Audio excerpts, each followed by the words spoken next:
Let's just go home.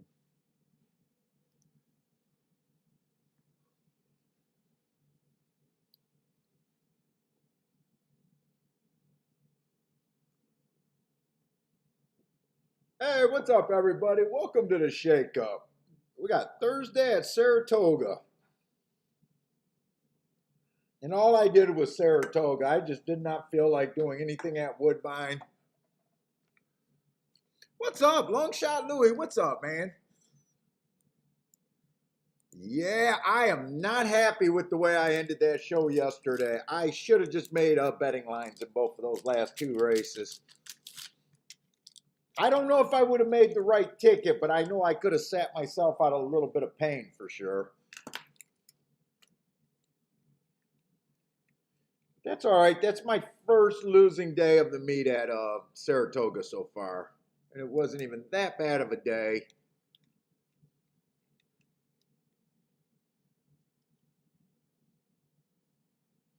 Still looking forward to mostly the turf racing over there. Let me grab my... Oh, man.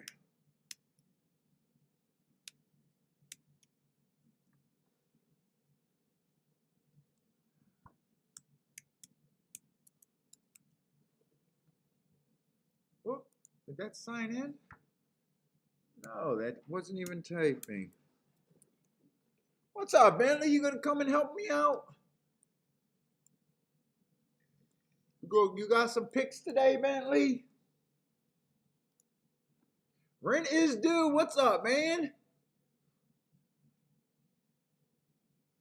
I miss you. Rent is due is pacing back and forth, ready for the shake-up. What's up, man?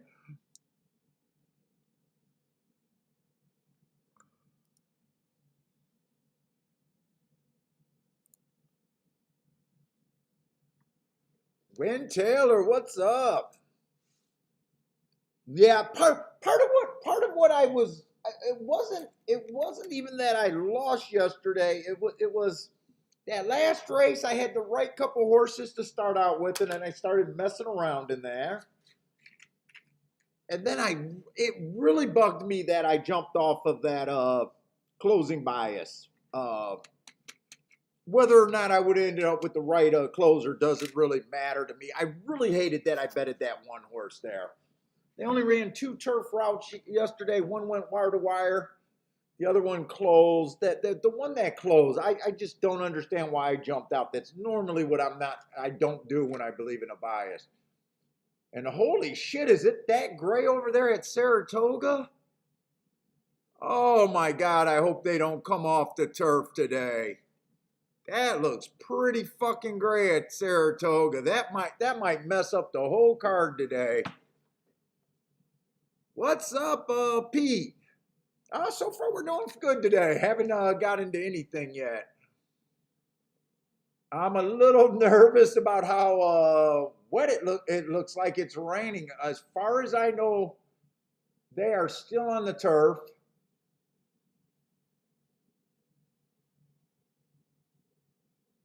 Well, they scratched all the main track only, so I don't think they can go back and bring them in once they scratch them.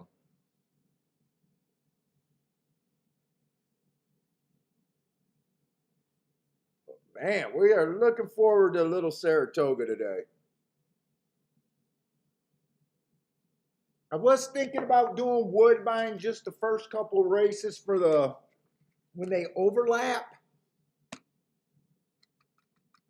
But I decided to work on tomorrow's show instead. What's up, Joshua?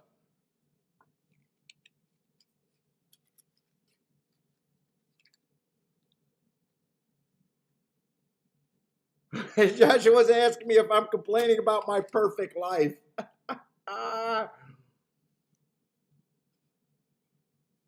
I know when your wife's over there at the Fendi store looking for fucking Fendi leashes and dog collars in Rome. Yeah, there's not too much to complain about in life, I guess. And you fuck around and play horses you play horses every day. I mean, what can I really complain about? I got to make shit up to complain about.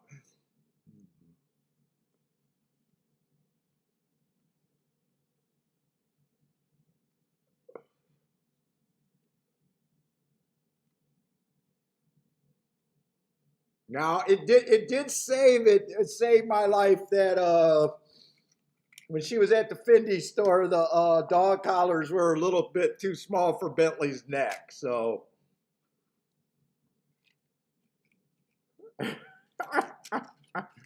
he did not get the Fendi collar. Fucking insane, man. Fucking insane, these idiots.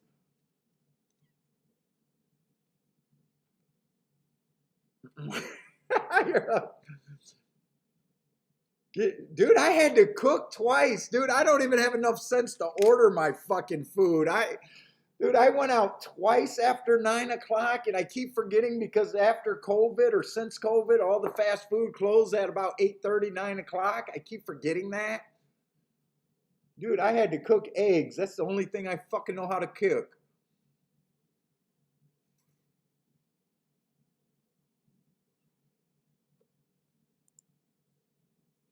Oh no, man. I cook bacon and eggs. That's it. I don't even know the recipe for a sandwich. She goes, "Why didn't you make a sandwich?" I go, "I didn't have your recipe. I didn't grow up playing in the kitchen." Horse players don't cook.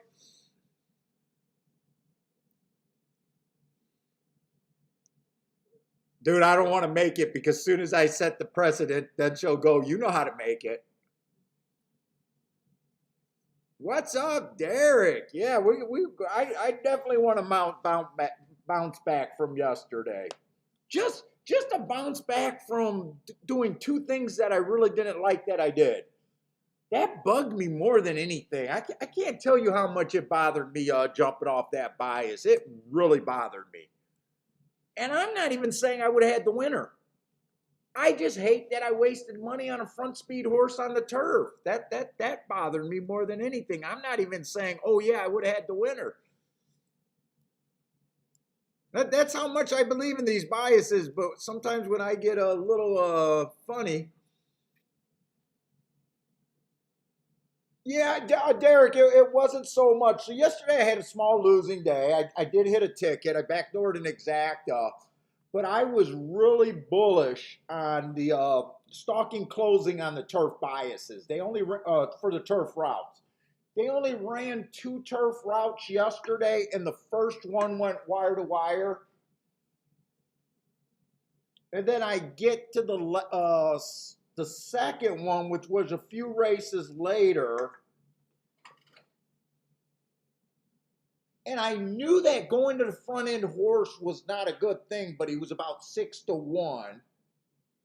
And I just felt like a sucker. And then the whole time, I'm trying to figure out who's the closer that's going to win. Five was one of them, and he was even money. And I just thought he was going to get beat.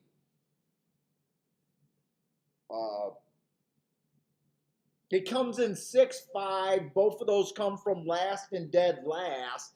So I really felt like a sucker that I jumped ship on that. Now the 6 was just hard for me because he was mostly a sprinter stretching out that probably had a closing running style. So I'm not even saying I would have caught him. It's just I just feel like such a sucker for what I did.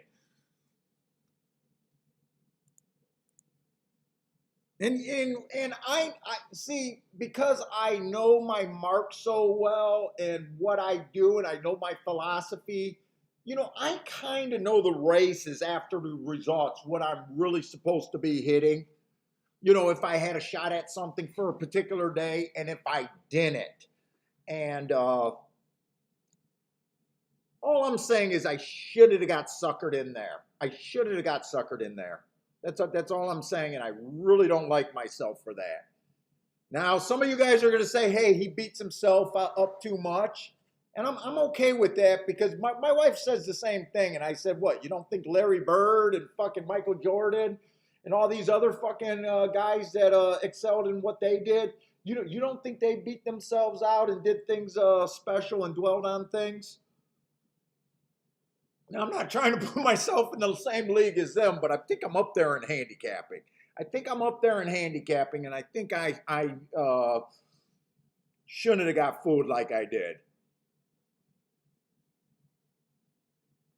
Brian was reviewing some of the race replays yesterday. Seemed like rain on Monday and Tuesday changed things. You saw the jockeys trying to get to the rail on the turf races, targeting posts 2 and 3 on the dirt today. Now, today it looked gray as fuck, and I'm wondering if everything could even be even more hectic. Because they just showed that track. It looks like they're getting some rain right now, and it looks gray as can be. So I'm going to be a little conservative starting out today.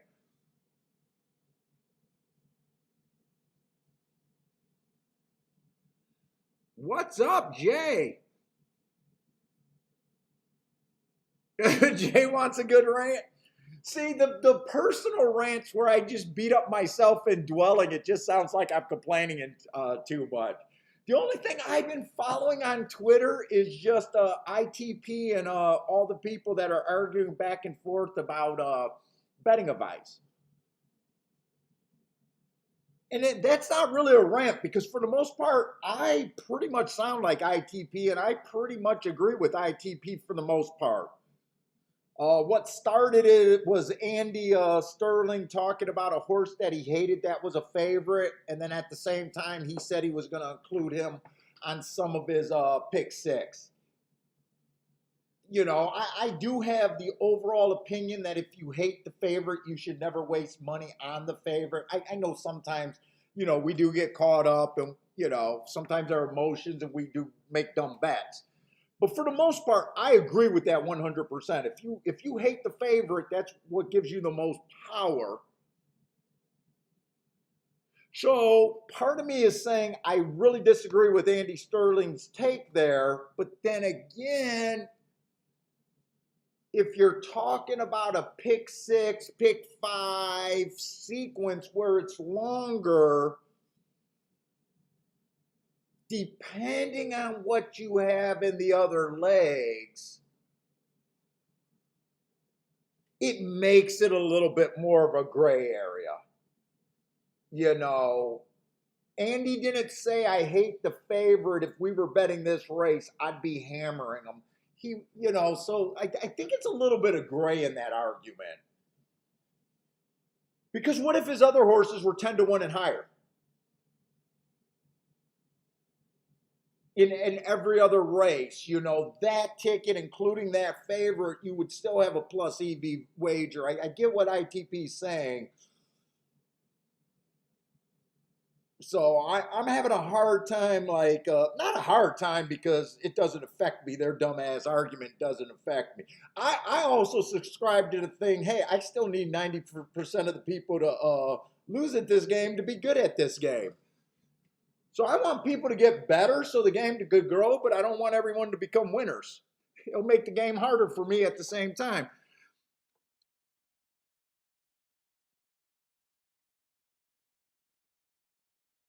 So I would say that argument comes a little bit under more situational.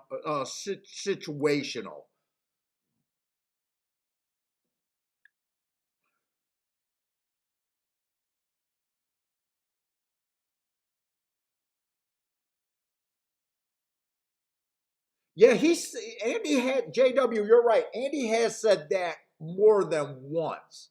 I hate the favorite, but I would still include him,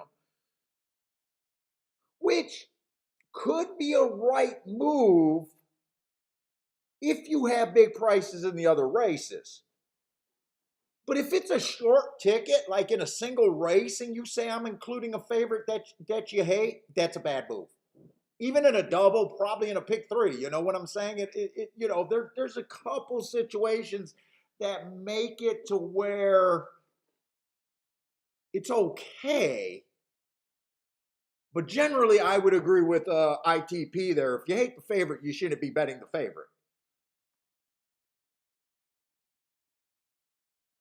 No, Brian, you're wrong. He does not say it's wrong to include the favorite. He even says that he plays a lot of favorite. A lot of people get him wrong. He says that if you play the favorite, it's because you like the favorite. And his big thing is you just want to be careful of just having basically ABC, ABC, AB, ABC, ABC, all tickets, where nothing in your ticket get outside of the box. A lot of people that listen to him are not completely listening to him. It's basically he's saying the same thing I say a lot. Find out what's good about your bet, how far you disagree with the bet, and then proceeds there. But he even says that even if you like a single a ticket in like a slam scenario, and that's your declaration and that's what you love, it's not his kind of ticket, but even that kind of a ticket is not bad. If you just say, if you see a sequence where it's AAA, but you say, hey, this is what I love, and I love it, and it's a slam situation, that's an okay play. That's your opinion, and it's an okay play. He really gets on people when he looks at every leg and there's absolutely nothing outside of the box, and there's nothing that can really get you anywhere to pay out. He's not his anti-favorite. I've listened to all of his stuff, and he says he plays a lot of favorites. But when he plays favorites, he loves the favorite. There's a big difference there.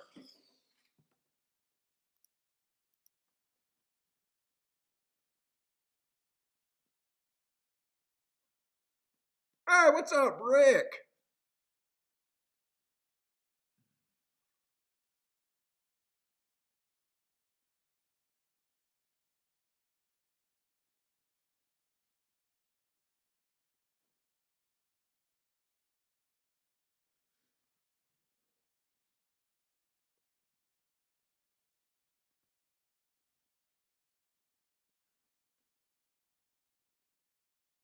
What's up, Charles? Brock is here. Rick, who else slipped in? Derek.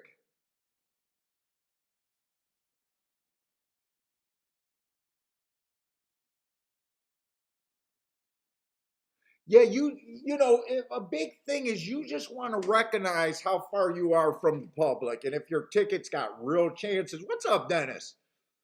Dennis says I seen Dennis throw up some picks today. He says he's ready to take a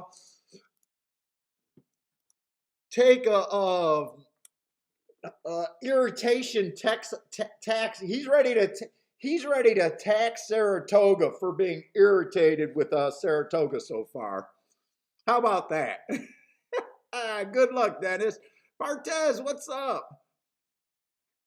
Yes, and using favorites that you don't like defensively, but sometimes, I'm gonna go. He's also he sees a lot of tickets, and he knows how many of you guys, the general, not necessarily you guys, can't get past the ABC. So when he sees guys using stuff defensively and still their ticket is bad, you know what I'm saying? Like with this show where we are on 20 to 1s, 15 to 1s regularly and really making sure we sing something outside of the box.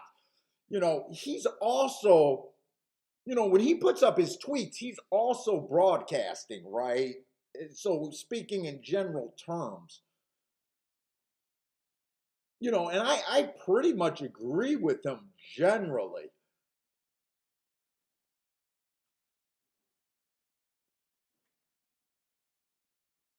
I think he's better at helping than some of the guys with really bad info. What's up? Yakkel's here. What's up, man?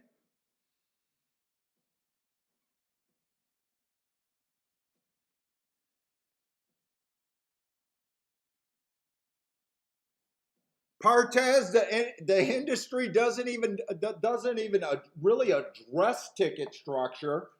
They don't even address anything about handicapping. Really, they're terrible at educating their public. The industry is so bad at educating the public, it's not even funny. They can't even tell you what's a reasonable hit rate.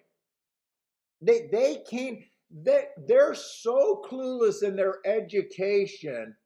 Every show that the industry, mainly i.e. the tracks, do in the morning, where they have a host or two that gives out picks every fucking race year after year, not even allowing them to say what a sit out race is or what a race that they're really going for, or anything about math and anything about acceptable value and even giving their horses a percentage. It's just such a bad model to begin with.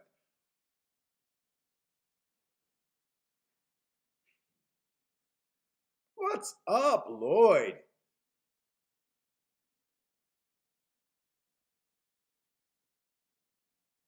But I used to tease some of the structure guys a little bit too much, saying that everything outside a single ticket is a bastardization. It is true of a ticket.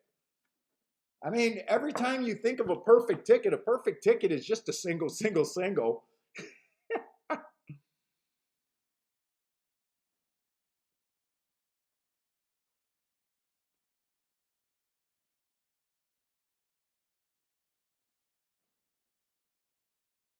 But he also talks about not being scared to lose. Like you don't want to do things in your sequence tickets that you normally would not even do. And I know one of his big example. So many of these people buy ABC, where you got a 3 to 5, a 2 to 1, and a 5 to 2 in a race, and people would have them on their sequence, and then you'll ask the same people that, would you ever go up and bet those three horses in a race? Would you ever do a 3 horse Dutch with a 3 to 5, a 2 to 1, and a 5 to 2? And the answer is always no. I mean, only an insane person would think that you could Dutch 3 horses then.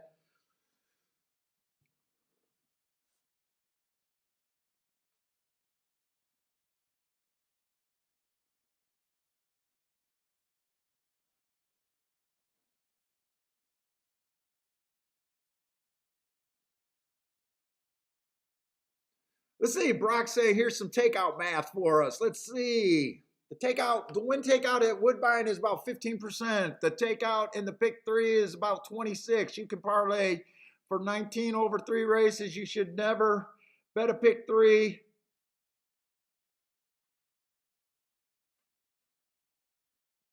at high takeout rates. See, honestly, I'm not a big takeout guy, and I can't do the math about what that equals over 3 races. I'm not that. I would say for most of us, especially the smaller guys,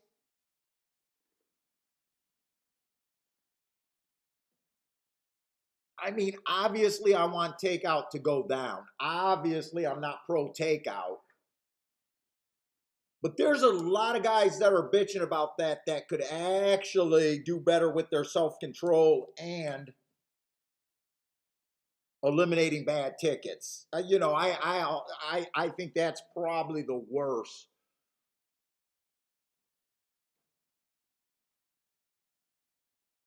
Ah, shit! I'm probably gonna have to go on Saturday and Sunday. I might have to. I'm thinking about doing Saratoga every day this week. That's right. The Haskell is Saturday, isn't it? What's up, RN?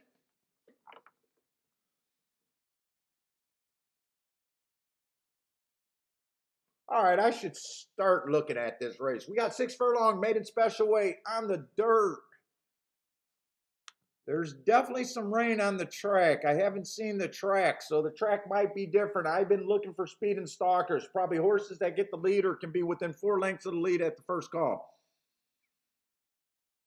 Oh, we're doing good. It's early in the day right now. We got time to decide how our day's going to go.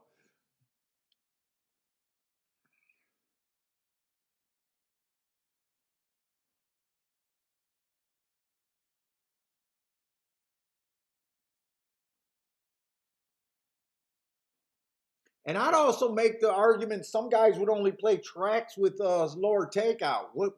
But then what happens when you have a real edge at a track with a higher takeout? you have a real edge. You're just seeing the ball there. It just fits right into your handicapping. And then the lower takeout, you can't make heads or tails out of a single fucking race. You know, that's no good either for a handicapper. You know, I believe if you find your edges, if you, whatever your edge is in handicapping and you pay attention to some math and you know roughly what you're going to hit, a lot of these big discussions aren't even enough for me to get involved in. I'm not that smart to compete talking to some of the guys anyways.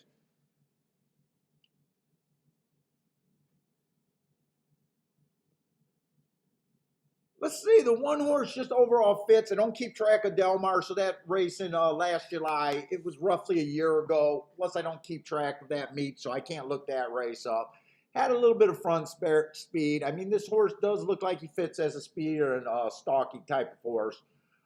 First time out in June, 2 races ago, early pressing day, 1 tick slower than the fastest winner, average slow, so had a little bit of front speed there. That's 2 races ago. Last race, he had it carried his speed a little bit farther, just being average on an early pressing day.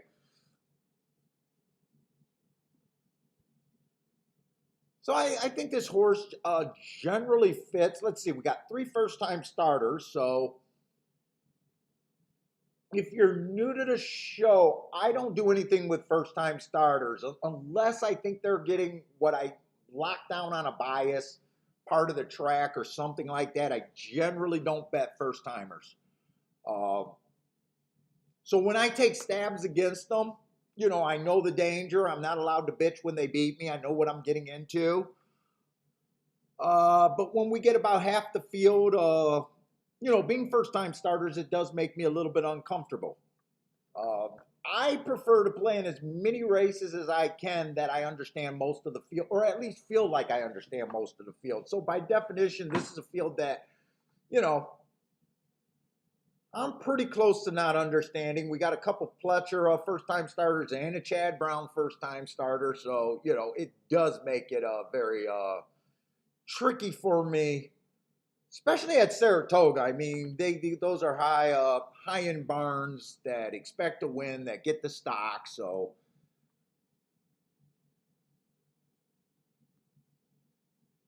let's see, the fours race 2 races ago. I got that was a bad rail early pressing day, so wrong running style had the inside. When I say bad rail, I just mean bad inside. So I do think the horse ran against the bias. I'm shocked he was average match strides with the fastest winner at the second call. I'm a little shocked at that. He was 4 lengths off the lead and still matched with the fastest winner that day. That's a little funny.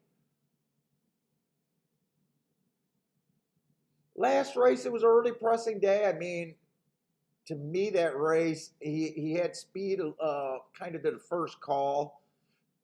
Match strides with the fastest winner for the first call, average at the second call, and then slowed it down.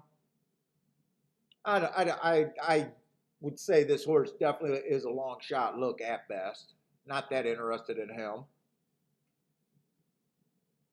And then the 5 horse, I mean, if I think that the track's favoring speed and stalkers, so far this horse, he is lightly raced. He is lightly raced, but so far he looks more like a closer to me. First race out, I got him in slow. Second race was a rout.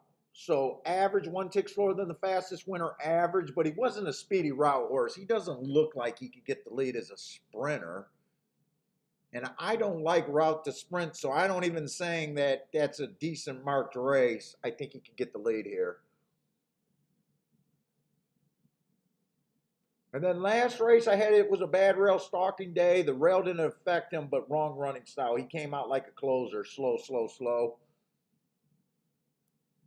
That was another route. I just don't like route to sprint. So this is a race where I'm just happy.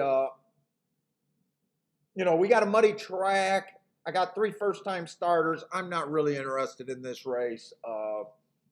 It's going to be a hard pass for me, but I'm kind of happy because we got a muddy track and I'll be able to at least watch a race over the dirt. Elliot, you know what? I have no theory. So I used to separate, when I used to track races years ago, I still do, but I used to know if the track was muddy, drying out, or sloppy. And I did keep track of less circuits back then, but I thought the tracks played consistently how they played. Meaning, if I thought speed was good that day, speed was good that day. If it was closers that day, but I never found a track that I thought, hey, every time it's sloppy, it's going to do this. You know, Instead, I found that, at the track, one day it's favoring speed and it's completely sloppy, and the next day it's favoring the outside, and the next day it's even. So I kind of stopped with the theories, and I just keep track. If I thought there was a bias that day, I just say there was a bias that day, but I don't even note anymore that it was a muddy or sloppy or drying out day anymore. Now, a lot of old books will tell you that speed was good in the slop, and I think they had theories about kickback, but I just found it not to be true. I found just as many closing biases in the mud that I found speed.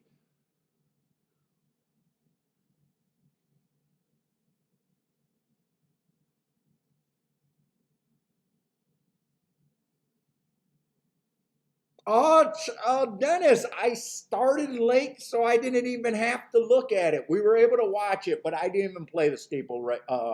I won't even. I've never. I like watching them, but I've never even bet on a steeple race. It's a different game for me. So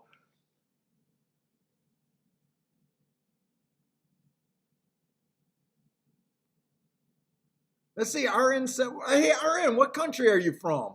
I see it says in your country. I'm just curious where you're watching from. Let's see. I recall a horse who was good on the regular dirt fast track. The day it went muddy, he didn't like it. Yeah, no, dude, I try not to bet a single dime in races that I don't want to play and where I don't have an edge. That's why I can go to the casino, and after the races, I'm not tempted to bet anything. Oh, you're in Panama City. Aaron is from Panama City. What's up, man?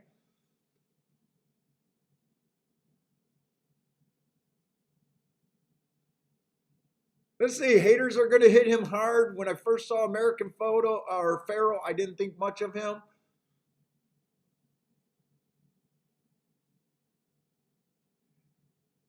You know what? American Pharaoh ruined the Triple Crown for me. I was not a fan of American Pharaoh either.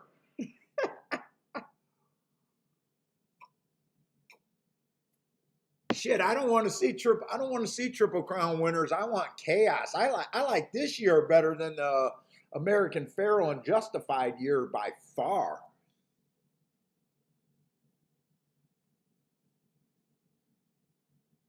I don't want to see Triple Crown winners. I want fucking chaos. I want to see 80 to 1 winners.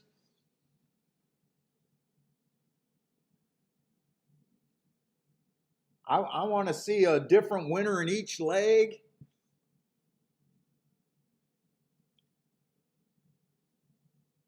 Brock is with me saying this race is a pass for Brock.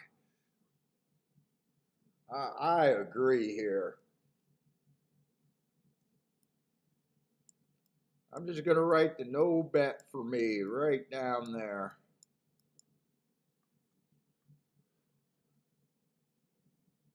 And if you guys are new to the show, I have no problem sitting out of races. This is what I do. I have to make money when I play year in and year out. I have to make money. So, I believe that sitting out is a real skill.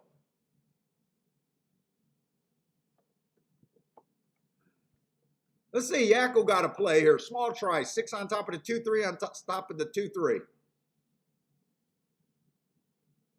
Let's see. Joshua says the 4 got some ability. I wonder what the 4 might do with him. Win, place, and show on the 4. Let's say Derek is looking for a little bit of action. 2-6 with the 2-6 with the 1-4-5. Right? 1-4-5, yes.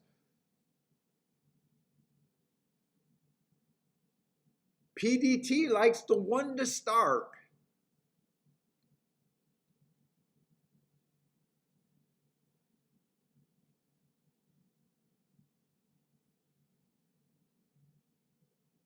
Yes, Dennis, fucking horse racing should be advertising that to sports bettors. They should be advertising the benefit of the fucking par mutual pool. We will not ban you no matter how much you beat us for. They should also, if they handle $4 million a day, their advertisement should be reading, we return $3 million every day. Take the good thing of a bad argument and advertise that. Instead, they want to advertise a few douchebags in seersucker suits with the silly hat on and a couple girls in summer dresses just cheering. They've been running the same advertisement since 1980 when you finally see a track instead of actually telling people what's good about the par mutual system. Sunday, what's up, man? Yes, I do feel better. I was not happy with my last 2 races yesterday.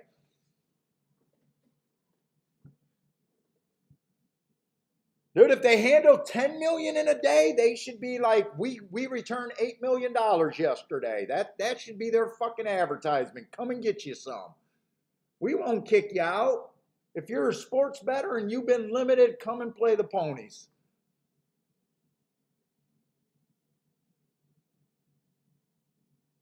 I even said that they should figure out if the fucking European guys that all claim that they got limited and booked from every bookmaker that they can't get a bet on, if they can bet in the American pools, we should be advertising to them. But, you know, no one ever said that if you're executive in the racetrack that you're smart. Instead, they want to say that no one. What was that guy saying yesterday? That only 5% of the people that play horses hope to make money. That can't be right. I bet pretty I bet pretty close to 80% of the people in this chat room is hoping to be able to get profitable or to win a meet. I don't think only 5% of you guys come in here hoping to make some money. Not day after day, coming to the fucking track, hanging out in a chat room, hoping just to have fun with your losing bets. I don't believe there's very many, you know, that might be a family that comes out once or twice a year, but not the fucking daily hardcore people. That racing has so many people. Yeah, Brock, you heard what I was talking about. That's insane. That's insane that horse players got a lot of daily people. I don't believe they make up 5% of the audience. Those guys are looking to get out.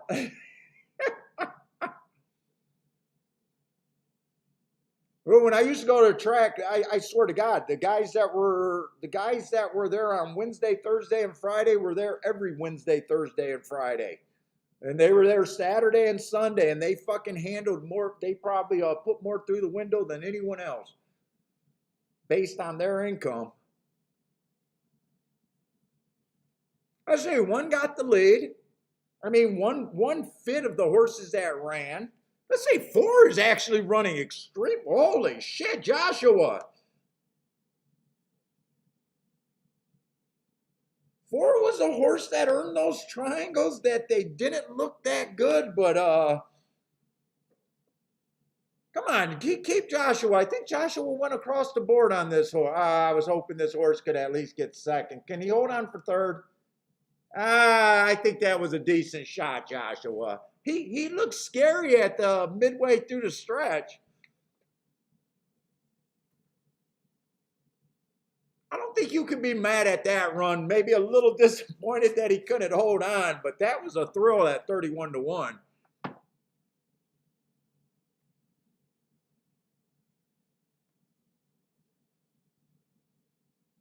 Yeah, dude. I thought he had second and third locked up, but when he went silly, he really went silly. When he got tired, he really got tired.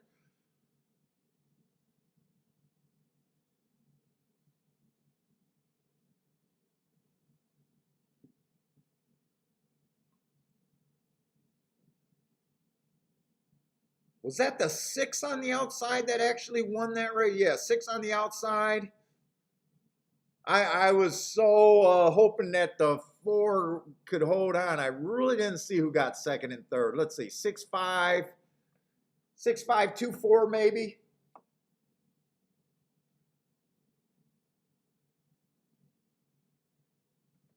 6'5", 2'4". So the inside didn't do much there. I don't know.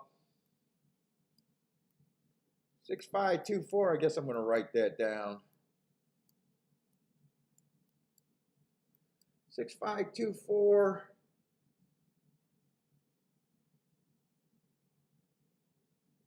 I want to do the tic-tac-toe board. That's another thing that I really didn't. I did do the charts yesterday, and the track for the most part ran how I expected.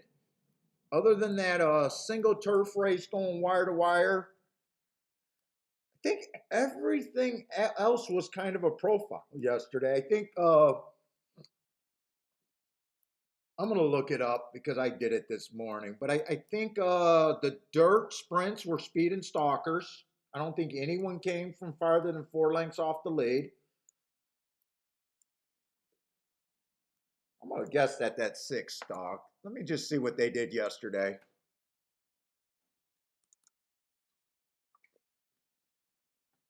The turf routes, they had a horse go wire to wire that I couldn't have caught, but the horse that closed, I mean, that should have been where you were looking. And he was 9-1, so he was a nice price if you didn't get soft on that.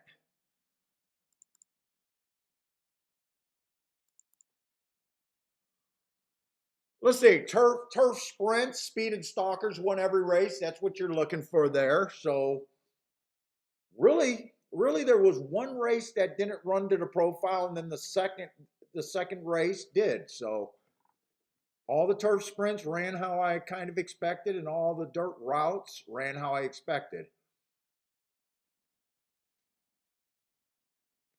Profile wise, not necessarily I was cashing all those tickets, but profile wise.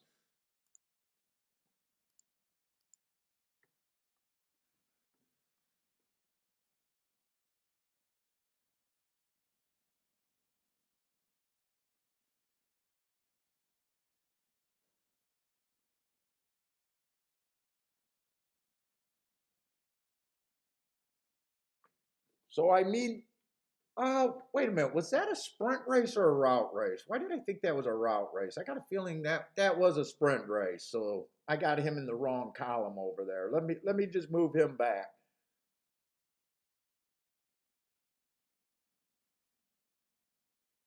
I'm pretty sure he's stalked. I'll try to watch the replay. There's nothing else really to catch my attention, so I should be able to see the replay there.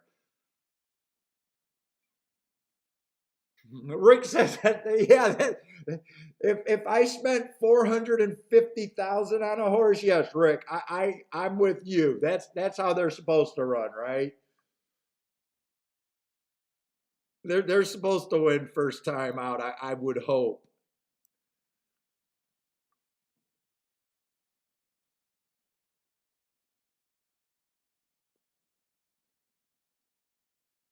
Let's see. Dennis says he's stalked. Okay, Dennis says he's stalked. Thank you.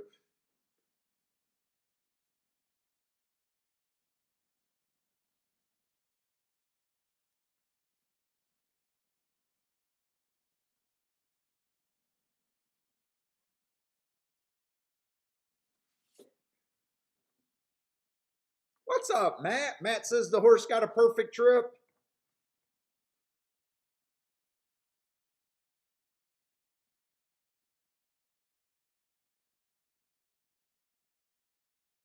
Oh, Rick says that's the guy that. Well, I guess he can afford that. So you said that's the owner that sold a water company to Coke, huh?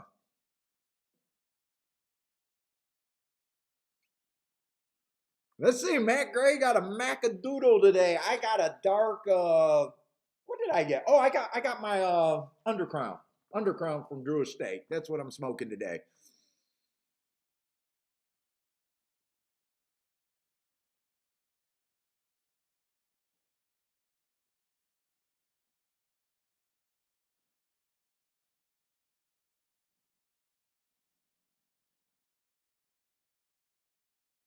Let's see. So Dennis, if Dennis ever become a horse owner, we're gonna have to get the state to watch him closely. He says if he ever spent 450,000 on a horse, he'd take the horse to Charlestown, stiff the horse to run third. Why run third though? But he'll stiff the horse just to see if the horse has any ability, and then he'll take it to Saratoga trying to get 99 to 1. So the racing authorities would be all over Dennis Trusty there.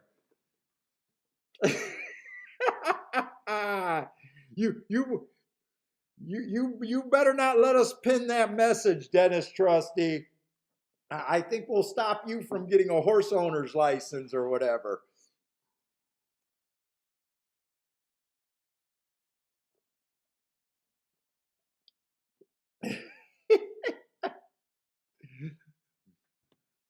Well, you know what? I am pro stiffing horses, so Dennis is a guy after my own heart. I'm pro stiffing.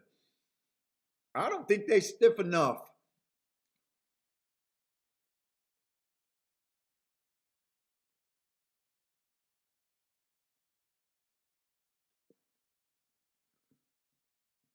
I'm going to be that guy. Them playing games and stiffing horses is not why horse players lose. I'm gonna declare that right off the bat. I honestly believe that. Them cheating is not why most gamblers and horses lose.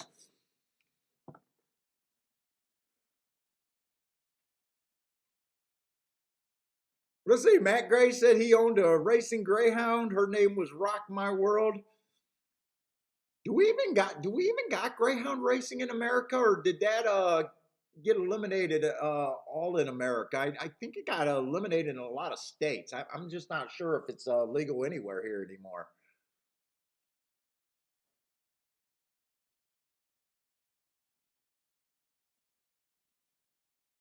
I've never bet on a greyhound race, but I sure did like watching them when I was in Vegas. I sure did like watching those little fuckers go around that curve.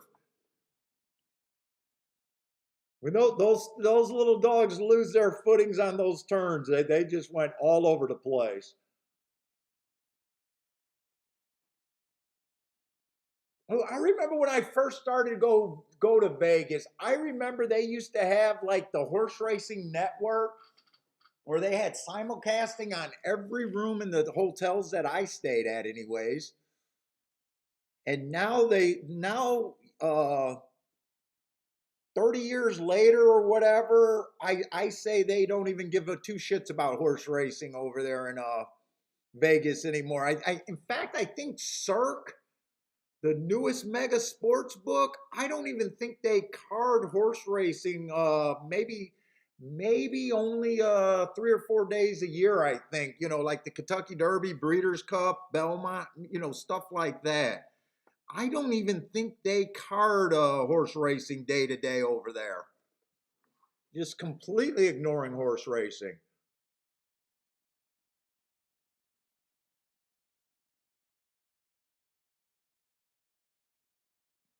Let's see, Matt Gray once hit a $3,000 super on a dog race with the name Easy Lover.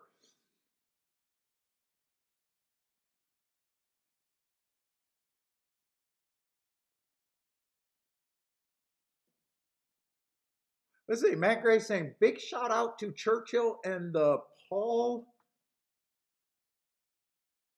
I can't tell what he was trying to put in there. Churchill and the Paul. Is that supposed to be Arnold discount or something? I don't quite get that comment there.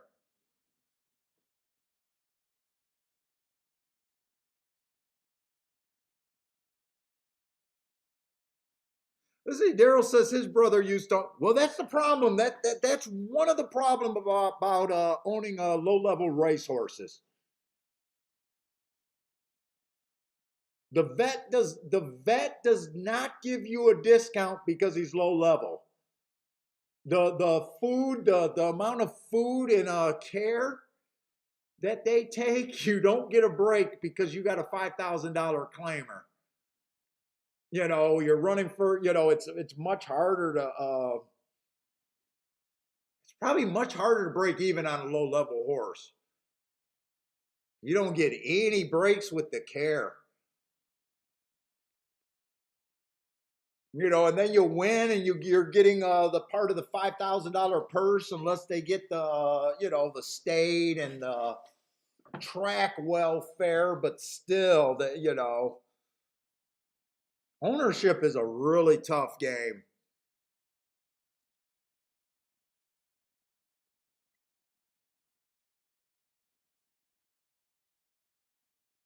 Yeah, and then you got, some of your better trainers at each track. If you buy, you got low level claimers, if you're the top trainer at a lot of tracks, you know, you only got staff and time for so many horses. You get to pick and choose. Oh no, I don't want your $5,000. You got to go to that upstart barn or that bad barn over there possibly. You don't get your pick of the trainers. Like you're not gonna claim some $10,000 claimer and go knock on Fletcher or the big guys' names. That's for sure. They don't want anything to do with you.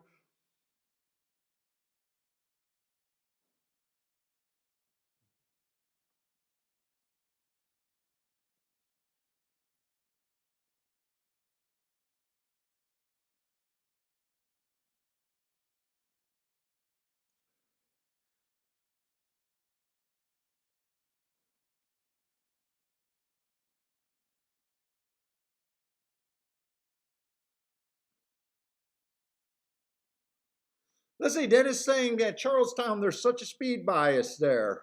Speed horses going for 4.5 furlongs, won 63% of the races last year.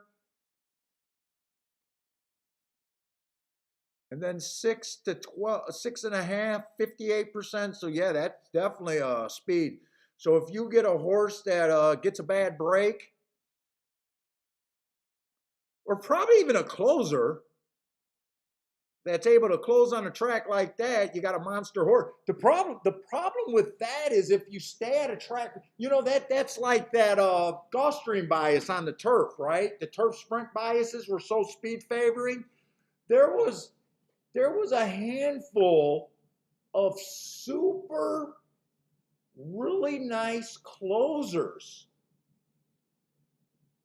that were just prisoners at Gulfstream. They weren't worth shipping. And you kind of felt bad for them because they were making really nice closes, really impressive, but just not being able to get that win money there. They were kind of prisoners to their running style, and that track just for years would stay speed favoring it. That bias, I used to say if you weren't within 3 lengths of the first call, you were fucked. But there's always a few, every time you get a biased track like that, there's probably right now on the Tapeta routes, there's some really nice speed horses there that are just sitting on a win, but they're, pretty much every once in a while that does come up to be a little early pressing, but even those are, kind of prisoners if they're going to stay on that Tapeta.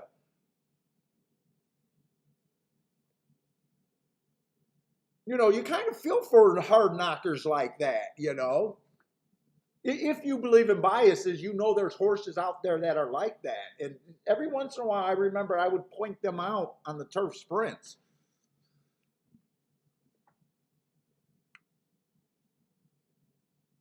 It's kind of like the turf routes. Speed was also very bad.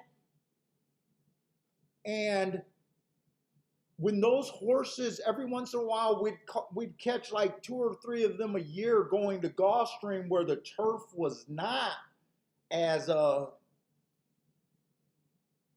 so speed unfriendly, and we get some nice double digit prices on that, that really add, that are really nice hits. Sometimes that's the best option if you could. Luckily, it's not that bad to ship a horse from Tampa Bay to Gulfstream. And every once in a while, I'll see those Tampa horses shipped to another track on a circuit that I'm not familiar with, and I see that they win there too. But because I don't keep a horses to watch list, I never see them.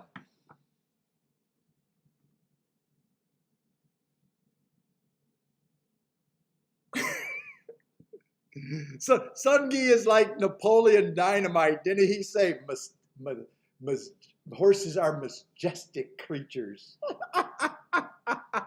Isn't that a Napoleon Dynamite quote or something like that? Remember he wore that shirt with the horse or a unicorn on his shirt all the time? Horses are majestic.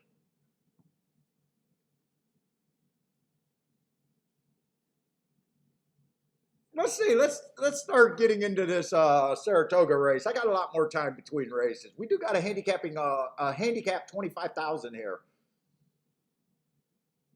Hey, Denny, what's up, man? Coming in with the 4-leaf clovers. What's up with you, man? A cross between a lion and a tiger. Gosh.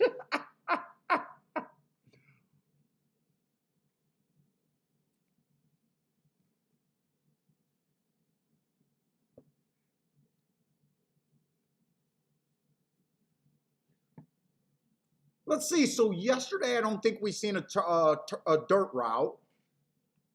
And let me just see what the dirt routes. Dirt routes so far is the thing that ran the most different from last year, but I think they've only ran a handful. I don't think they ran many of them.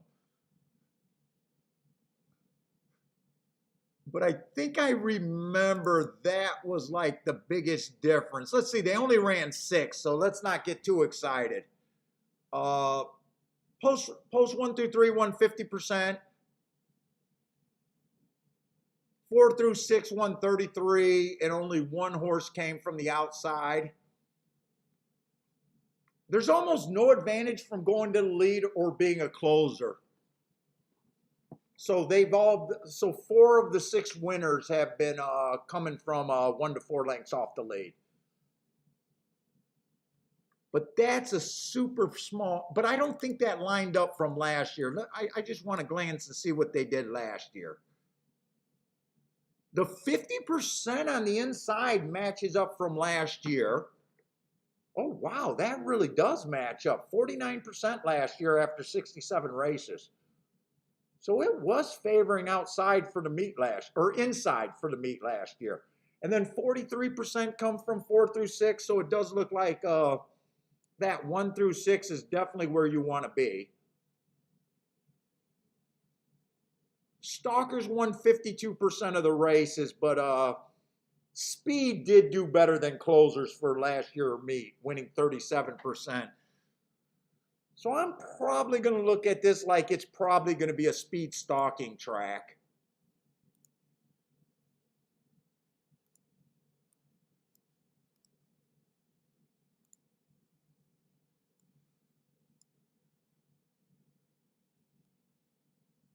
Let's see it. Charles got some plays here. Let's see. Charles going for the pick 4, pick 5, and pick 6 today. Oh no, that's the pick 4. I was looking. Okay, so he's singling the 5 here to 6 next leg. That's why I thought that.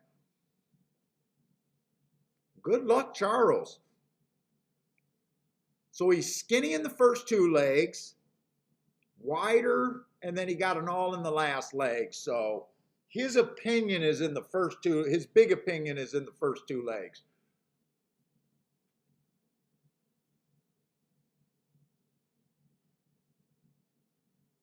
And you might have a scratch because Derek is saying that In the second leg, in the third race, he thinks the 6 is scratched. Let's see if he's right on that. Right now, no, I think you're wrong there. The 5 is scratched. The 5 is scratched in the third leg. Not the 6. The 6 is taking money. And shit, are we going to be off the turf today? Wait a minute. Are we off the turf for all the races or just a couple? It looks like, let's see, it looks like we're off the turf for the 3rd and the 10th race. It looks like we're off for the 3rd and the 10th. So let me try to mark that.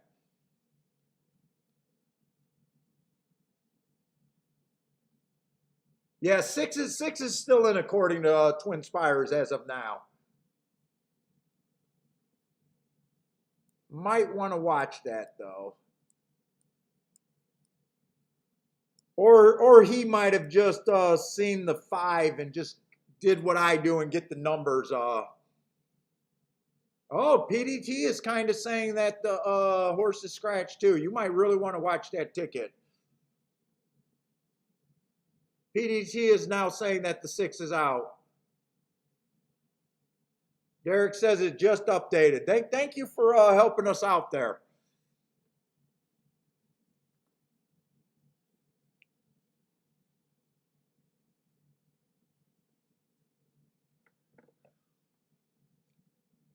And they announced that race 3 is off the grass. Okay. All right, we're definitely going to want to watch this stuff because it definitely makes a difference from what I'm going to think about doing. Let's say the one horse, I got 4 races ago being average. Didn't was a closer that day. Didn't quite get in a position, but I just got him average on the pace. 3 races ago, same thing. Looks like slower, a closer possibly, but didn't quite get in position. Coming out a little bit slow, matching strides with the slowest winner of the day, but then being average, but not really getting in position.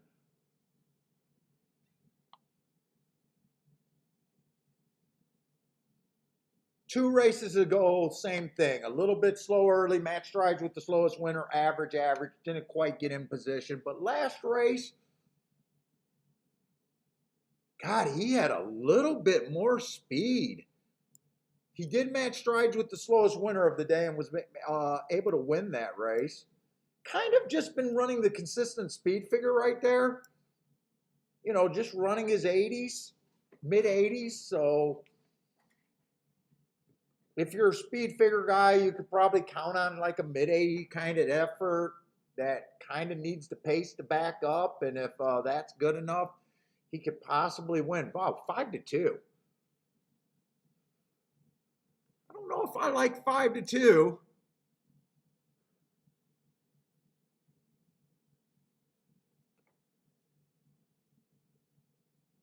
Let's say the race on the 2. I love that race 4 races ago. Want to see him win within 3 races after earning that first heart. I love that race. To me, that's his coming out party right there. Speed figure did goes up 3 races ago, the very next race, so he got his speed figure bump. One tick slower than the fastest winner at the first 2 calls, average at the 6 furlong mark. I like that race too. He gets an inside bias. He had the inside and didn't run that good, but then he did pop within 3. He got another inside bias, slowest winner of the day, but took care of business. Kind of matching his highest speed figure ever. But looks like he got Speeder Stalker right there.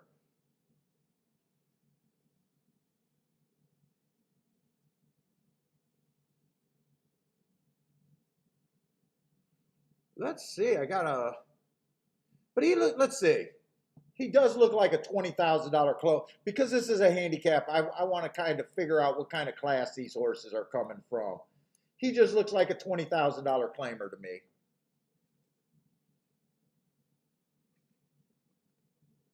I'd say this horse looks like a 20 to 25,000, not much difference there, but I do want to look at the class here.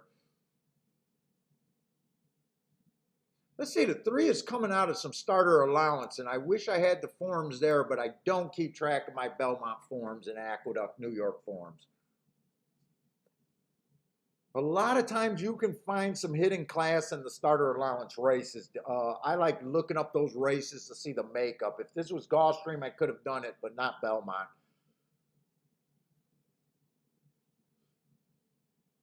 Let's see, 4 races ago, I thought he ran against the inside early pressing day. I like that asterisk there at the very least.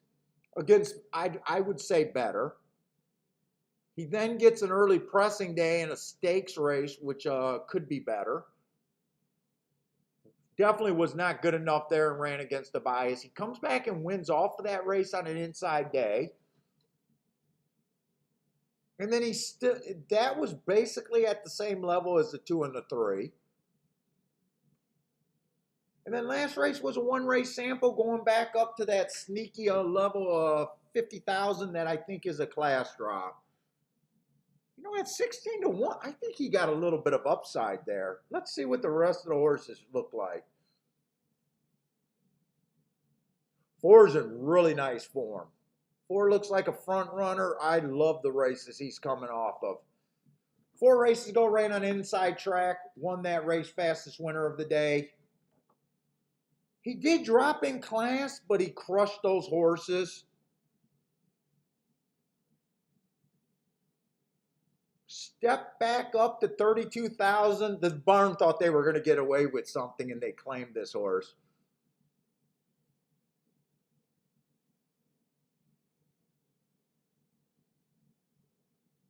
They claimed him when he dipped at 21, and they did a nice job because they were able to step him up to 32,000. Fastest winner of the day, so instantly they got their money back. Nice job. Nice job claiming this horse. And then last race was a super nice race. Stalking closing day, went too fast to win while running against the bias. I do like that race.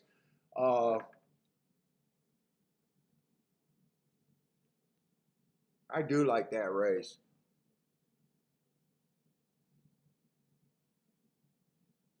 Let's say, I'd say 5 is one of the class horses in this race too. Fastest winner of the day 3 races ago at starter 50,000.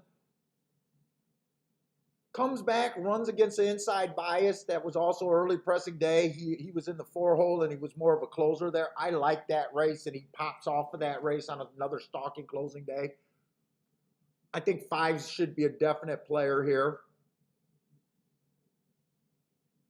And I think 6 got some class here too. A tough race at these dirt races at Saratoga have been tough for me so far.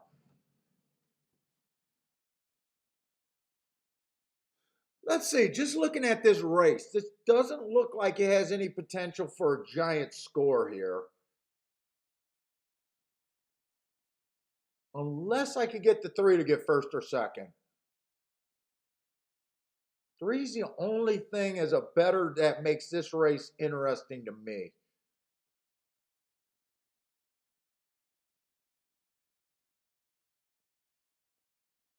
2's attractive at 9 to 1. But I think he's going to have his hands full with the 4. I'll be shocked if 2 can win a speed duel with the 4.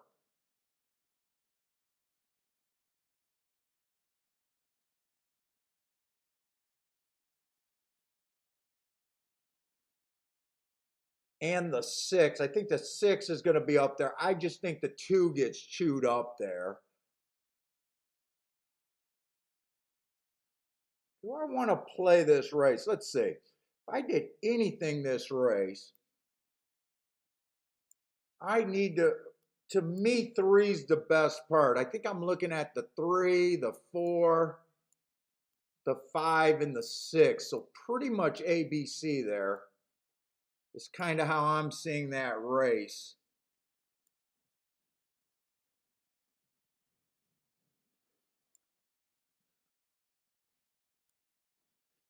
if I did something, I'd do the 3 to win and wheel the 3 in second with the 4, 5, 6 kind of deal.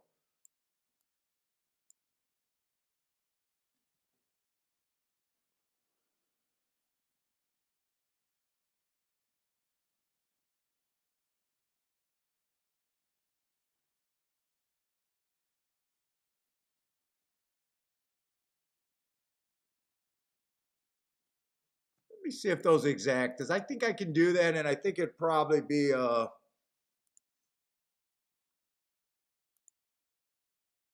whoops, I'm in the wrong race. How am I in the wrong? Oh, I went to the third race to see that scratch.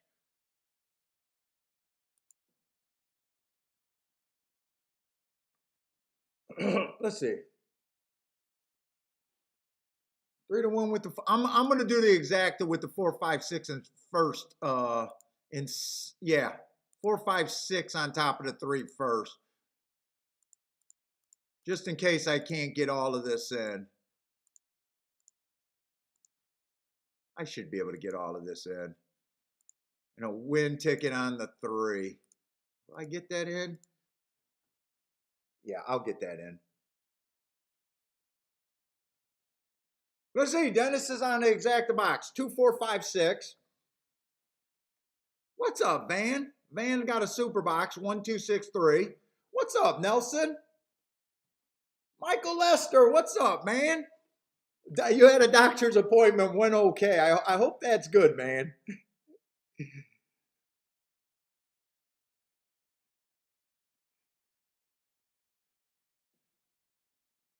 What's up, Michael Lester? HT, what's up? HT likes the 236 over there at Saratoga. Let's see, I did think the 3 would, if the 3 does anything, I expected him to come from behind. He's a little farther back than I'm comfortable with right now, though. You know what? The 6 at 4 to 1 and the 4 at, maybe I could have done a little bit more with this ticket here. Maybe I could have done a little bit more. I got a feeling if it comes in 4, 6, 6, 4, I probably wanted a piece of this ticket. I don't think I could have played a 5, 4, 6 in a box. 3's not running. 3's not running.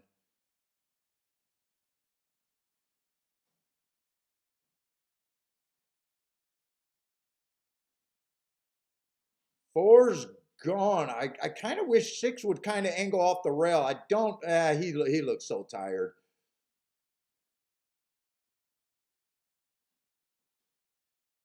I think that's 5 coming up the rail. Oh, come on, 6. Keep fighting here.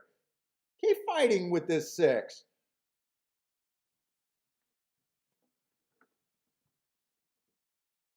I did not realize that they were betting the 1 there. I kind of took it for granted. I seen that the 5 was the favorite. I did not realize that the 4 was at 7 to 2 and the 6 was at 4 to 1. I probably could have played that exacta right there.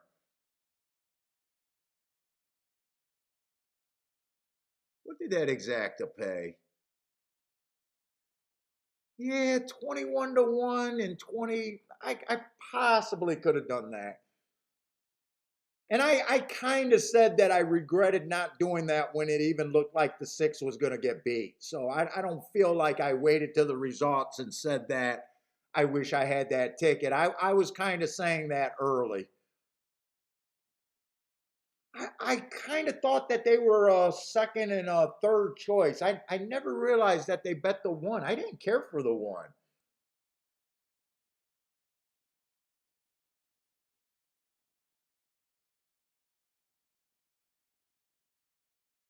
I did not care for the 1, and I did not realize that. Let's see, the best 2 marked horses were first and second there.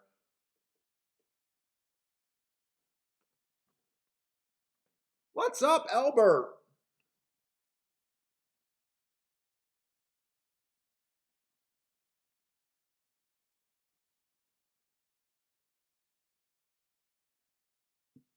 Michael Lester got an exacta box. Boom. Denny got his sorry, I called you Danny again.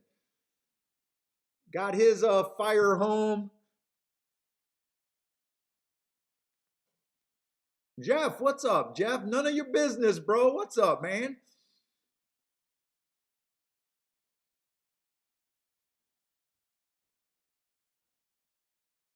Yeah, they kind of looked pretty tired on that rail, and I thought this six was there for the taking.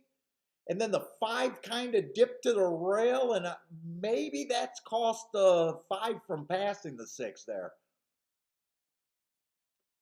I did a bad job at recognizing what the odds of my horses were. I really thought that was ABC right there.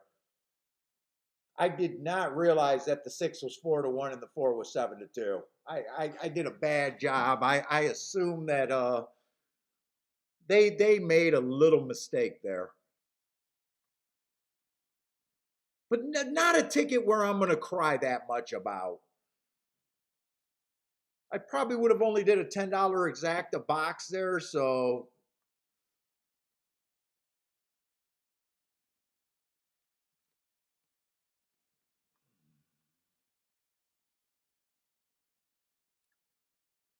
Oh, Daryl, your holes on your pick three. That six I think got scratched, right?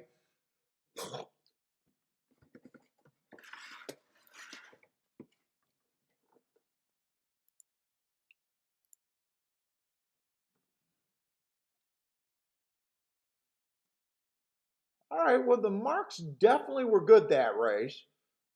I just did a bad job as a bettor, not really paying attention to the odds there.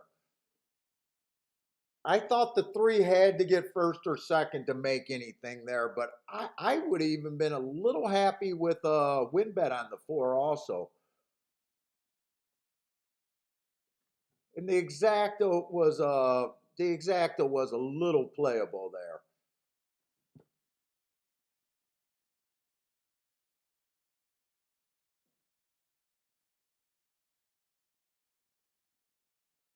Yeah, we're only doing Saratoga today. I could not do. I was thinking about doing the first couple races at Woodbine, but I decided to work on tomorrow's show. Oh, is it Grandma's birthday today, Michael Lester?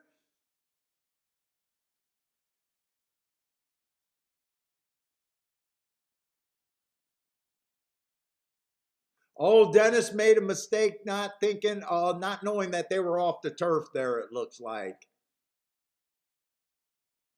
Oh, it is Grandma's birthday today.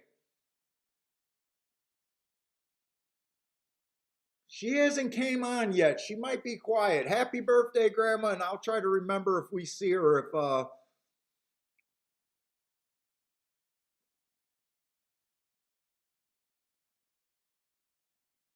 Oh, Charles had the same issue. You didn't realize that the third race or that this race was oh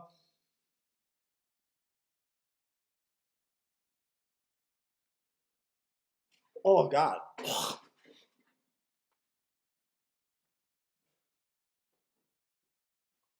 Got some phlegm going. Wait a minute, but this wasn't the race that was supposed to be on the turf. It's next race that's off the turf. Next race is off the turf, not this race.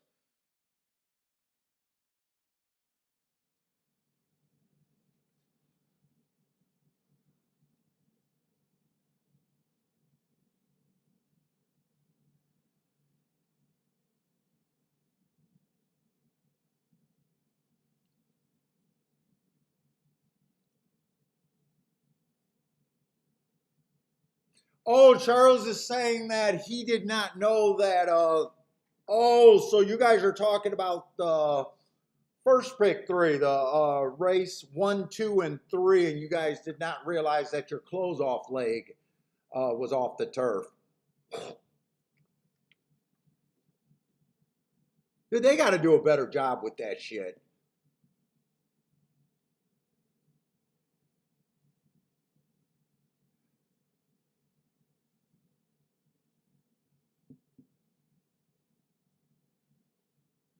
Oh, thank you, Albert, for saying this is the best horse racing show, man. I try to make this race. I just try to do a show that I think I want to watch.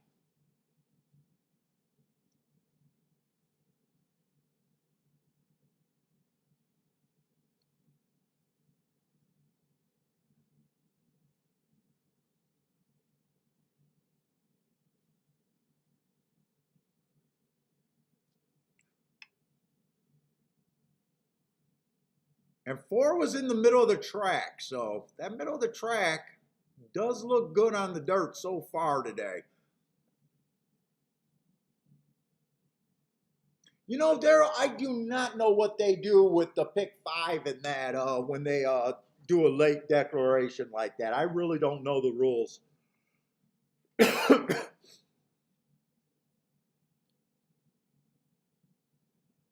Does anyone know the rule? Like for the pick 5 betters, do they get an all in the third leg, or I really don't know the rules there. It sounds like something I should know, but I don't pay attention to those bets, so I really don't know. PDG says nothing, no all. You're fucked. PDG says you're fucked.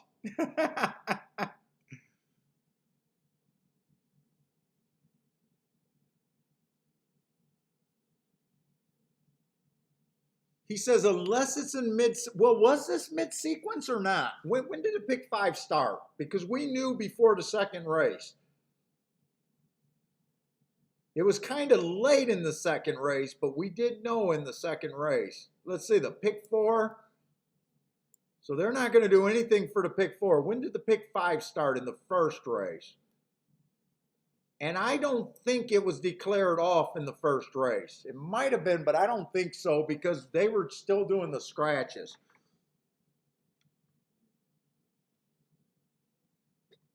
PDT says they already announced it. Oh, they announced it in race 1, so you're fucked. They did announce it. They just were later on the scratches, I guess.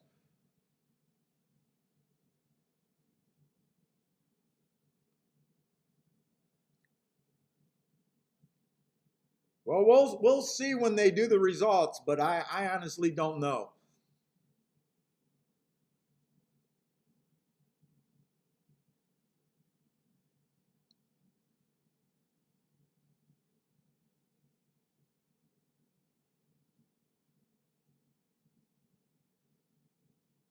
Daryl says he did it in the first race. He singled to 6 and his ticket went through. Yeah, we'll see when they pay out. What's up, Joey Bats? Joey Bats is on a heater. Congratulations on your heater. Let's have a day. Good luck to you, sir. Stay hot over there.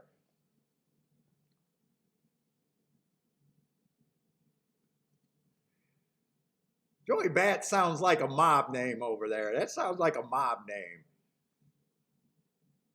In fact, I think that was a mob name in a movie. I think, wasn't that the guy that got murdered in Goodfellas, Joey Bats, in the bar?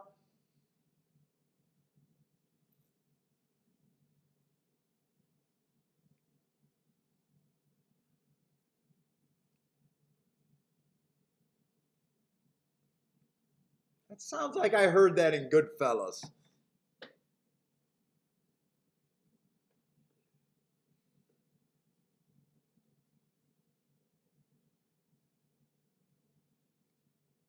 Oh, congratulations. You got a newborn son in the Dominican? All the way from Texas? Woo, you're potent.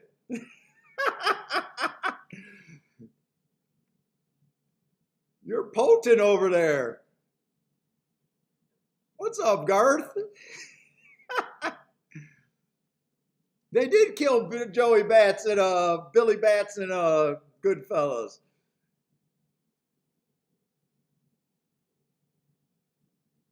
Oh, no son name is Dominic.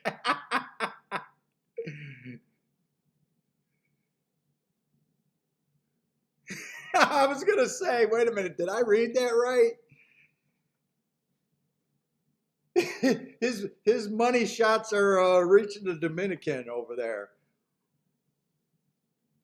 Well, congratulations on Dominic there. You can't trust this host with what he reads.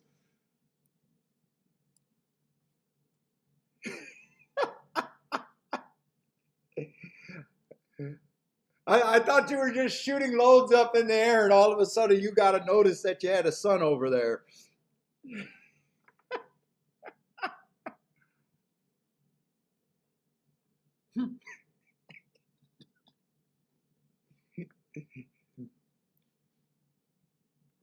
You got to put it in a Kleenex, I guess. you got to watch out for those wind blowing.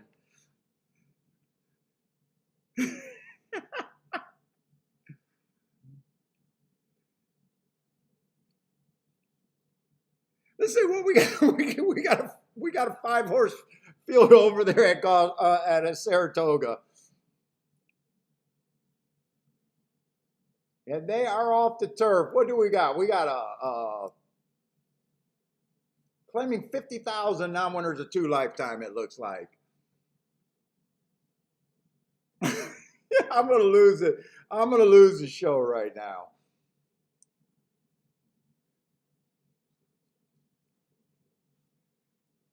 Oh my God.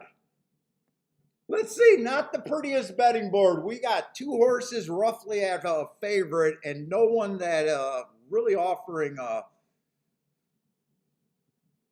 the highest price you can get to is 6-1 on the 4. Competitive race. That's what I guess that's what people want over there at Saratoga. Good job with that.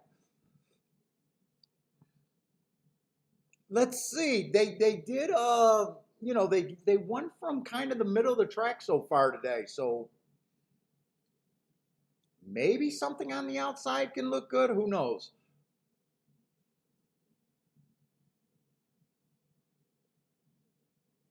Let's see this 1 horse. Average 3 races ago. Got in position at the top of the stretch. Finished 4 by 3rd. I don't think that's a terrible race right there. Comes back, stalking closing day. Was a little far out. Got in position. So this horse is definitely a runner. He's a trier. And then last race, won on an early pressing day. Did win on the dirt race. Slowest winner of the day. Was a big favorite, but he was also the slowest winner of the day. Some of us are kind of hoping or at least guessing that maybe the rail's not the place to be today.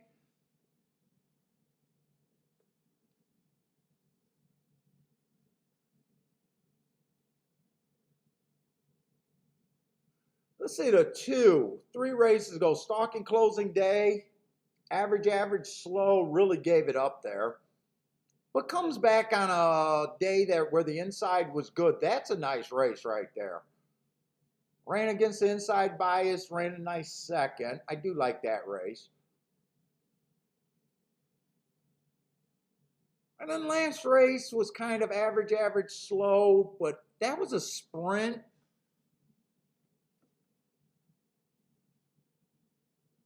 I mean, he ran more routes, so I can forgive him for, he still managed to get in position before giving it up there.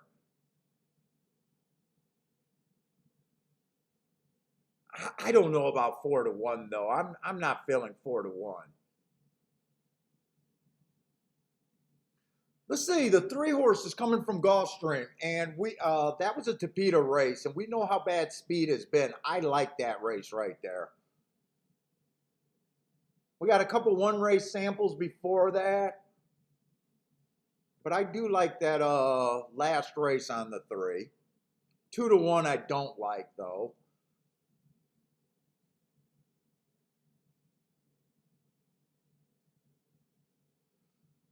Let's see, the 4, stalking closing day, 4 races ago. I don't like that race, but he came back and improved off of it on a 1-race sample on the turf.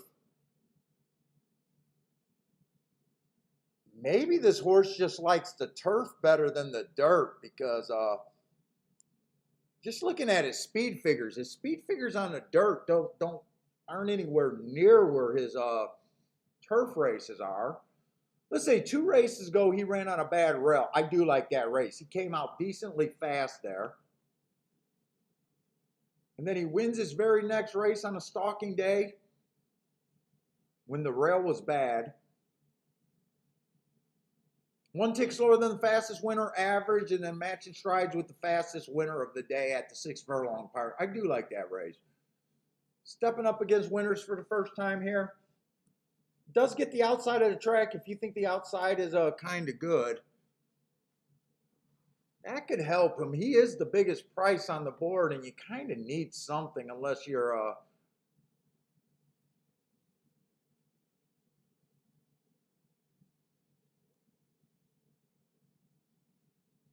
let's see, the 6 horse. 6 horse ran on a bad rail, went too fast to win last race. That's a very nice race.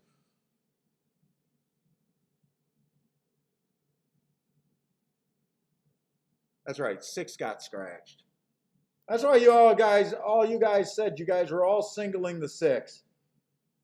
I can see why you guys like the 6 there.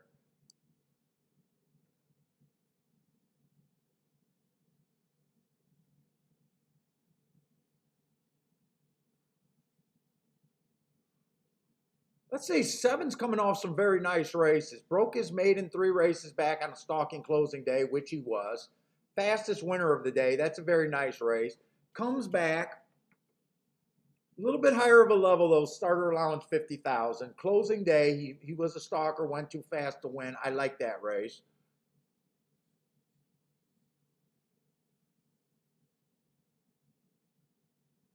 I like the 3 and the 7 the most here, which is not saying anything.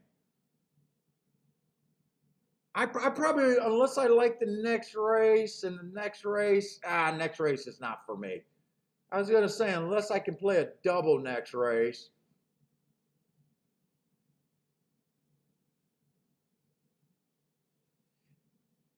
Now, I could be aggressive and just try to play to the outside of the track.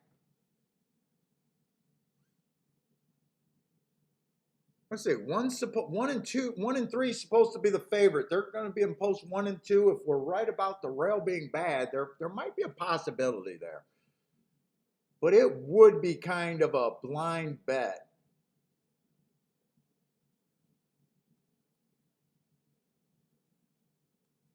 I'm going to write down and check the prices of what I'm thinking. I keep wanting to say the 6 too. It's 3 and 7. To kind of just the 5, 6, 7, and 8. Really, this is just based on if the outside of the track is good. I'm not sure I got enough evidence, but let's see. The lowest one is paying 23 to 1. The highest one is paying 128 to 1 with the 7. And they're paying roughly 19 to 1 to 101 to 1 with the 3.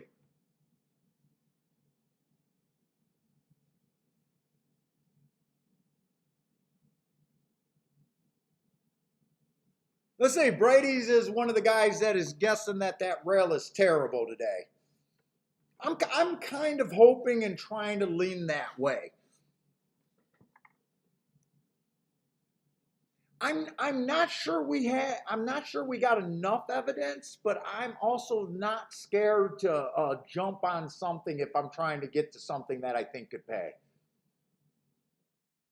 Let's see, Albert loves the 7 here.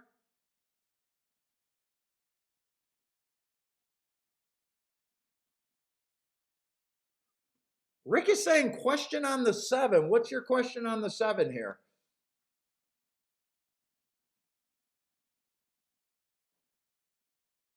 Seven may be too far back. Have we seen anyone come from the back?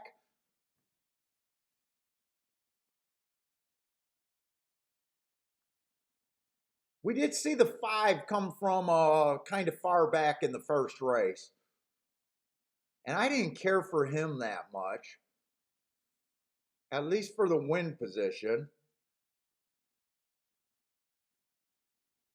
The second race, speed kind of held.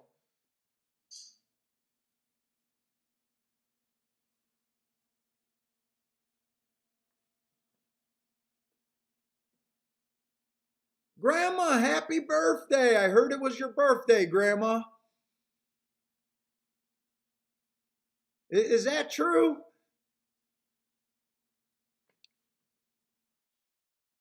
I think we got heads up today that today is Grandma's birthday. Hi, I'm Paul. What's up, Paul? Paul is liking the 7 as well. It is Grandma's birthday. Happy birthday to Grandma.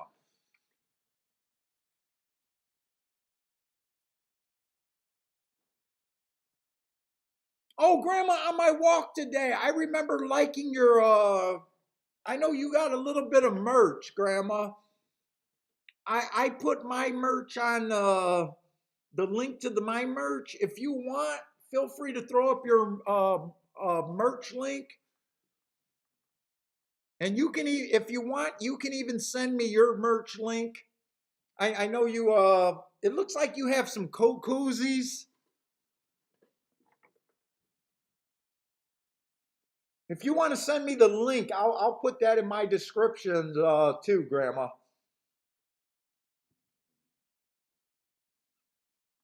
Whenever you get it set up, Grandma, if you want to throw the link up in the chat room or you want me to put it in my description, I'll be happy to do that for you.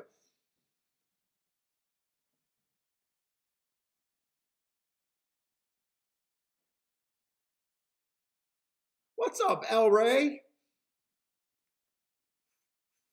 A lot of you guys like the 7 here. Let's see, Jeff got a play over there at Indiana. The 5 in race 1 at Indiana, Jeff likes.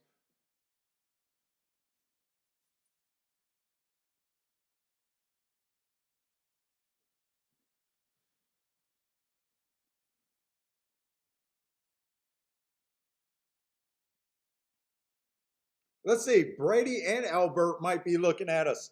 Dylan Daly, or what is his name? Dylan Davis, double.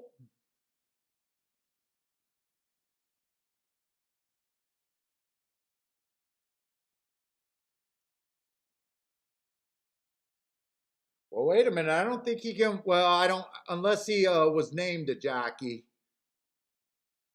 I don't see him in the 4th race, or unless you guys are, maybe you're talking about, did Dylan win the 2nd race? He might have won the 2nd race. Yeah, he won the 2nd race.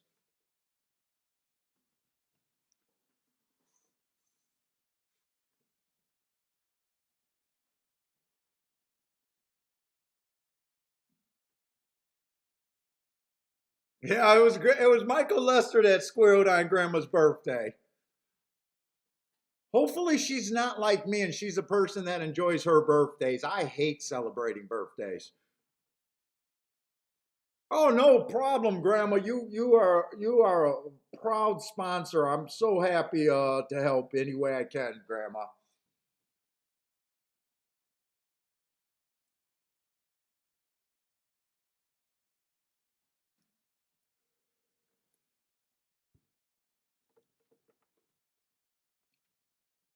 Yeah, I had that thought on a walk today. I was like, wait a minute, Grandma. I remember maybe a week ago liking your tweet with the coaster, and I was like, I need to remember to tell Grandma that.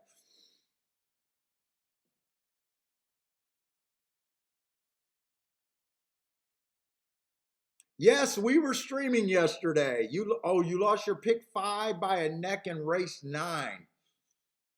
Oh, you needed the 5, that 6 horse.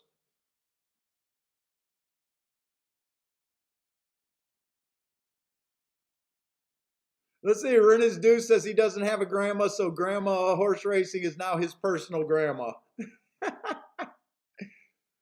We love Grandma in the chat room. We absolutely love her support. Very nice lady. She was nice from the start. She also helps with Lanier's picks, going out of her way to help Lanier.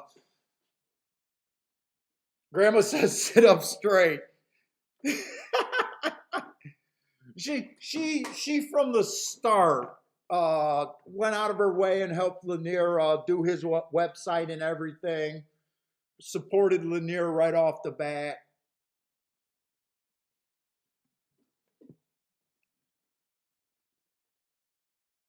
What's up, Coach Flat?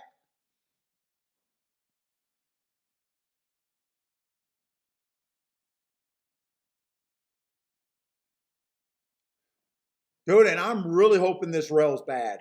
I don't care for the one that much. I think I'm gonna do a play bet here, trying to get alive to the horses, and the reason why I'm doing that is I'm just hoping it's outside today.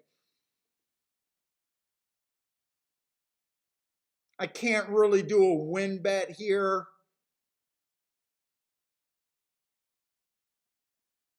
Can I do an exacta here, boxing a 3, 4, and 7?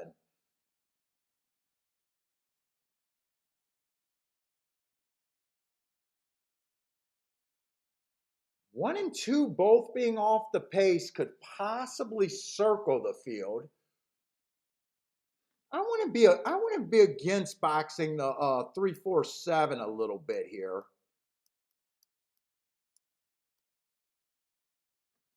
Just gonna try to play the opinion that the outside of the track might be better today.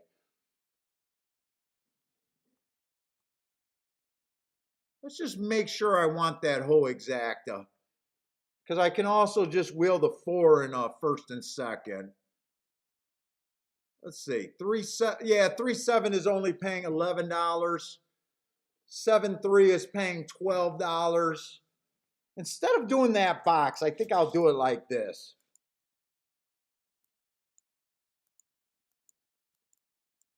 Instead of doing the box, I'll do the exacta like this with the 3 and the 7. 4 first and second with the 3 and the 7.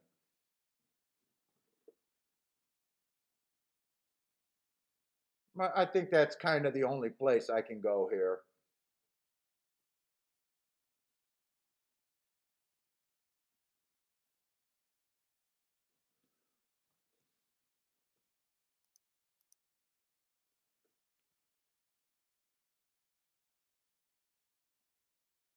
If it's outside, the 7 at 7-2,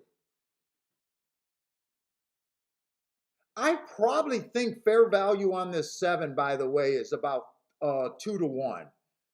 So 7 is kind of an overlay.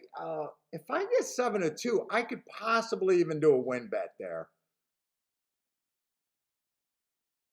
I'm going to hold off on that just in case he gets bet down a little bit more, but I might slide that in.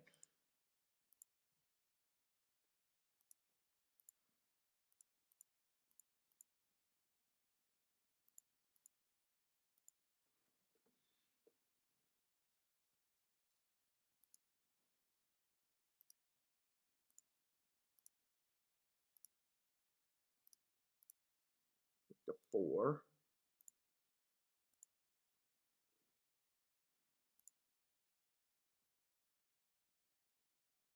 3, there is a chance that the 3 outbreaks everyone and goes to the rail.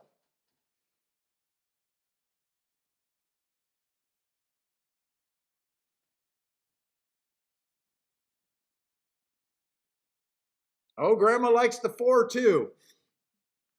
The 4 also. Whenever I say 4-2 or something 2, I always think people are thinking that I'm talking about the exacta. Let's see, and if I get 7-2 on the 7, I want that set up where all I got to do is click it. I'm going to have to wait until they're pretty much in the gate there.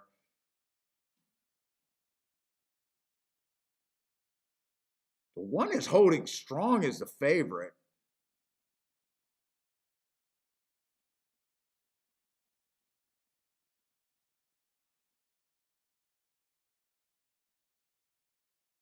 Let's see, Dennis needs the 4 to stumble so the 3 can get the lone lead. And fuck, now wait, I got to check this exacta one more time.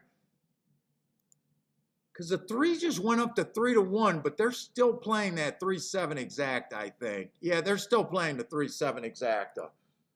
Let's see, 7's at 4 to 1. At 4 to 1 and 3 to 1, I can't really do a Dutch bet. You're basically, if the 3 wins, you're getting even money back, and if the 7 wins, you're getting a little bit better than even money. I don't mind Dutching,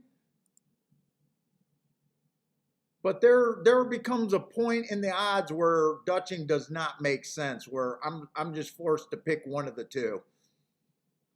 So I'm going to go with the 7 on the win bet. I'm happy with the 4 to 1 at the very least. So I got 7 to win also. I guess my best case scenario would be 7-4 in the exacta.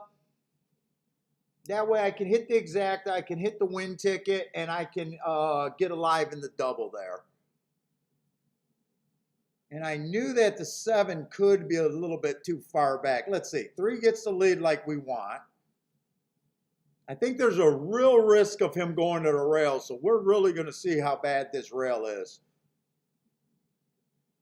7 worked himself into position, so I'm kind of happy with that. 4's, I was hoping 4 could hold his position, but he wasn't able to.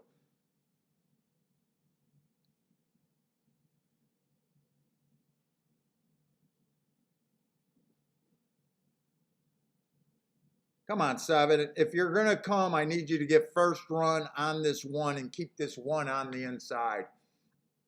4's not running.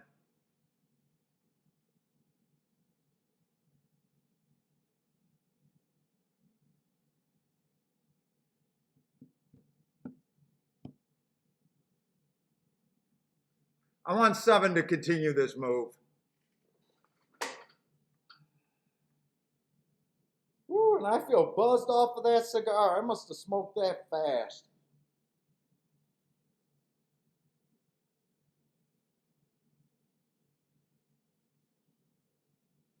Come on, 7. Change leads and go. You got this, 7. Come on, 7. You got this. This is easy work. Come on, 7. One more time. There we go. All right. Gonna lose on the exacta. Gonna hit the win ticket. And gonna be alive to the outside next race.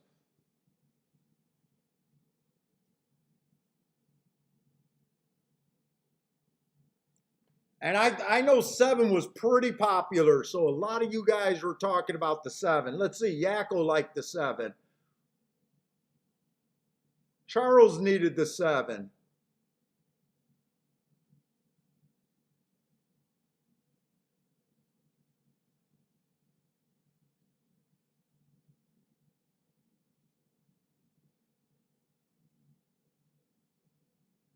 Albert liked the 1-7 in the exact. Oh, Albert got his exacta home. Okay, so the 1 did run well.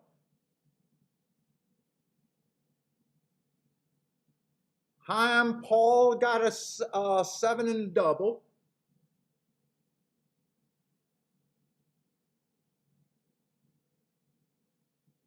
Albert loved the 7 over there. Nice job. L. Ray loved the 7. Nice job, L.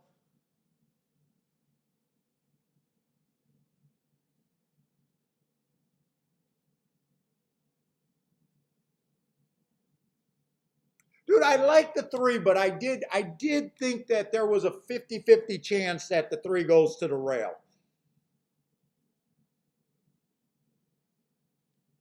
Jevin with the show bet.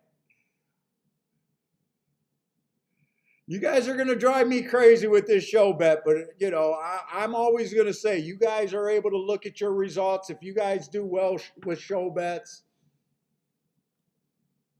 I'm not going to tell you that it doesn't work if you guys are doing well.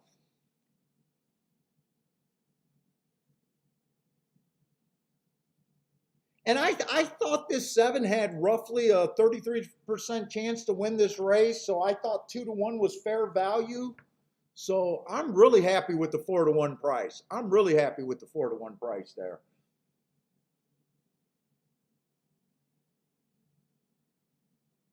Now if I can get this double, I'll be really happy, I think.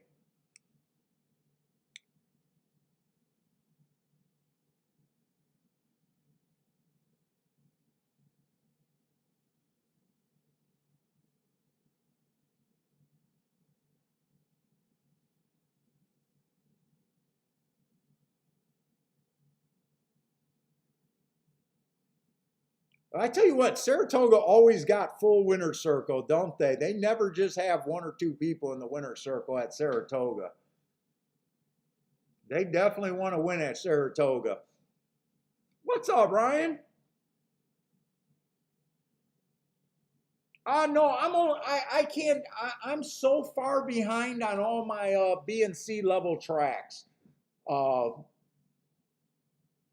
and really, since I'm starting to do more shows, I think some of these days I'm just going to concentrate on one track.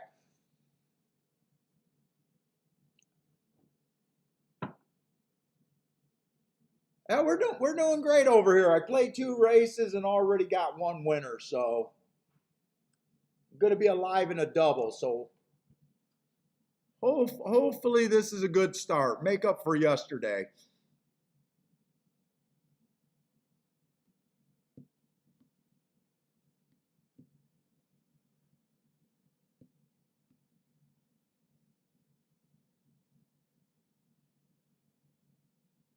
When I said it the other day, just bet the yellow silks over there at Saratoga. I've been noticing a lot of yellow silks winning. Is that a handicapping angle? I just noticed yellow silks because yellow's my favorite color.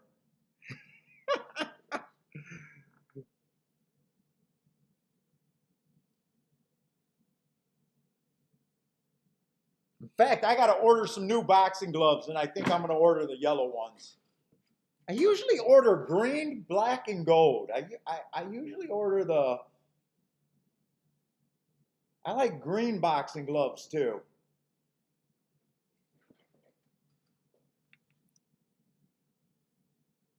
I hate white boxing gloves. I don't know why. Whenever I watch if you guys are boxing fans, whenever I see white boxing gloves, to me they make their hands look slow. I don't know why. They're super popular now, and I hate the white boxing gloves.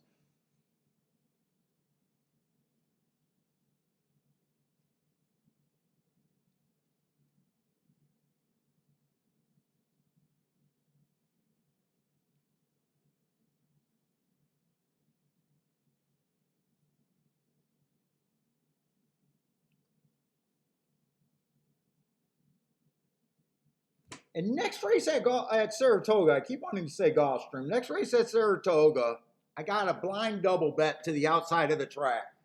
But I don't think I'm going to do any continuation bets because that's pretty much a 2-year-old with a lot of first-time starters in the race.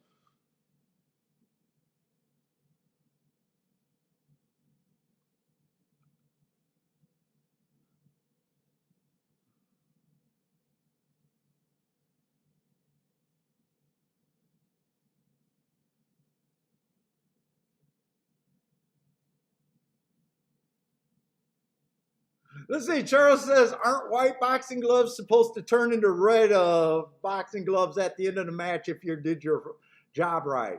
I don't know. Sometimes you're the one causing that color change. Now, I know in Detroit, I remember when I first started boxing in Detroit, I remember white was held over for if you had to be a good fighter to be able to wear white.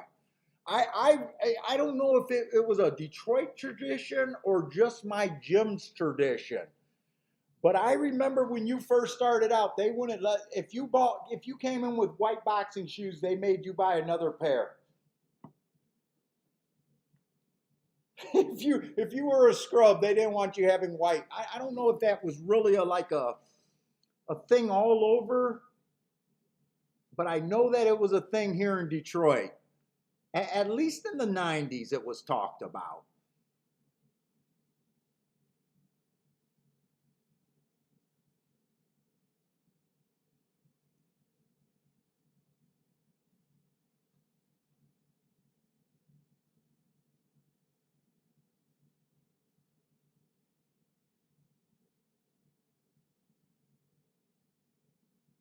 Oh, I used to love the Kronk shirt. Now, back in the day, before Kronk fell on hard time, they did not sell those Kronk shirts.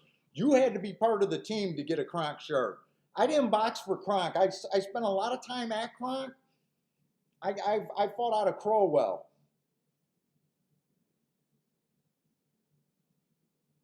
But now they sell those t-shirts, the Kronk merch. Back in the day, I think I'm pretty sure back in the 80s you had to be part of the team to get you a Kronk shirt. Yeah, I hate the white gloves in boxing though. I don't know why. They look slow to me. And they look big. They look bigger. I don't know if it's just a strange like thing.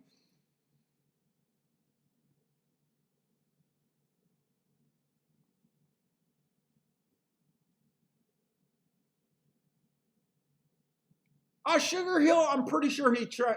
I'm pretty sure Sugar Hill was a fighter. I don't know Sugar Hill. I just know that's Tommy's nephew. I'm not even sure what age he is. I see him, he looks like he's about my age, but I honestly didn't know, I never met him.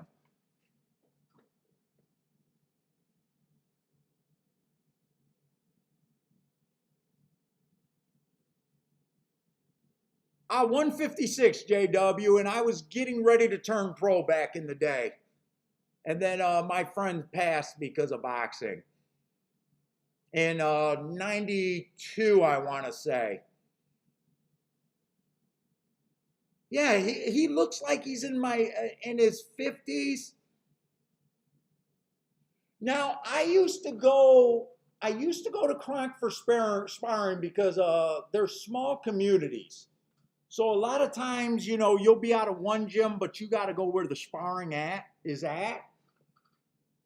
So I used to go to Kronk, but Kronk also there used to be this project, Herman Gardens. And Eddie Carr, who was a very good boxer, used to run Herman Gardens. And I used to go and do a lot of sparring over there at Herman Gardens. What that was under the Kronk flag and had Kronk fighters, but it wasn't the Kronk gym.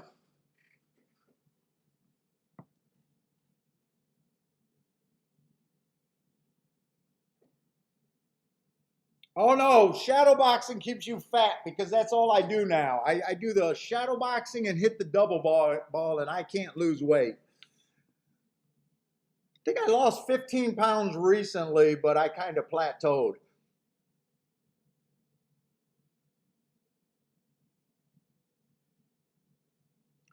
Who fought out of my gym? So my gym was really small. They had a really good amateur program developing amateurs. We had a guy, God, he looked just like Tyson. He looked just like Tyson in the face and his body. I think his name was Jay. We had a guy named B-Rock that was really good. We had James Toney used to come and spar there. Booker T. Word was a guy that was on the fast track as a pro. Used to come in there. He took a tune-up fight. He had a really big fight that fell through. He took a tune-up fight and fucked his career. I'm not sure what became of him. We've had guys travel. Pinkleton Thomas was a heavyweight pro back in the day. I don't think he was out of Detroit, but he came in there a few times and got some sparring. There's a lot. When you're in the gyms, like I said, guys go where the sparring's at. Uh, my gym used to only have like, it was kind of dead. It used to only have like 3 to, I don't know, maybe 10 at the most guys training at any time. But it was mostly an amateur program there. But we still got a lot of Jimmy Paul. Jimmy Paul sparred in there. He was a Kronk champion.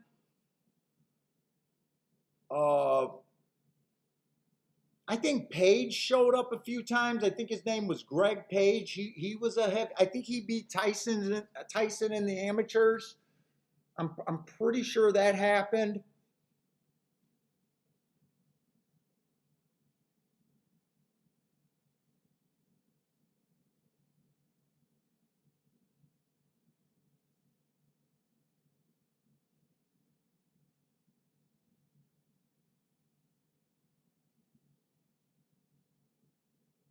But a lot of times it's really hard to tell because boxing isn't like a team sport, right?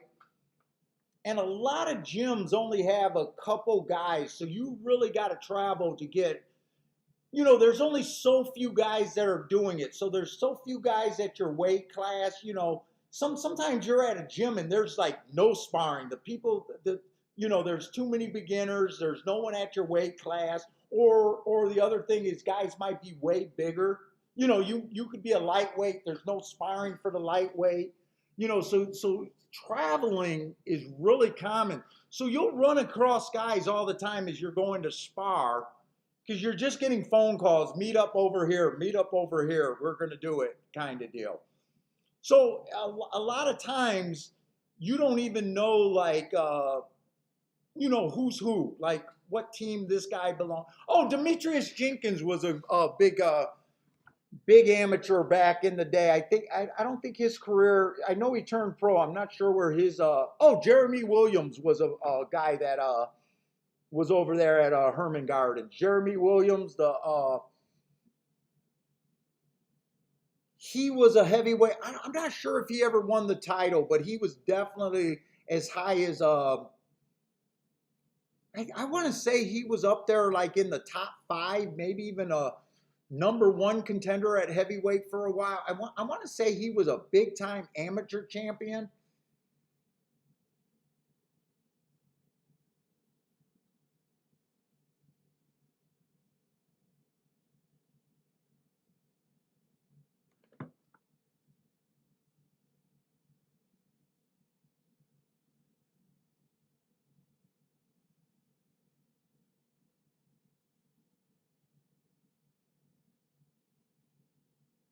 But yeah, I never met Sugar Hill, so I honestly don't.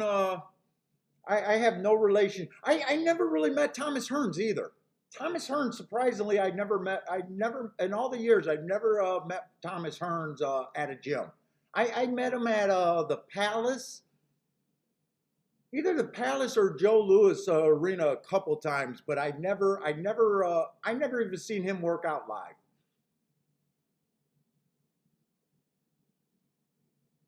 Oh, Randall Booker, that's a name. Oh, James Fortune was another name out there. I'm not sure where his career went either. I do remember that. I do recall Rydell Booker. Oh, you know who one of my favorite Kronk fighter was? I want to say his name was Anthony Johnson or Anthony Jones. I think he ended up taking whatever money he earned boxing and getting a whole bunch of tow trucks in Detroit. But I remember him with the Obacar Wars. Oh, we had dude, I remember going and seeing James Toney and who's that fighter that got all sorts of brain damage? He was a world champion. Oh my God, they used to put on a show. McCullough, was it McCullough?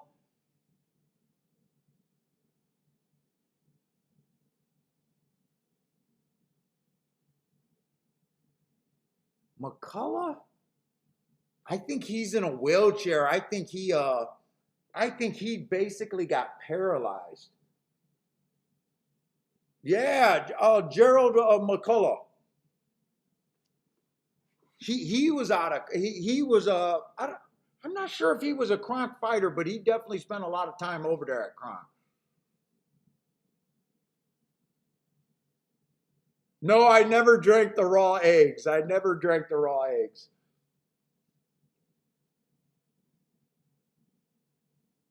Yeah, Damien, that's the guy I'm thinking of, Gerald McCullough. I'm pretty sure I think he got super injured. Dude, I remember guys at the height of their career not being able to tie their shoes. It's a brutal sport, man. It's really a sport that you have to have no options to really be good at. It's a 100%. You know, seeing guys at the top of their physical peak not being able to have the motor skills anymore to tie their shoes. Was that against Nigel Benn? I used to love Nigel Benn back in the day. Europe guy, British guy, the Dark Destroyer. I think that was his name, the Dark Destroyer.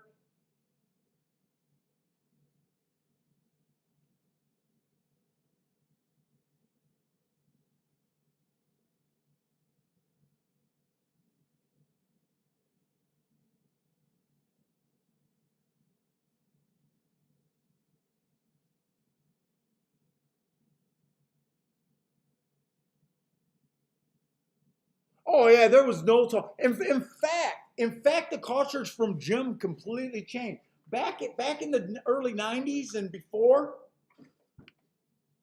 dude, we used to keep tabs on who we ran out of a gym. There was no such thing as this soft sparring, dude. Unless you had a connect, trainers didn't even want to deal with you. Back in the day, they would want to, unless you were a really young kid in the amateur program. For the most part, the philosophy was we are going to abuse you and run you out of the gym as fast as possible. We don't want to take time training you. Not now, because of the concussion talk and all of that kind of talk. From what I understand, the culture's completely different. They're going to a lot of softer sparring. A lot of high level pros stop sparring for the most part. Dude, I remember that this one promoter used to get guys right out of prison and bring them just for the kids, the amateur programs, just to feast on. They would sick them. They would sick them with these scrawny little white kids. And these buff guys just out of the joint would come in talking, always talking shit, and next thing you know, they're always being ran out of the gym. But things definitely changed on that front. Dude, my buddy died sparring. My buddy died sparring. He died in his sleep. He didn't even take an ass whooping. He got an aneurysm. Took him a week to die, and we didn't even know. We didn't even know. He went home. He had a fight scheduled for the weekend. He was starting to drag. The trainers and everyone thought he was out there partying and chasing girls.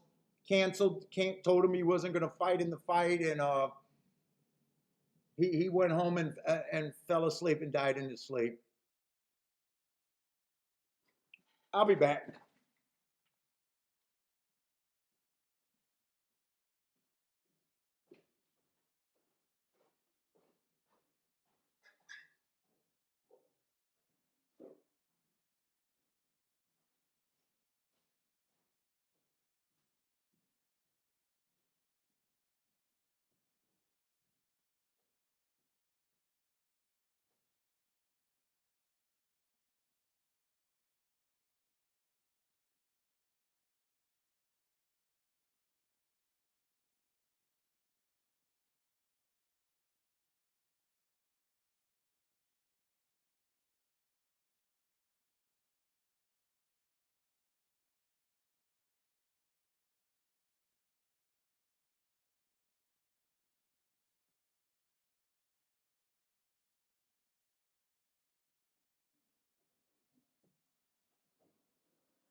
Ooh, that's rough.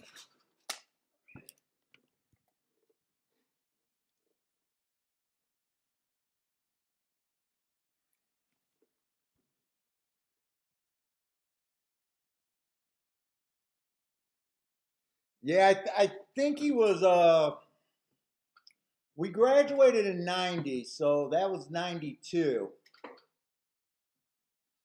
So he was either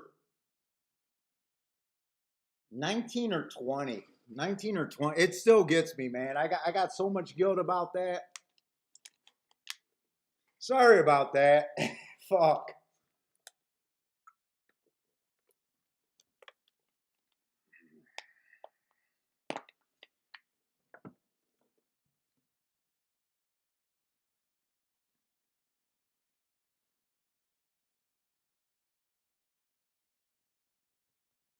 Oh.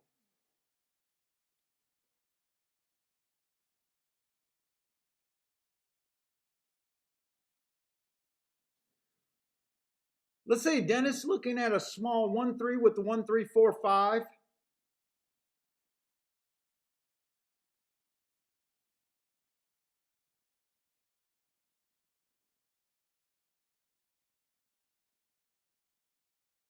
Yeah, is anyone else playing anything besides Saratoga so far today? I think someone gave out a, I want to say Indiana or Thistle pick so far today.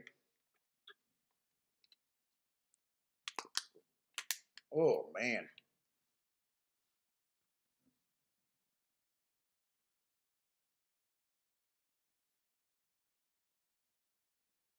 Let's see, Charles got a 3-4-7.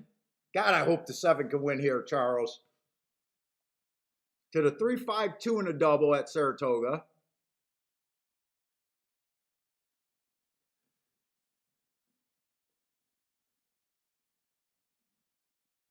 Let's see, Paul, so far, no luck over there at Thistle. So Paul's looking at Thistle over there, but he's 2 for 2 at Saratoga. Nice.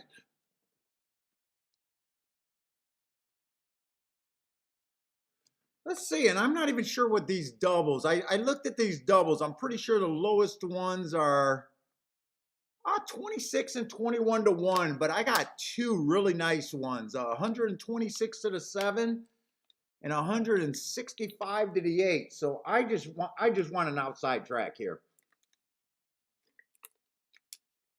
If I can get through with these, I'll be on a nice day.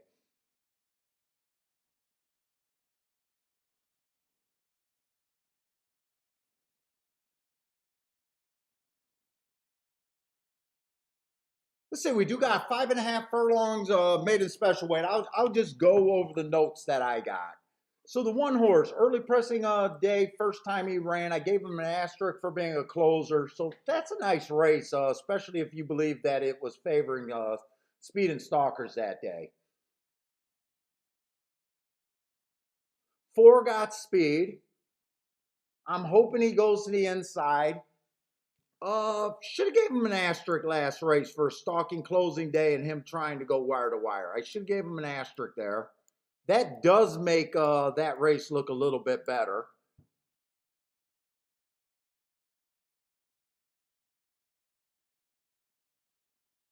And then 6, I got running against the early pressing day, first time out. That's a nice close, actually. So I'm happy I got him. And then last race, he was kind of average while stalking.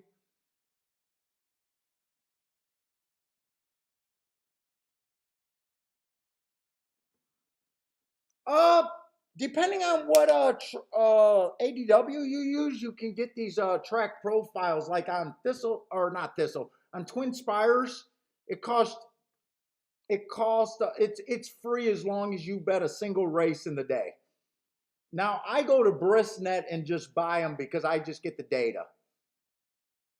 I run them through that free program generator that they got on their website. So I'm able to buy. I'm willing to get my times adjusted the way I want them adjusted. So I'm willing to just pay $1. It saves me about an hour every day. So But I think a lot of Twin Spires or I think a lot of ADWs, if not, I know Twin Spires. As long as you play a single race on what you download, I think for each track you get them for free.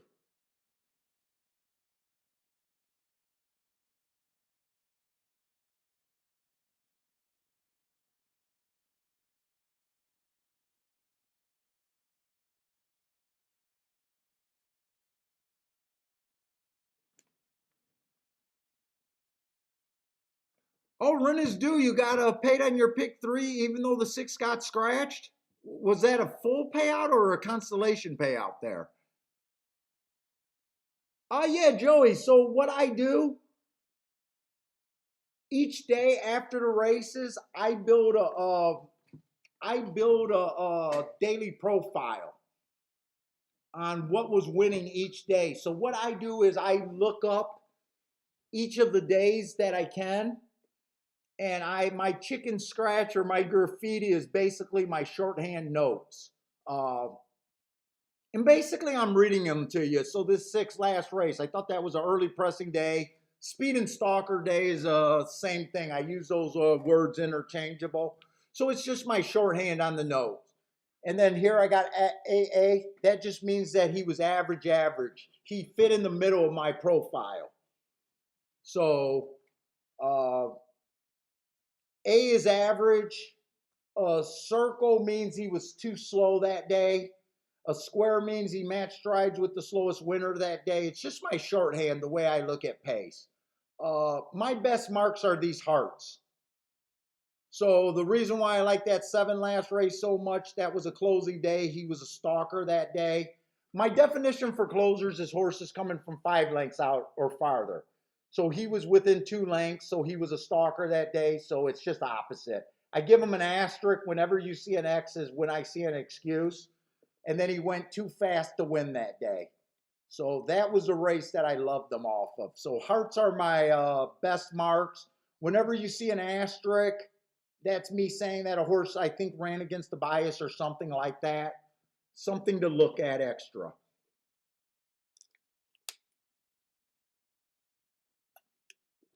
So the people that have been watching it for a long time, they get an idea about what my notes are if they like them. The hearts are the ones that most people are drawn to.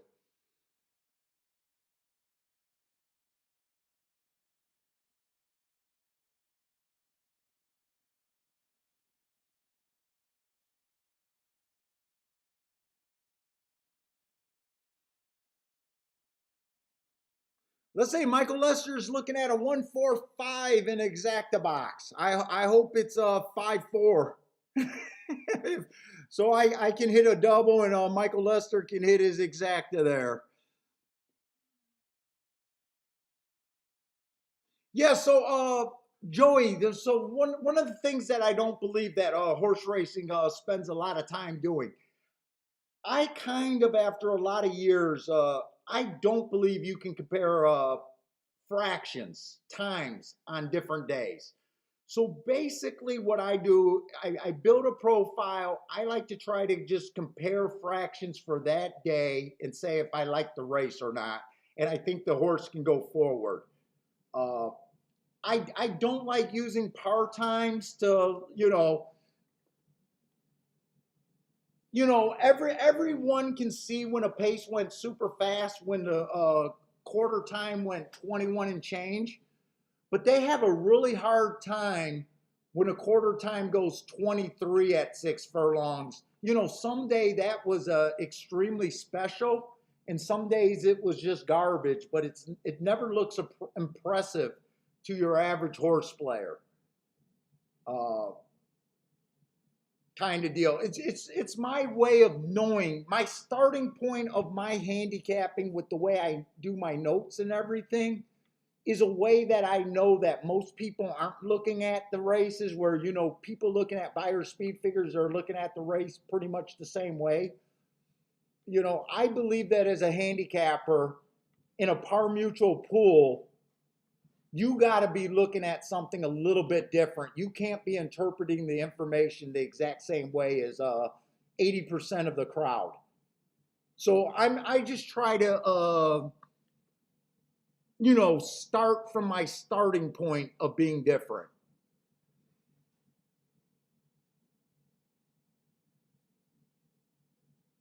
I don't know if you've been here long enough. I also always say I expect to lose 80% of the races that I play.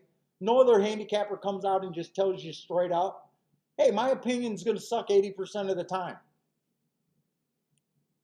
I believe that most people are trying to improve their hit rate in selecting winners.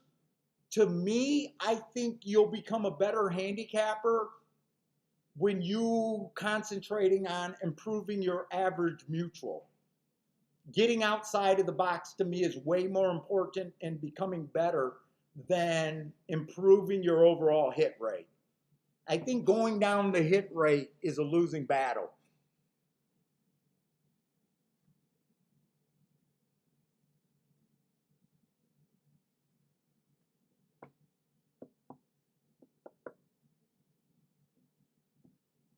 And I also don't believe there's such a thing as a good handicapper, bad better. I believe that handicapping, you're assigning probabilities to the event. You got to acknowledge that every horse has a chance to win a race. And if you pay attention to horse racing math, that will more than your selections will get you in a better spot as a handicapper.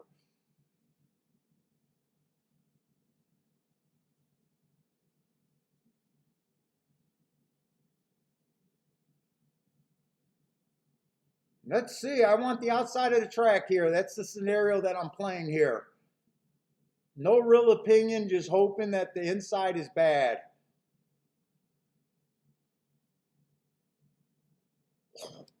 Oh man, this Plymouth's just killing me today. Got a spit bucket. Yeah, I'm going to have to be a fan of the 5 because it looks like everyone else is too far back. I just need this 5 to carry on here. This looks good. And I don't even think 5's my lowest double. Actually, I think 5 is paying 26 to 1, so this is going to be a decent hit right here. I think 6 was the lowest double that I had.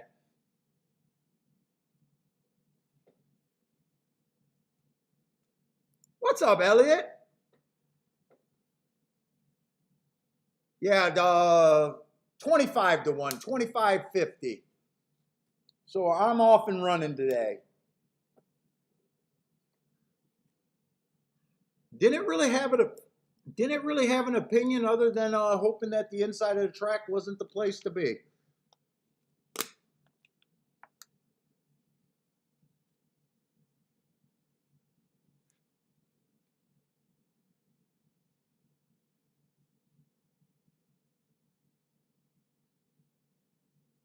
And I normally almost never hit a first-time starter. I only hit him because I went wide enough on the outside. I didn't do anything special there handicapping wise.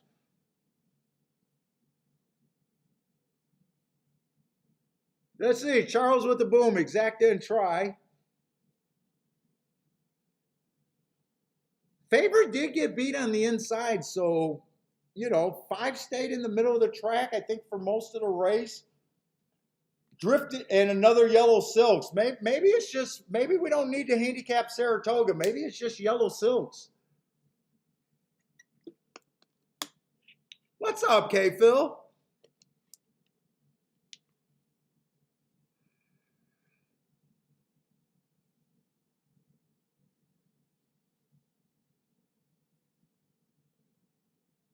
Let's see. Jevin's saying he liked the 5 because of back-to-back gate works. Yeah, I hit the winner in the race before this, and then I also hit the double here. Only made 2 plays so far today, so off to a good start. Let's see. Ryan says 5 was also a clocker special on Brisnet. Lloyd says, is he? Well, I don't think you're the only one. It looks like Ryan had a reason, and so did Dennis. Oh no, Dennis is saying the Yellow Silks exact. What was it? Yellow Silks exacta? I might have to just be watching for Yellow Silks. Lloyd says boom if it's a 5-6, so Lloyd's going to hit his exacta.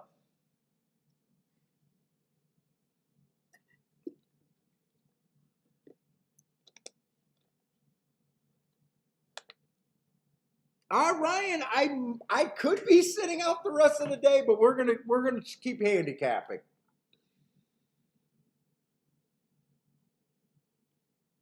I did hit it enough where I could sit out the rest of the day if I wanted to.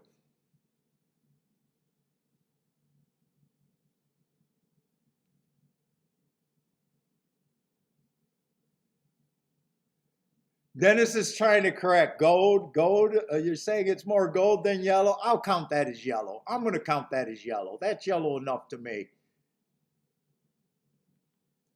That's not the yellow I like. I love the Corvette yellow. That's more of the Dodge yellow. The Dodge level on the yellow on the Challenger.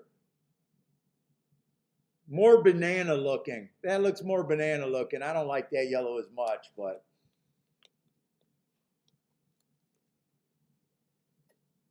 I'm going to count that as yellow. You guys are saying gold. I'm counting that as yellow.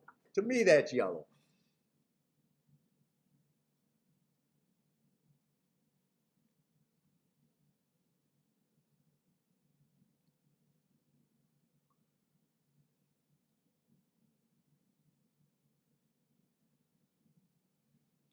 Ooh, and another big winner's circle there.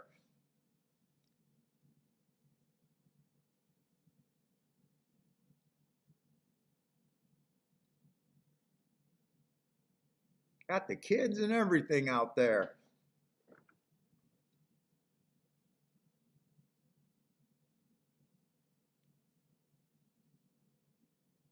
Let's see, it looks like Denny's happy with that winner too.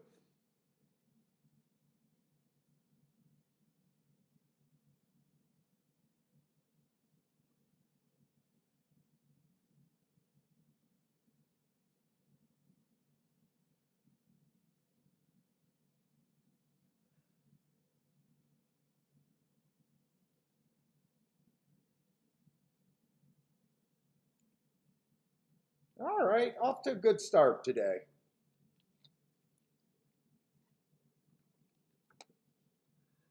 Charles looks like he's heating up.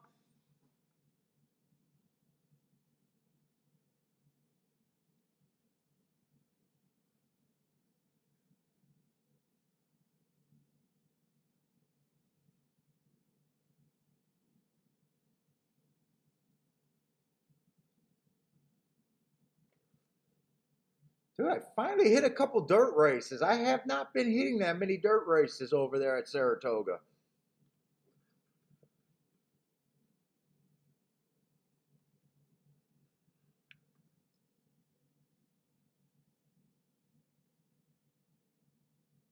We got a nice cheap little 12.5 claimer over there at Saratoga now. That's in my wheelhouse.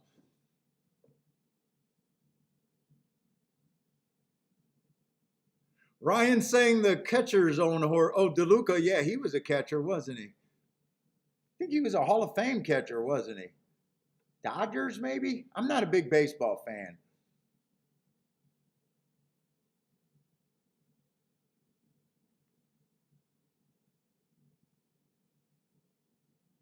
K Phil is liking the turf at Saratoga for the bangers. We did hit the longest shot so far at Saratoga. We had that 43-1 winner opening day. I think it was opening day on the turf. I think that was a 5.5 furlong turf race. Closed out a double with them.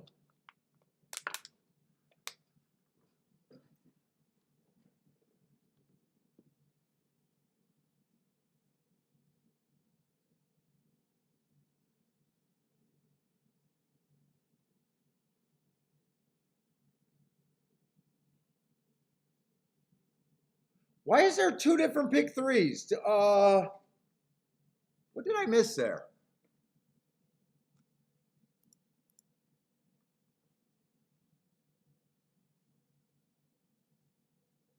Looks like there was a consolation pick three, but I'm not sure what that was. It wasn't on the six, right? It wasn't on the six getting scratched, was it? Maybe it was the six getting scratched.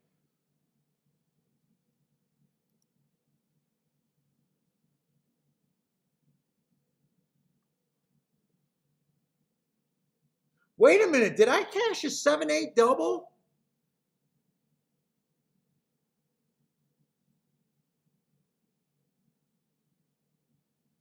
Why did they pay out the 7-8 double?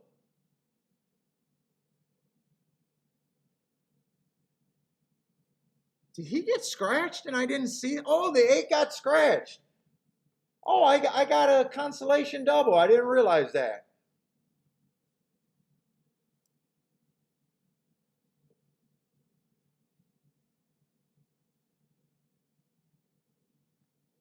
I did not realize. They must have scratched him going into the gate or something. I never even realized that. So actually, I get closer to 30 to 1. Woo! Hey, Ryan, I can definitely sit out now with the closer to 30 to 1. That's money in the bank right there.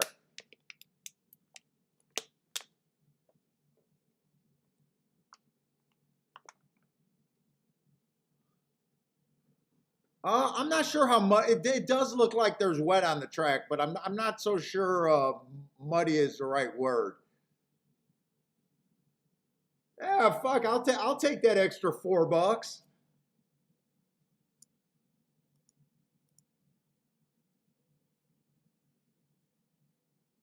Ooh, $4.15. A few. I got that for just as many times as I got the double. So yeah. 29.65. I played them for the same amount, so it just turned that in from. Look at that. I beat breakage. I guess I beat breakage there a little bit.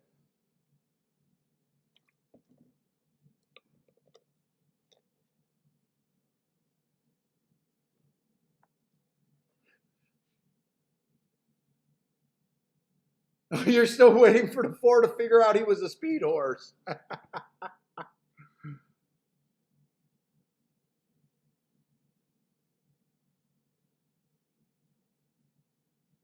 Let's see. K Phil is another one that says, if you haven't been to Saratoga, you're missing out. Best place to watch horse racing by far, in his opinion.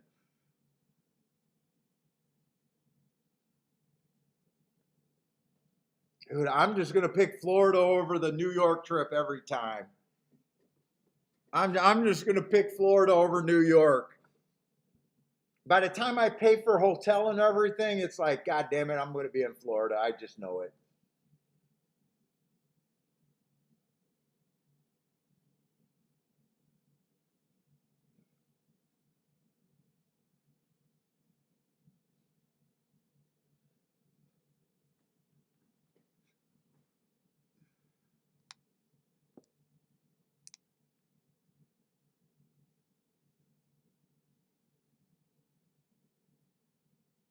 They must have scratched that 8 right after I read the replays, unless that just didn't update in time. Because the 8 was my best will pay.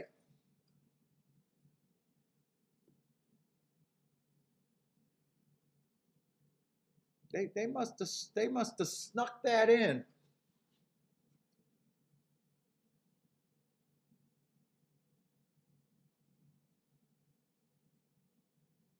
Let's see. We got a nice little claiming 25,000. Let's see. Where's this chalk going to be in the 4 hole?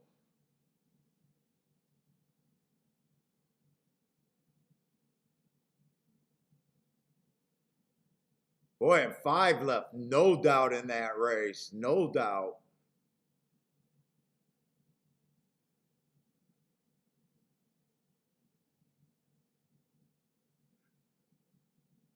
Dennis says, let's be honest, the 8 was never beating the 5. The way that 5 won, yeah, it looks like no one was going to beat him. You know, and the four did not help any of the inside runners. The 4 was knocking into that rail horse. The 3 horse, he was really knocking into the 3, and the 1 kind of got steadied out of there. So the 4 actually played a little bit of blocker there. I don't know if it would have mattered as easy as this 5 horse won, but you know what? Thank you, 4, for the extra help, though. I don't mind you eliminating a couple horses from the win spot.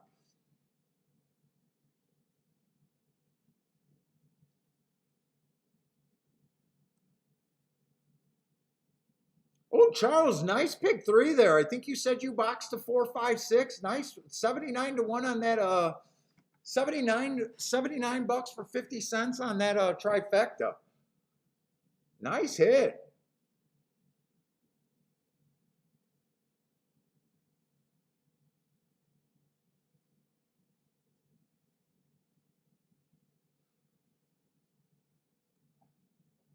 What, Ryan? You mean last race?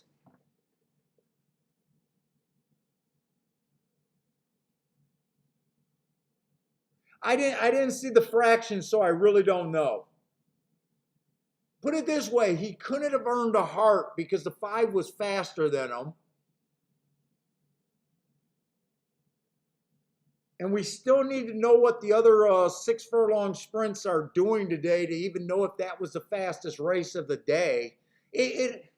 I can't look this early. I have to chart all the winners for today and look at the times there and just see where that race fit in. You know, if that was if this ends up being the fastest race of the day, 4 could possibly look pretty good for the first 2 calls. But if this is the slowest race of the day and the 5, you know, didn't look that impressive, you know, the opinion changes as we get more data. So it's kind of hard to say right now. And I didn't even see the fractions to know if that was the fastest race of the. There's only been 2 sprints today, and one of them was oh no, that was a 3-year-old race too. So I'd only be comparing it to the first race so far today. So you know we need the more information.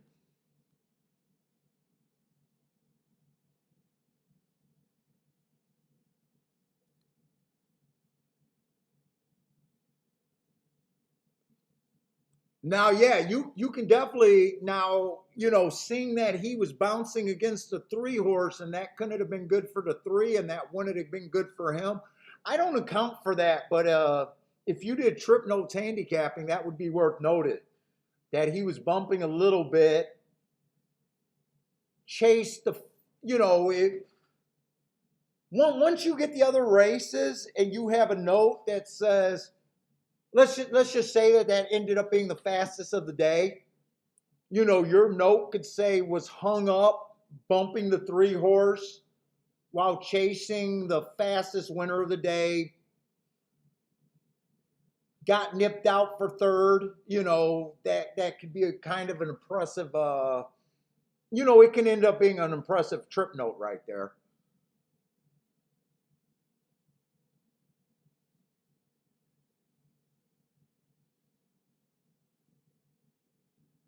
And then if you see where that 5 goes, if the 5 comes back and wins or runs his next race, you know, before the 4 horse, you know, it's also sometimes good to know what he done. You know, if the 5 comes back, steps up in class and wins another race easy, then fuck. You know, if the 5 goes and wins an allowance 1X race right off the bat, you know, that all goes good to what your opinion on that 4 was. Because 4 was doing the dirty work. 4 to me ran a more impressive race than the 6. The 6 rallied late to beat a tired 4, where the 4 at the very least tried to contend with the 5, just wasn't good enough. All of that shit is useful. But one of the things that can be difficult when you have notes like that on a horse, sometimes you fall in love with the horse. You know, that's the only thing that you got to be careful about, you know, falling in love with your notes. I did find that sometimes against trip notes. You know, you still want to make sure you're getting the value next time and he's still in a good position.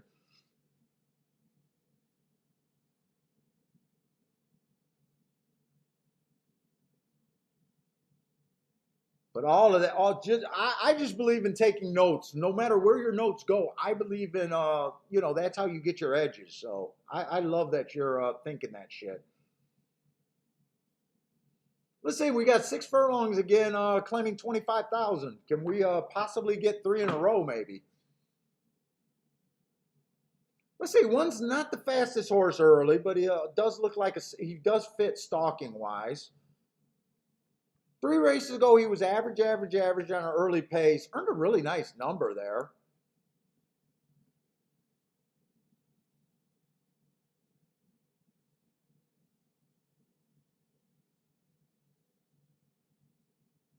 Don't really have a real excuse for him last 2 races ago. I thought it was an early pressing day and he wasn't good enough to kind of keep up there.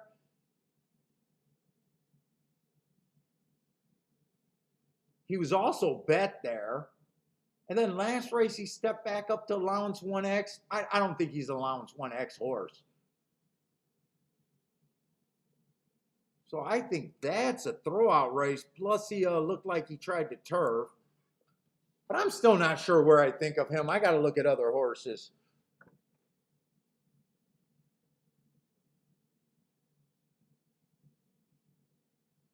Let's say the 2 horse, 4 races ago, that's a nice win. Early pressing day, average, average, match strides with the slowest winner, which he was. Breaking his maiden. Nothing's wrong with that race. Comes back. He goes wire to wire again. Inside of the track was good that day.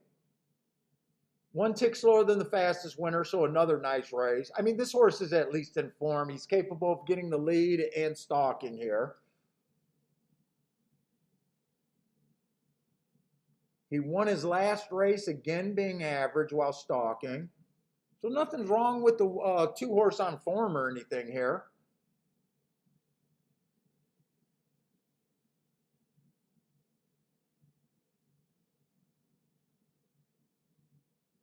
Looking to see if some of these horses ran together. Let's see the 3 races ago ran in the 6 hole on the day that I thought the rail was bad. Bit higher of a level. 25,000 should be a lot stronger than this race. He steps up in class at Monmouth to 1X. I just don't think he's a 1X horse, really. Then last race he was basically at this level. I don't like his marks, but he that was the slowest pace of the day right there. He was only 1 tick off of that, and he's getting slow, so that was the slowest pace of the day. He does look like a horse. Now this, whenever you get a horse running against the slowest pace of the day, it can be sneaky good. If you think the horse needed to come off the back, it's a sneaky good race. If you think the horse should have went wire to wire on the slowest pace of the day, then it's a bad race. It's just how you want to look at that. I'm thinking that he's more of a stalker and he even got some closing races. I don't think he wanted to be doing the dirty work. I'm going to look at that race like that race was actually sneaky good there. I'm not sure if I like him, but that's how I'm looking at him. Oh, 15-1, and I take more liberties building a story against a long shot than I do a favorite. Or I at least try to.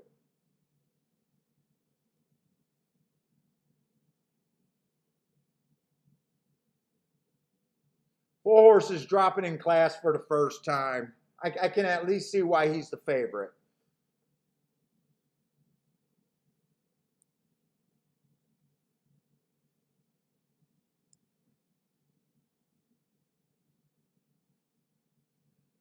Five horsemen at this level. 4 races ago, fastest winner of the day at 16,000, roughly this level probably. 3 races ago, inside of the track was good. He had the 8 hole, was still fast there. This horse is fast. 2 races ago, early pressing day. 1 tick slower than the fastest winner, average slow, got in position. Still with that slow, looks like he was second best there. The only thing I don't like about him is he went to Delaware. I don't know why I want to hold that he couldn't win at Delaware against them. I have no idea what kind of stock they have at Delaware. I just don't like Delaware.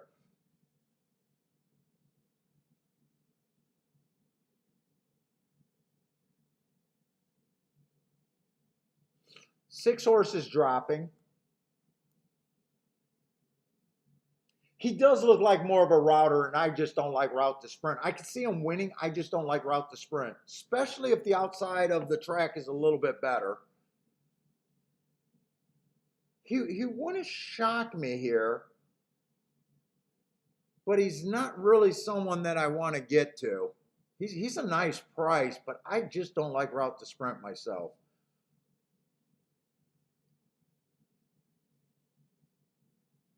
Seven's in decent form.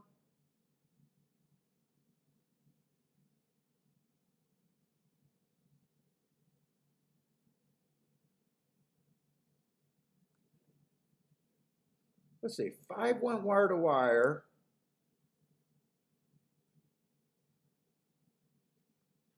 I forgot to do the tic-tac-toe board. Let me get this tic-tac-toe board. I don't got that much time. Let me see, we got 8 horses here.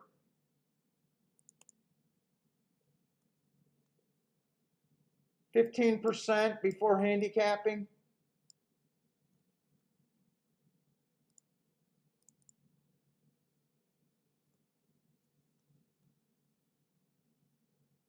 So roughly 6 to 1.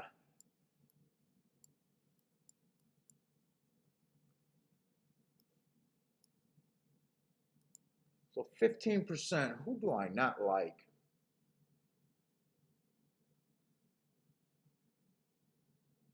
I'm going to make my line like I think that the inside is not that good. I don't think the inside is that great today. Track's drying out, so it could change, but as of now, I'm not feeling like the inside is all that good of a place to be. I'm going to try to do a betting line. I'm going to try to do it quick, but I am on short time.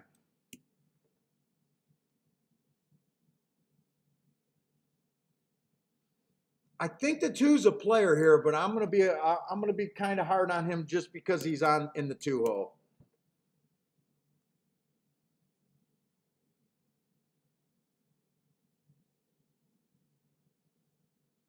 Same with the 3. Ah, wrong thing.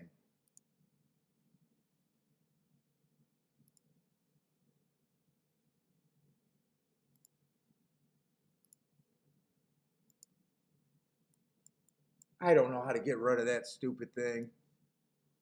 Keep making that mistake.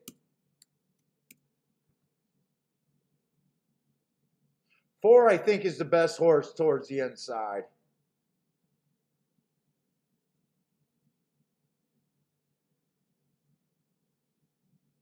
Is there anyone on the outside that I don't like? I don't think there's anyone on the outside that I don't like. Let me see if I can do this real quick.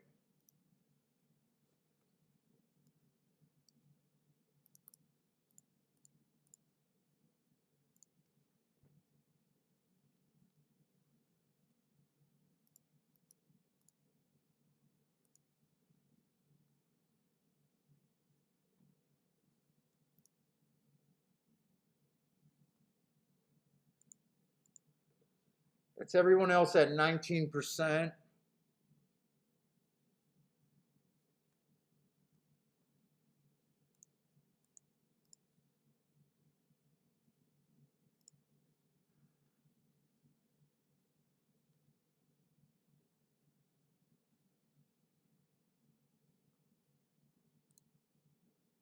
I think the 5 should be favorite. I just got him at about a 28% chance. I think he's at about 5-2. That's probably the horse that I think should be the favorite.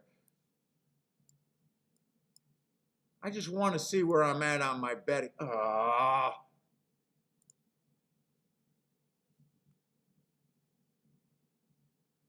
was I at? I think I was at 95 minus 28. Divided by 4 horses, 16%, 1675. I'm just going to say everyone else is roughly about 5-1 in my mind. I don't think I really think everyone on the outside is about 5-1.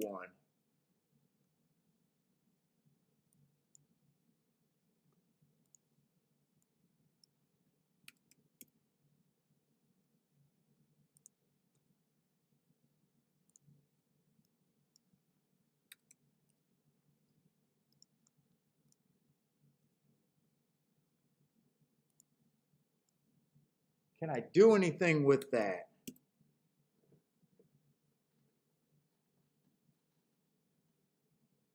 Kind of the 8 and the 6 are giving me the best option for value.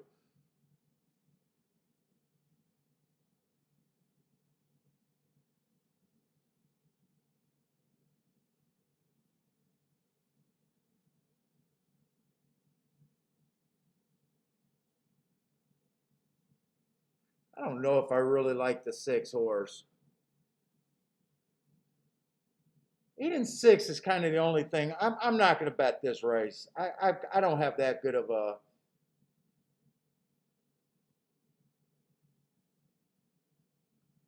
I don't think I like the 6 really at 5-1.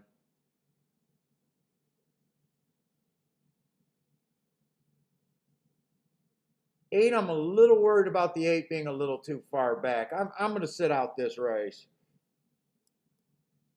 No bet for me.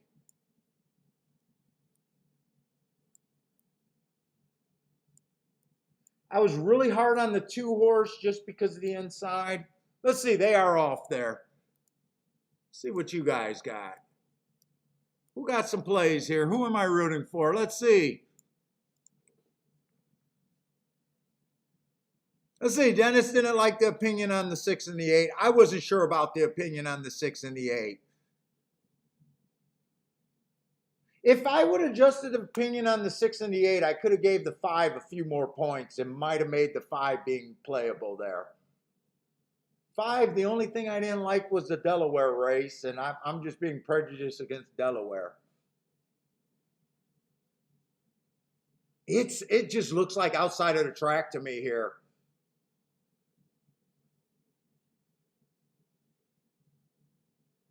And speed's been pretty good. Come on, 8's trying. Is that 8 or 1 on the outside?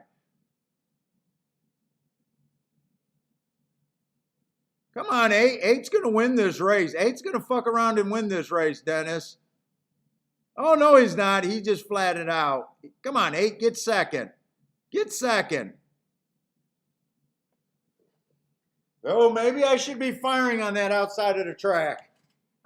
Maybe I should be firing on that outside of the track. I'm getting pretty locked into that opinion about the outside of the track being good.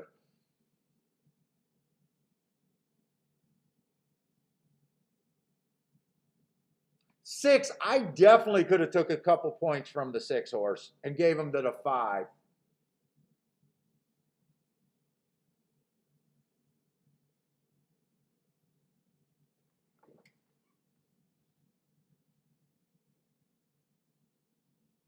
Let's see, Grandma with a nice little win place bet. Charles with a boom, boom, boom.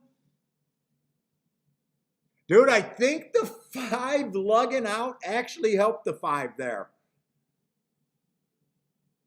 2, I said I was going to be hard on the 2 only because of the rail. And one ran a good 4th there. 4 did not run.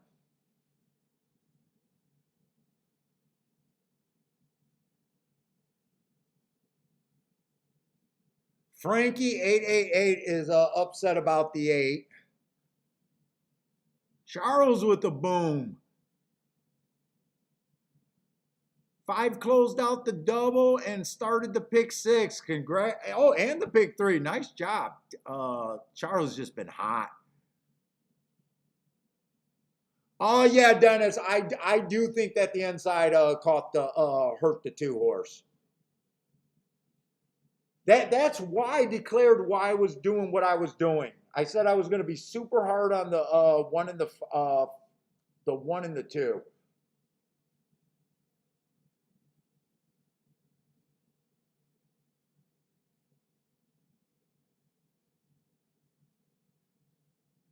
I think I could have made 5 my second choice. I really do if I took a couple more points and had another minute. Because soon as I looked at the 6, I was like, no. I don't think 5 to 1 on a route to sprint horse is really where I wanted to be. I think I could have made the 6 10 to 1. And I think whatever points I would have took away from the 6. Let's see, 5 to 1 is saying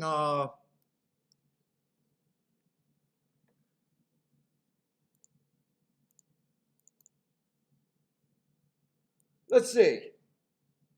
I'm going to do this in red because I just want to know that this was adjusted after the race. And just the example. If I would have had a couple more minutes, because I knew right away that I did not like the 6 at 5 to 1. So what's the difference between, so that gives me another 6 points, and I'm pretty sure I would have put him on this horse. That would have made him 22. That would have put him at 7 to 2. Let's see, I just want to write that in red. Not the biggest overlay because he went off at 4 to 1. But I still kind of like the 8 a little bit. I like the 7 a little bit. I think I could have wheeled that 5 first and second. I think I could have keyed off the 5 and possibly even the 8, even though I didn't do the 8. 8 was a stalker, but he was at least a sprint stalker. And he did have the outside. That would have made that race a little bit more playable. And that exacta, what, 74 to 1 you guys are saying? 74 to 1?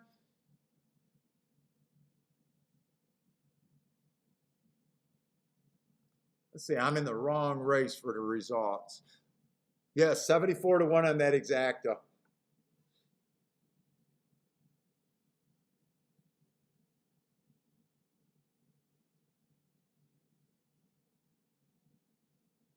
All right, I do like that race because we've been thinking outside today. Oh, I think my tic-tac-toe board is right here. So 5 went wire to wire. I feel like that was, oh, let me go back to my blue pen.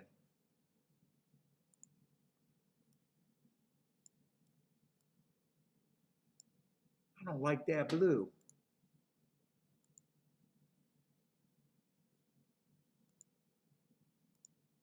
Oh, I don't like purple. I don't like purple. We'll go with that blue now.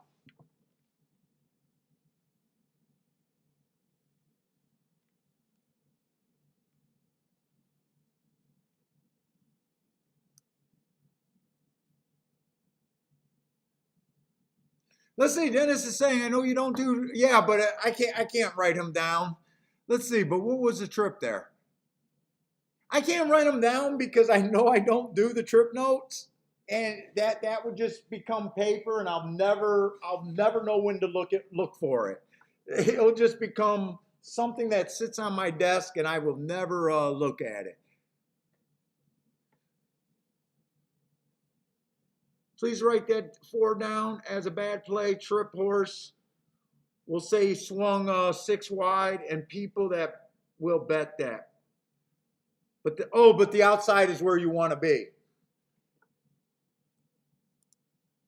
I'm gonna watch that replay anyways. So my notes, unless something changes with a whole bunch of inside winners going forward, right now my notes, I'm definitely thinking that Saratoga is favoring the outside right now. So even if I see that 6 wide, as long as I don't see a whole bunch of inside horses that change my opinion on what I think the day is, that 4 is not going to look good the way I keep track.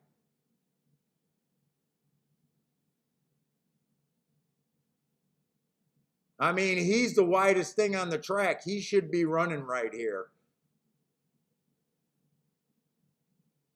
And I thought this horse was supposed to have a little bit of speed. No, he's every once in a while he does get that far behind.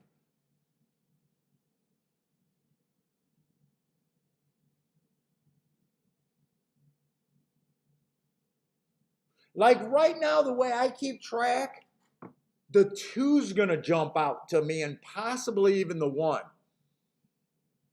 You know, next time they run, the 2 is gonna look good to me.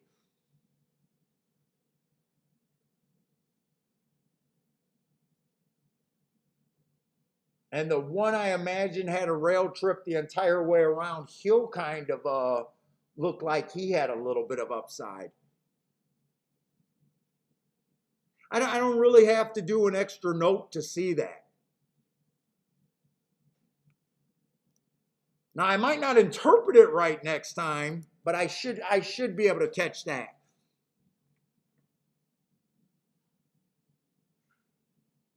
But right now I'm thinking the 2 probably ran the most impressive race there out of that group. 2's also bumping into the 7 horse as they were coming out of the turn. That didn't help the 2. 1 was making a run, and then 1 got steadied behind that same 7 horse also.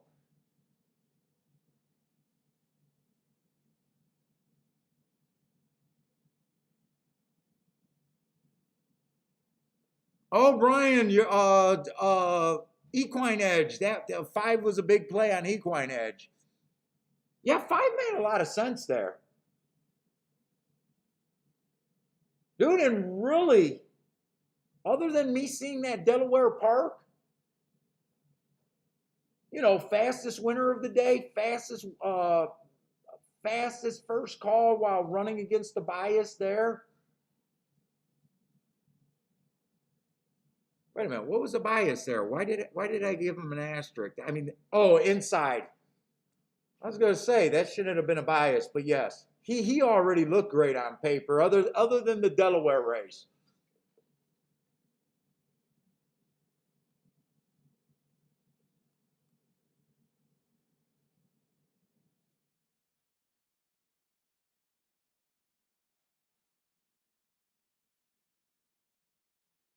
Let's see, Lloyd, how do you know how much everyone can only bet this race? Dude, you never know who's in the chat room. Dude, you never know. I have no idea what the viewers on the shake-up play.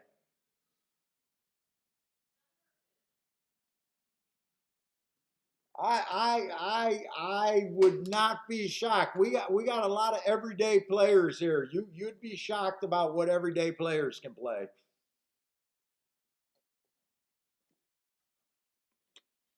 Shit, we might dude, I've seen some of these guys' tickets and I'm fucking blown away by some of them.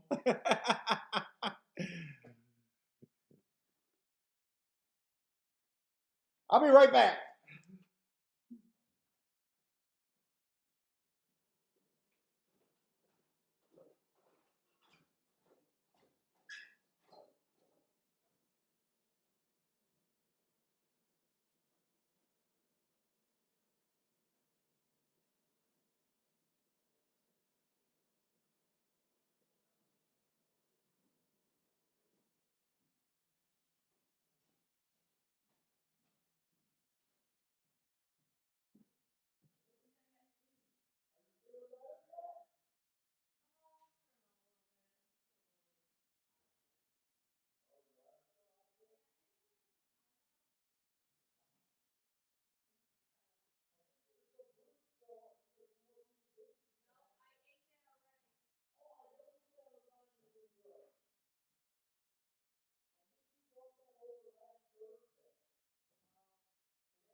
Her peppers are good. I've been cooking her. I've been putting her peppers in my eggs. Yeah. They're sweet though. They're not hot at all.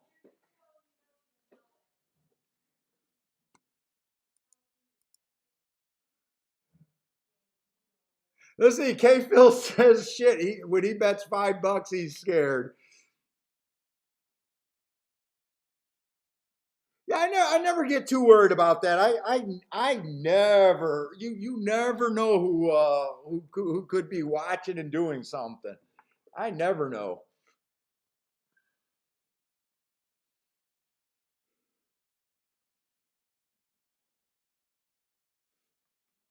Just like I do the show, like the show's a teaching shit. I don't even know. There could be some really high level fucking pros playing. The guys that make me jealous, even.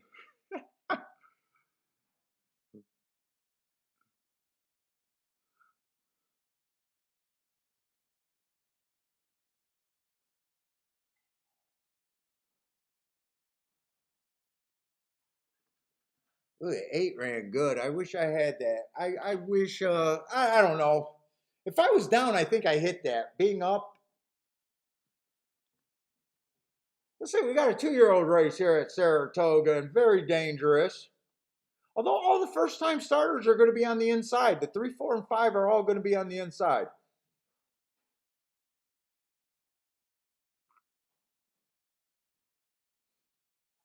What we got? Six horses. Oh, 6 horses with the scratches.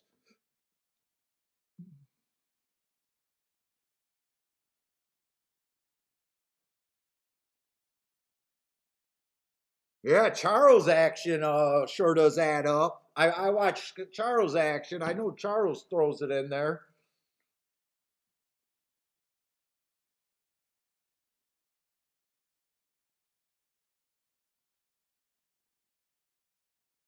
Oh yeah, $100 on a 15 to 1s. I mean, that handle adds up, but that's not even a big player in the grand scheme of things.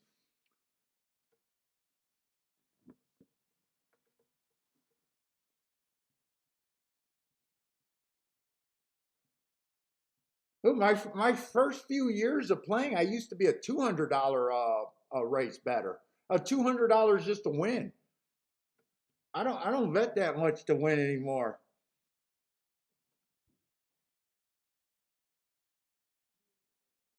My wife goes usually.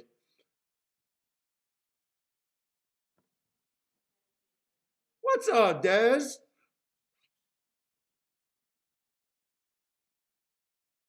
Now, when I'm doing play bets and I'm going after exactas and doubles, and especially when I Dutch 2 horses to win, those bets sometimes equal two, three, $400 even on my play bet.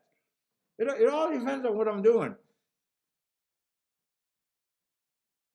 I might do a $10, $15 exacta in a play bet, and then do a $10, $15 double.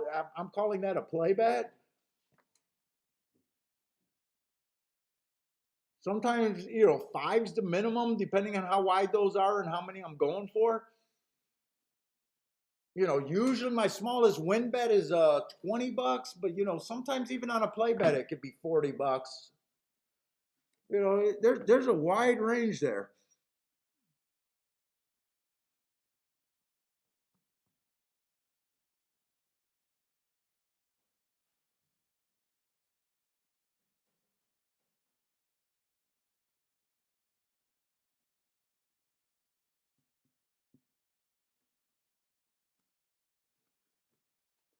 Dude, I try to follow his cursor. Shit, I think half of his win bets are $1,000. I think his average win bet is roughly $1,000.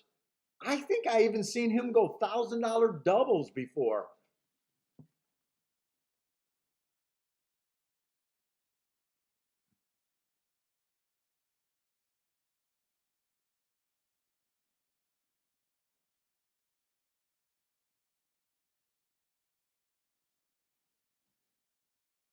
And there's a lot of guys that, dude, I know a lot of guys like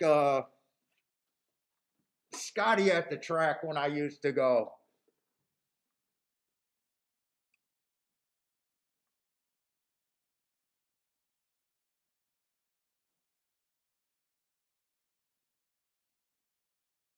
Yeah, Ryan, I did hear that on one of his most recent shows. He says he won quite a few millions on pick sixes, and right now he kind of had a sentence that right now, without the pick sixes, he said something like he could be a winning player, but he loves the action too much, or something like that.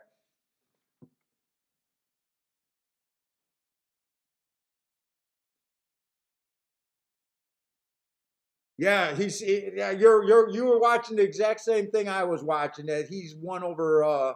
That he said that he won probably 6 million or more on $2 pick sixes back in the day.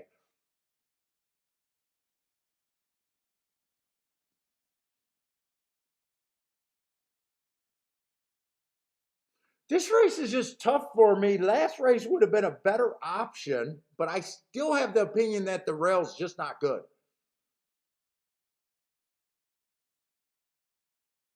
Yeah, we're talking about Scotty. I talk about Scotty, but I love watching his action.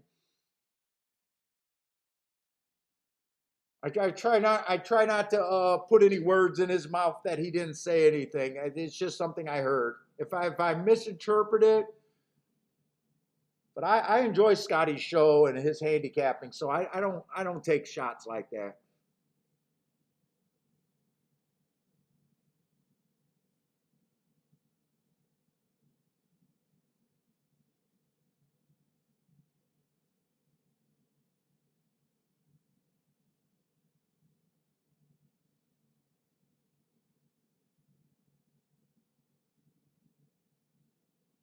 Yes, Charles. I think they're going to go away. I'm hoping they go away. Well, not that I play them, but the jackpot things aren't good for the smaller players.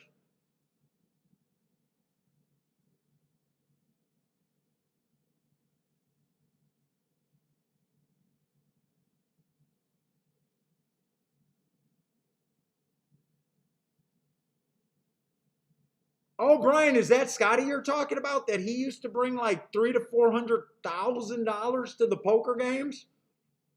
Wow. Yeah, that's at another level. That's at another level. I have no problem saying that Scotty's at another betting level. I'm not even close to Scotty's action.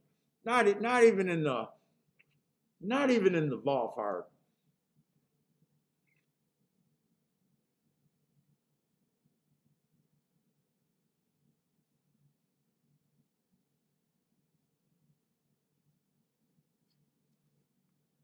I'm a big fish in my tiny, tiny pond. It's a tiny pond.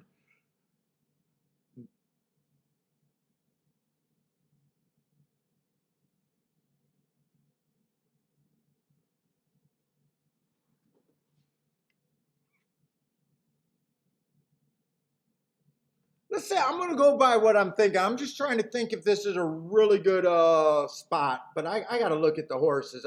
Right now I'm convinced that it's outside of the track.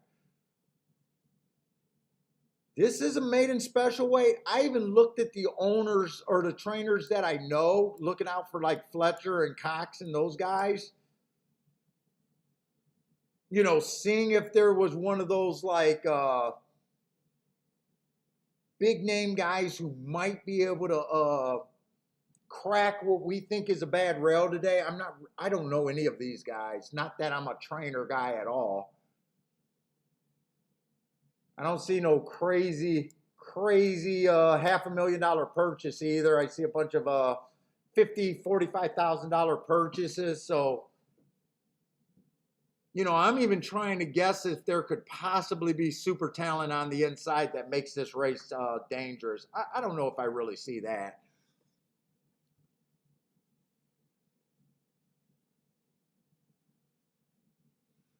Let's see. So the six is going to be in the four hole and got two early pressing days.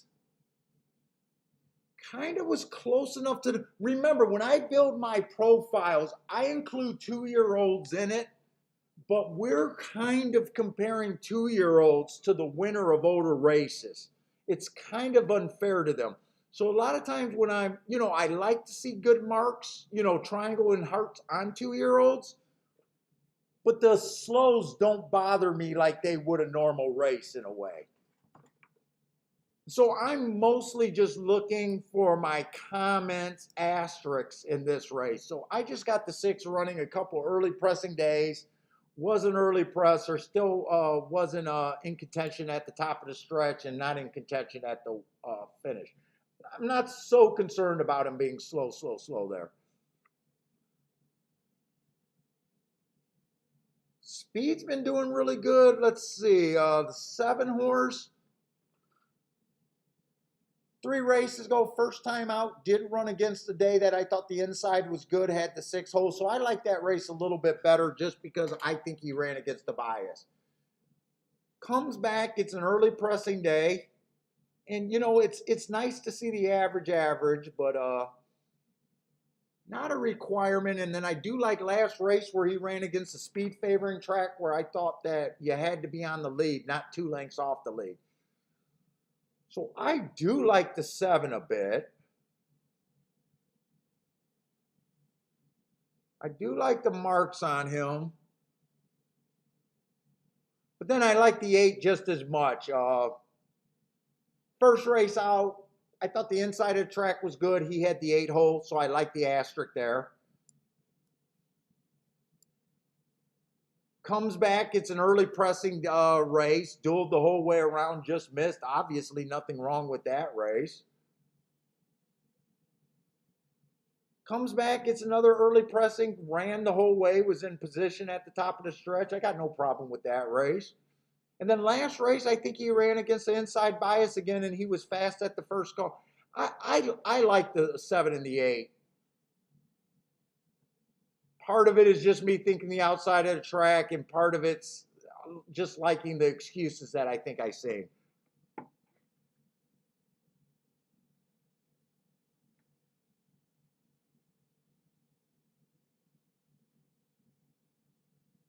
We've just seen 2 horses that got the lead pretty good, just went on to win.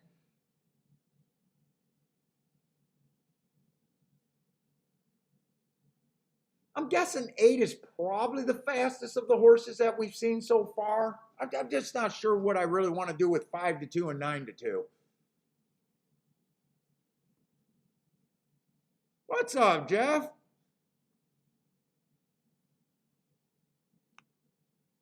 Yeah, Ryan, I haven't heard from Bender in quite a long time. I'm not sure. I think Parsons heard from him a little bit more than I have. But I usually Bender, he'll disappear for a little while. I think he was playing like a late night track like Emerald Down or something like that. I know he got discouraged at Gulfstream for a little bit. I think he got burnt out at Gulfstream. And I think last time that I talked to him, he was shooting at a Seattle track or something like that. Playing in the evening. So that might be what Bender's been doing.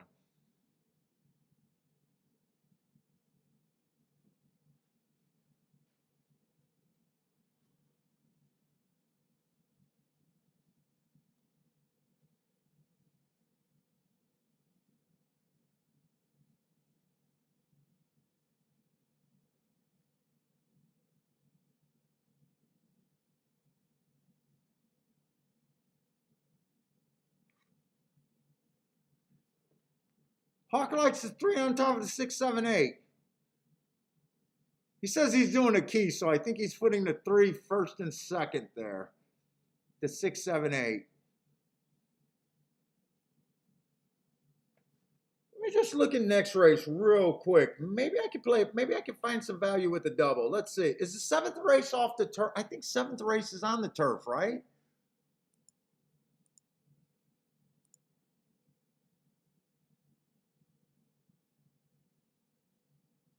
I think 7th race is on the turf. I'm not sure.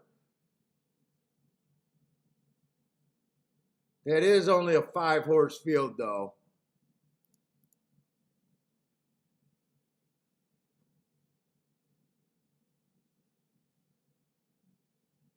I think that's on the turf.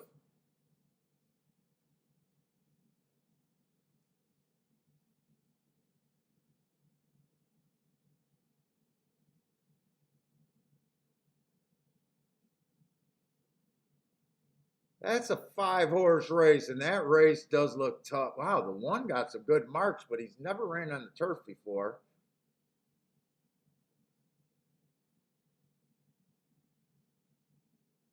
The 5 got some really good marks. I don't think I like the 6. 6 looks like he's going to come from well off of it.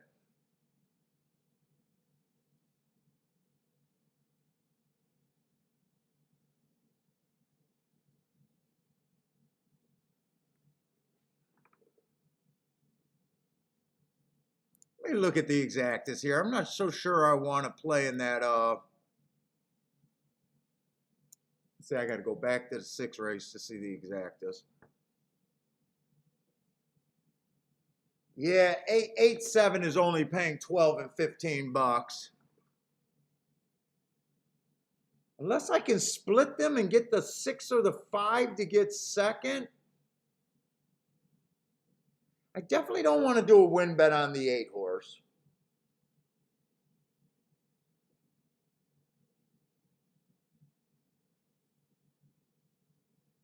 I probably think in my head that the 8 is roughly an even money shot right here. I got to be right about the rail to say that.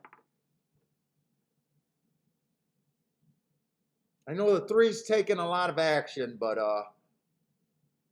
he's going to be in that 1 hole. I'm hoping he can't run.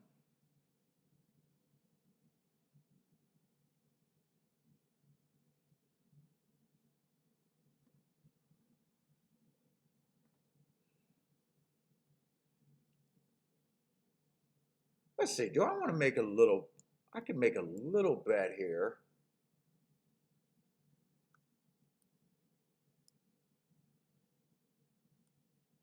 Let's see. I don't want the 8-7 exacta though. That's a problem.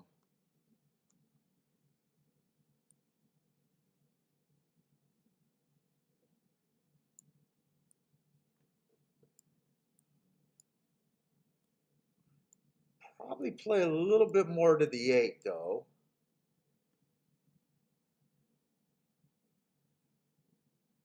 So that just leaves a 6 and a 5. I don't even think I'd key box that.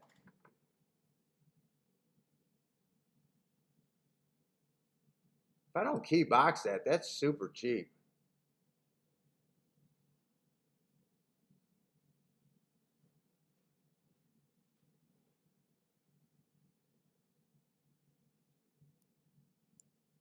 I could even play the 7 to win. If I don't key box that, I could play that super cheap. I think I'm gonna do that bet. 7 to win.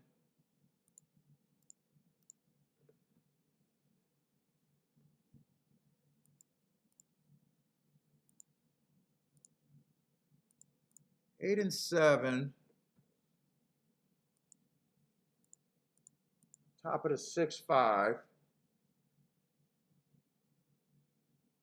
Uh-oh, you're subscribing to the yellow. Your Feck if I know is subscribing to the yellow silks. Maybe you don't even got a handicap. Maybe. And I did want to get it a little bit more with the 8 on top.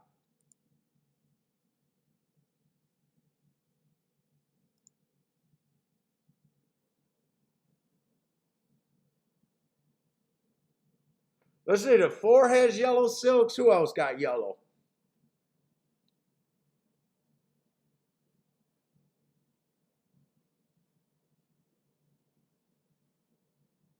Seven is pink, so 7 doesn't count. 5 is black.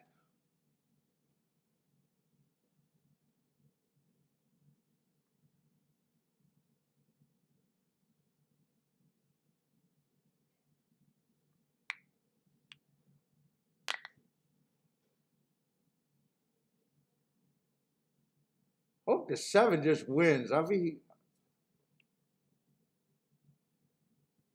just make sure that let me just make sure I don't want that 8-7 exacta. 13 and 15.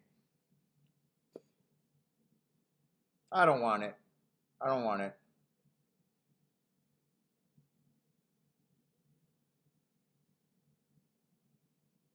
I like the silks on the three horse also. I like those diamonds with that teal and yellow.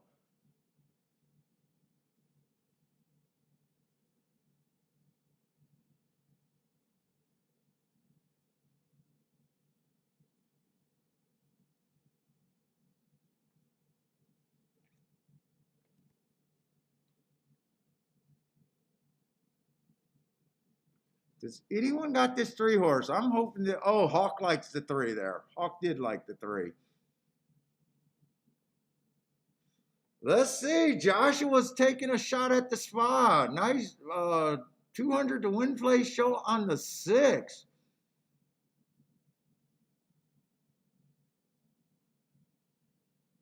Ooh. I really thought about just boxing. My first thought was to box the 6, 7, 8 until I realized that the 7 and 8 exacta was not going to be a special to box. Then I thought about just keying the six first and second with the 7 and 8. I thought about it. I thought pretty long about it actually. Then I kept thinking with the 8 with the speed probably gets the lead and will be tough if he gets the lead. This is kind of how I've seen this race. 8 could possibly get an easy lead. 7 will be chasing. I hope the 3 burns out on the rail.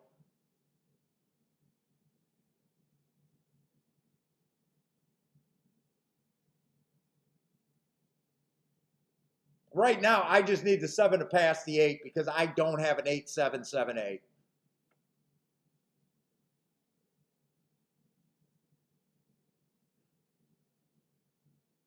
Come on, 6. Can we run with this 6? Give me a little bit of hope. Come on, 6 is at least trying. 7's kind of dead. Is that 6 or 4? Oh, no. That's the 4 coming late.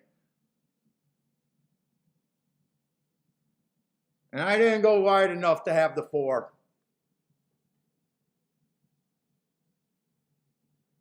All right. They did beat the 3. 8 was my top choice. I just couldn't do anything at 2 to 1. 6 had nothing. I was really hoping that the 6 could at least be interested a little bit. How much is that 8-4 exacta? 8-4 is paying 15, and actually 8-5 went down to 15 also. Eh. I probably shouldn't even played that race. 7 tried. He wasn't good enough. I think 7 ran a harder race than the 4 did. And I think 3 ran a useful first time race.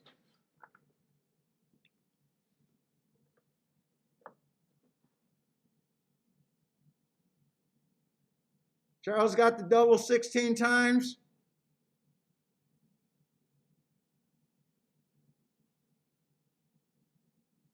Oh yeah, that was a 5 going wire to wire. So the 8 went wire to wire on the outside again.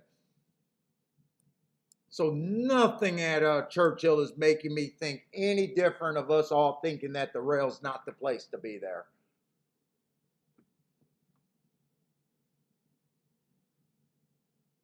Daryl's getting back 345. Nice hit, Daryl. For his double.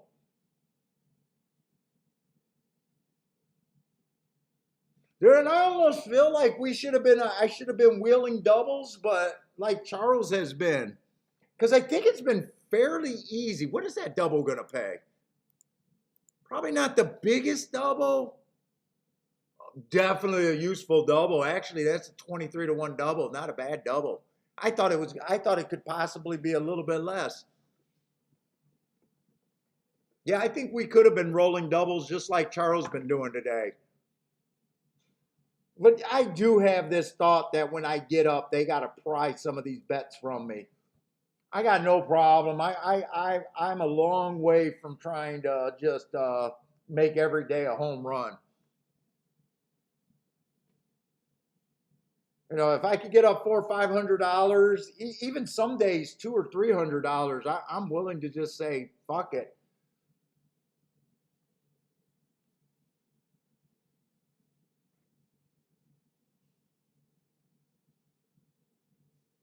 But just going over that race, I mean, the 8 was definitely, the kind of the top choice. Had a good story, and Charles turned that 4-1 and a 2-1 and a 23-1. Nice job.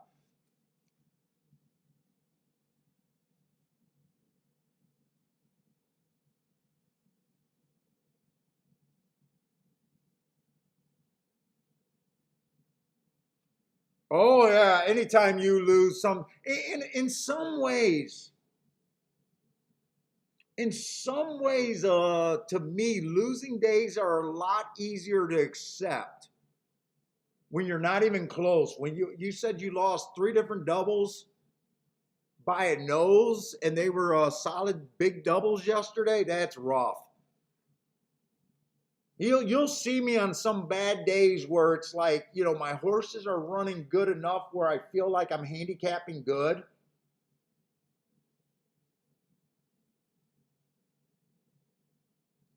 What's up, Navajo? We haven't seen you for a few days. Actually, a couple weeks. What's up, Navajo? Yeah, it's been pretty easy so far at Saratoga. The problem with me is I got up early and I'm just kind of mostly sitting on my hand trying not to do too much damage.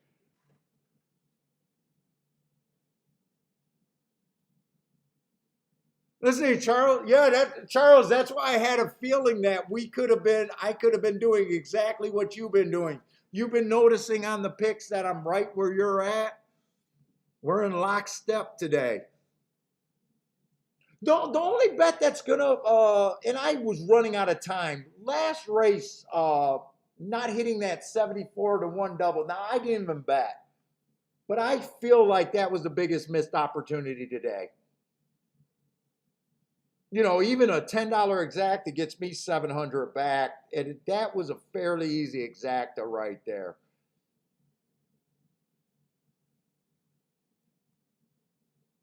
That could easily add another $7 to $1,500 on my day today.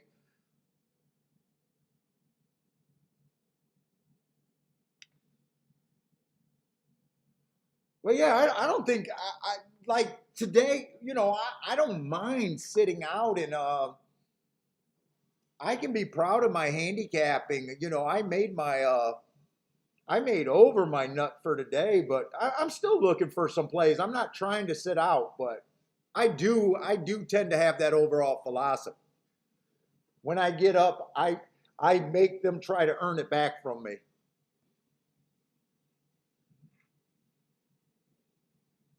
Oh, you've been traveling. Nice. Nice.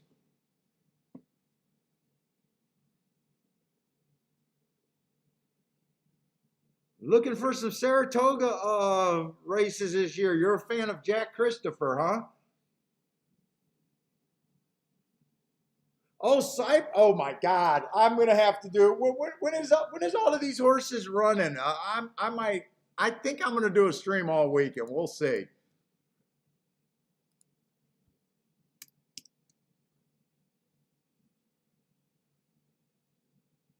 I might even have to throw the stakes up in the thing. What are they all running on Saturday? What's going on at Saturday at Saratoga? Cyberknife is running there. I haven't even seen Cyberknife run yet.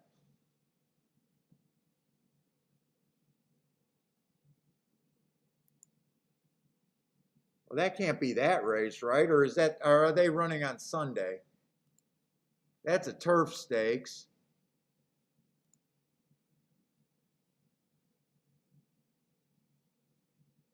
Oh, we got Nest Nostalgic. That's a Secret Oath is running. So that's a pretty big 5-horse field. 5-horse field with an even money and a 6-5 in the race, and I know I'm going to have to watch it. All the YouTube content are going to be about that race, I imagine. So they must be running on Sunday, huh? What do they got for Sunday over there?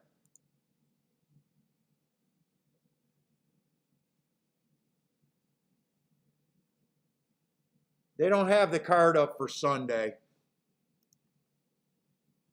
Oh, Cyberknife is running at Monmouth. Oh my God, I said I was going to have to follow these big races to make the channel grow. Oh yeah, the Haskell. I don't know why I was thinking the Haskell was at Saratoga. I knew it was at Monmouth.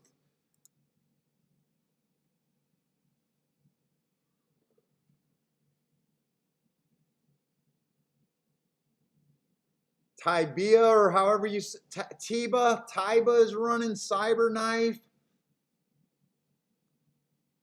White Avario, Jack Christopher. I might have, oh my God, I don't want to handicap Monmouth. Let's see, Monmouth actually got some really strong trends going on though. Oh my God, I might have to do the Haskell show. Jesus Christ, really, Paul? You guys are gonna make me follow the horse racing crowd. Come on. You guys are gonna make me be a freaking follower. The shakeup's supposed to be leaders, not followers over here.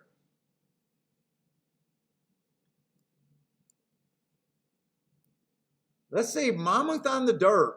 Post 1 through 6 on the sprints are winning 45 and 46%. That means 7 on out is just fucking bad news. Speed and stalkers. Dirt routes, 53% of the winners are coming from the inside. Holy shit, 53% winners from post 1 through 3. Holy shit, that's strong. Speed has not been crazy good. They're only wiring 19% of the time. If I'm right about isn't Cyberknife nothing but speed? Speed is not good there. At the turf routes. Or I'm sorry, at the dirt routes. Dirt or turf sprints, nothing but the first 6 post position, 5% on 7 on out.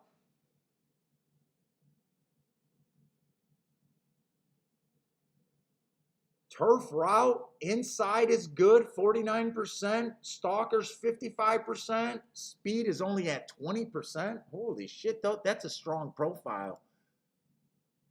God, you guys don't want to see me do the fucking Monmouth, right? You guys don't want to play Monmouth.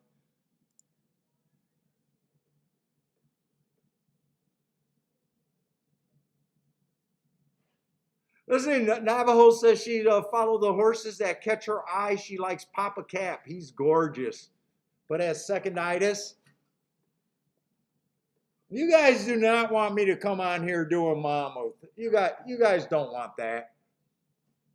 Monmouth and Saratoga on Saturday, maybe? Oh.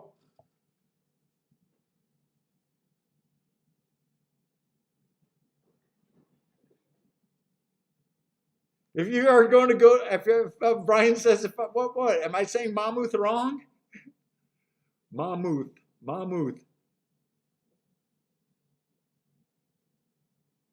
I know I should mix it up, and I know I should cover those big stakes for viewings. I know I'm going to have to be a view whore. Come on, me and Grandma are trying to build some YouTube station. Grandma, are you going to be a view whore over there? Me and you got to whore ourselves out for some views.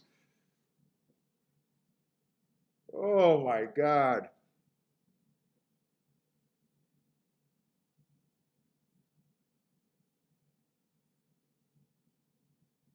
I thought there was a possibility if I did a show on Saturday, it would be Woodbine and Saratoga. But I know for fucking YouTube, I should be doing Monmouth. And I don't want to handicap. I don't want to mark up all those races. Jesus.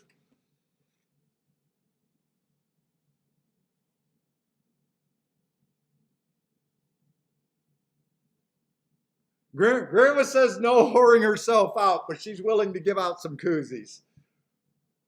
Oh my God, if I follow the crowd, I'm going to feel like I'm a whore. Let's see, Charles says just do the, you know what, Charles? My wife says for me to cut the show down.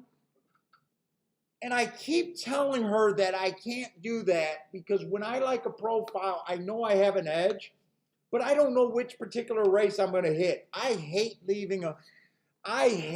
going to a track, only handicapping part of the crowd or I like to give myself a chance to look at every race on a card. I hate it when I only say I'm going to do a select couple races. You know, I think Tampa Bay is the only one that I kind of do that, and I've been happy with that.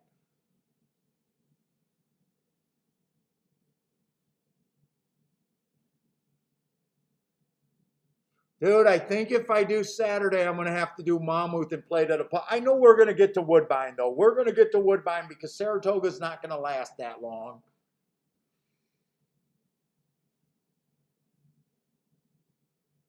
Monmouth, I got the data. It's not like I don't have the data. It's just I got to mark it up. Arthur says he's up for Monmouth. I think I'm going to have to whore myself out.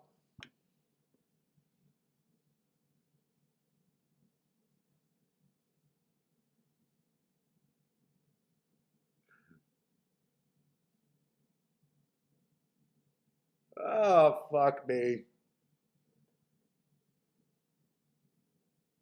Let's see. Charles looking for Delmar Friday and Saturday. Friday is opening day and the weekend. Yeah, everything's a shipper over there. The problem with Delmar, I can't even do Delmar because I don't keep track of the West Coast. So I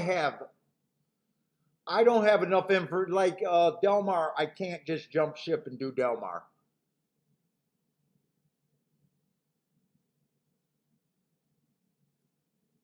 But I can do the Monmouth or whatever I'm saying wrong.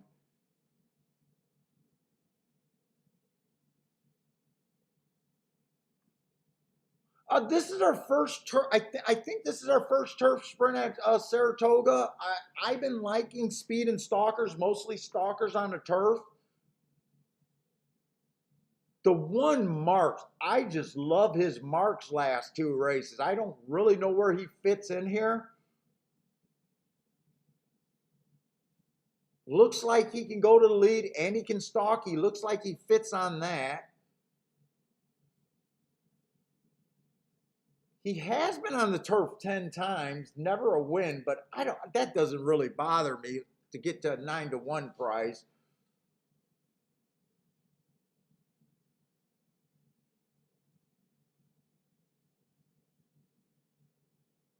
But with this rain, I have no idea if all of a sudden they might be able to close, and I have not been wanting to look at closers on the turf sprints there.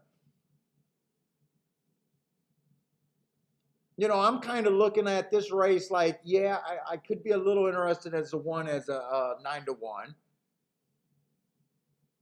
I think the two fits this race, other than he's mostly a sprinter.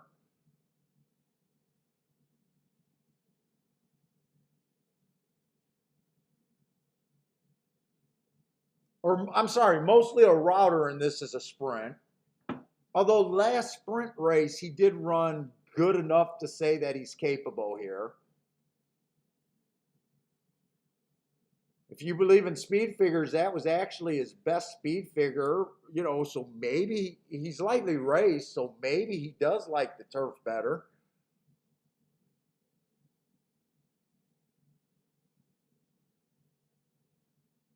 The 4-horse, I wouldn't really care for. He's a route to sprint. He's just the type of horse that I normally don't like.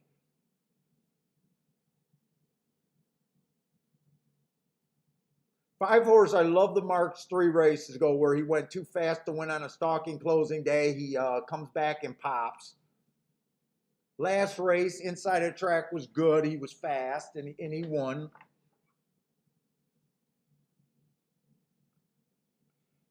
And I don't think I seen a single horse coming from this far back on the turf so far at Saratoga. If he's 5 lengths off, I think the 6 can be beatable here.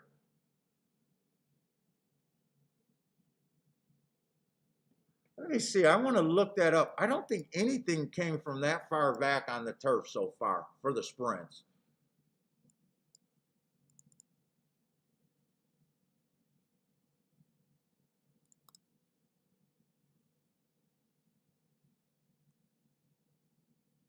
Now we do have a small sample. There's only been 5 races, but yeah, so far no one's came from that far out.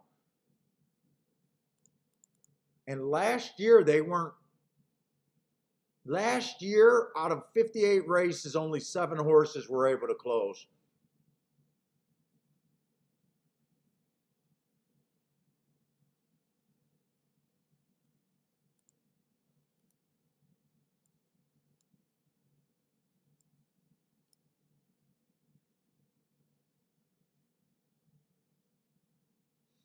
Let's see. Charles says Mammoth will chalk Saturday, chalk out on Saturday.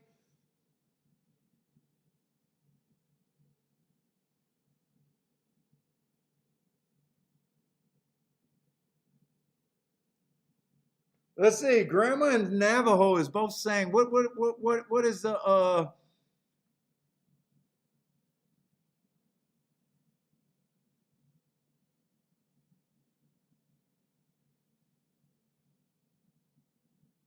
Oh, Albert's at Monmouth right now. Enjoy your day with some live racing over there. Are they wait a minute. They're not running live today though, right? They're not running live today. So you're there for some simulcasting. A lot of people are, I think a lot of people are saying that they want Monmouth. Oh, shit.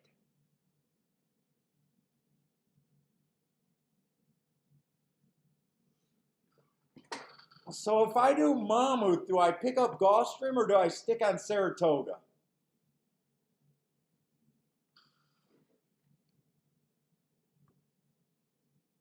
Lloyd says Saratoga and Monmouth will draw in the viewers. If anyone wants to watch, that will get more views. I do think Lloyd's right on that one. I actually been enjoying Saratoga so far this meet. Yesterday was my only losing day so far at Saratoga.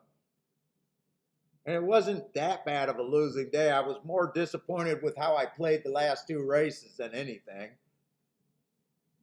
I was just disappointed in myself, not necessarily disappointed.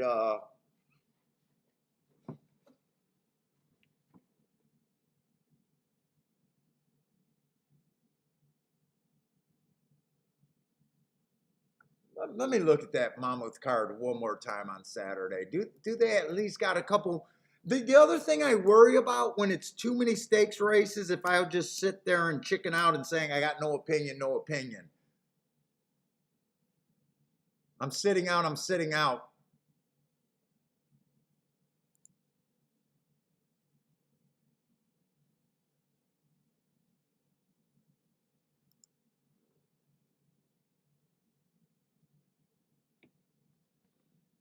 Let's see, we got allowance turf sprint. We got a maiden special dirt that could be 2-year-olds possibility.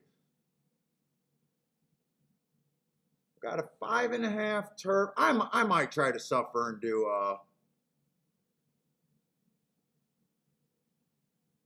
oh my God, that's a 14 race card. Oh my God, all the way to 7 o'clock. If I do that, I might not stream on Sunday.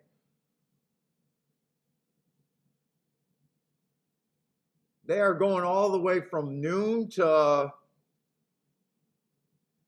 dude, come on, I don't suck that bad. I should be able to find something in a 14 race card that I can play.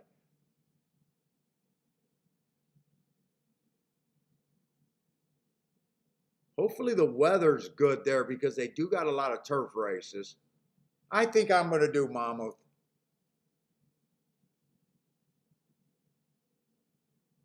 You know, before scratches, the shortest field is 7 races or 7 horses. They got fairly big fields there too. Jesus Christ, I don't want to be on until fucking 7 o'clock though.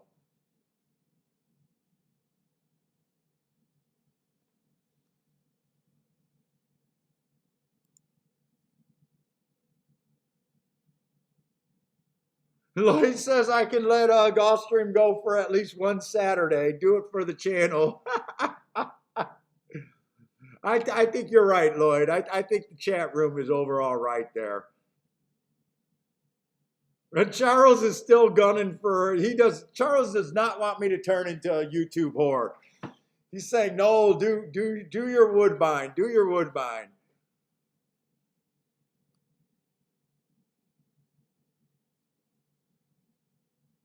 Yeah, boy.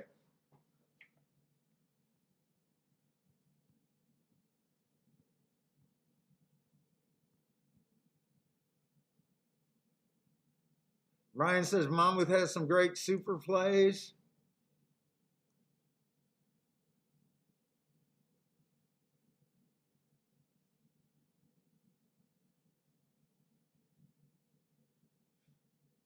Let's see. Daryl says if unless you are very educated with trainers, moves, owners, jockeys, track condition. See, I got enough data to. I believe in my bias stuff notes enough to feel like, I might regret the decision, but I never look at trainer moves only in jockeys, no matter what. So, and I did look at the profiles. I got enough interesting profiles there. Now, there is always a danger for stakes races that they freaking scrape the hell out of their. Now, the turf shouldn't change. All you can do is cut turf. All you can do is mow the lawn. But there's always a chance on big days that tracks scrape the turf or the dirt. I'm sorry, not the turf, the dirt. There's always that danger.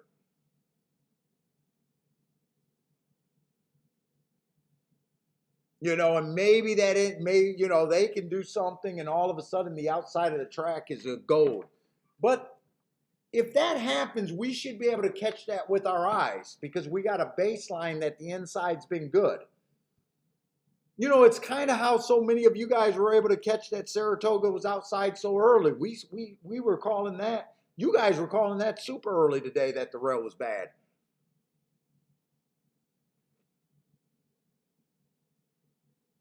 Let's see. Derek likes the 5 to go wire to wire. I'm still not sure about this race right here.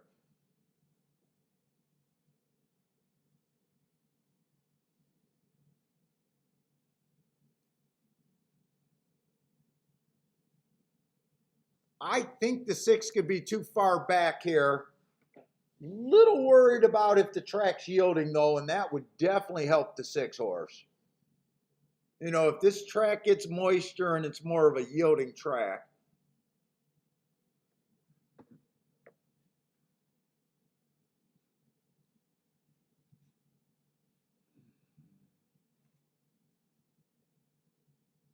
I am a little hesitant to jump in on this turf race here. Let's see, what do we got left? We got a dirt race. I think we got a turf route. Then we got another. I'm probably gonna cut out before the 10th race at Saratoga. Instead of just sitting here on a race that I'm probably not interested in. 10th race at Saratoga, I probably cut out before that.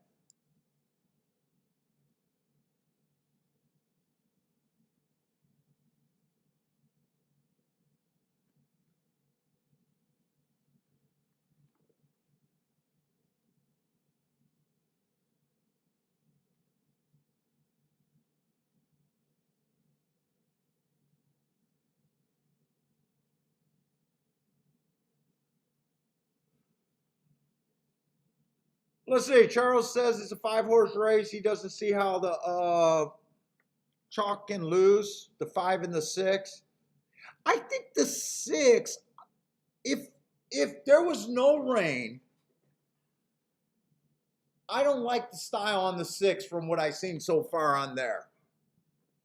But with that rain and the track, you know, when you hear these guys talk about the turf has more give or whatever,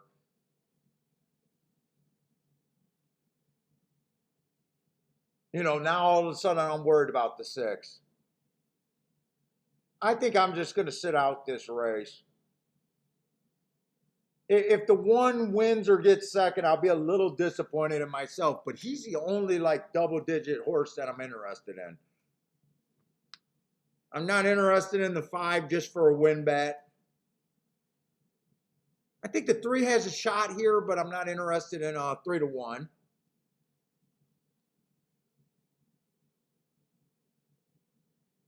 The 4 horse, I think the 4 horse needs the track to be backing up, and I'm not interested at 4-1 on his price. And I think the 6 should, you know, if the track is backing up, I think the 6 should be better than him. And this is just a 5 horse race. There's not really too many options for me to go here. Let's see. Let's look ahead to race 8. Well, I'm still operating in race 8. That's going to be a dirt route. I don't know nothing about the Finger Lakes horse, but he's on the inside.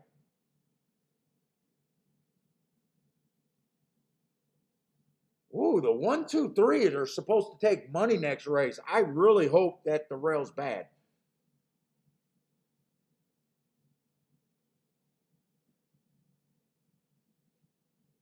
Two's one of those horses that are slow breaking that may be able to angle out, though. He does have some class.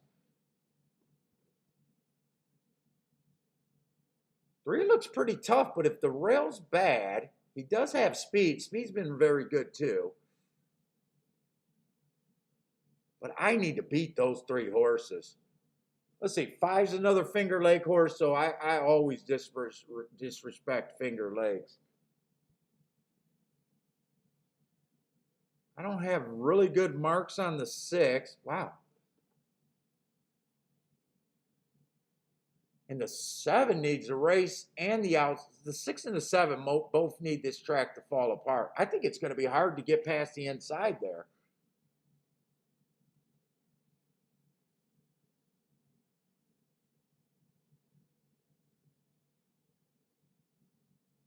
Three looks like he has the best speed early.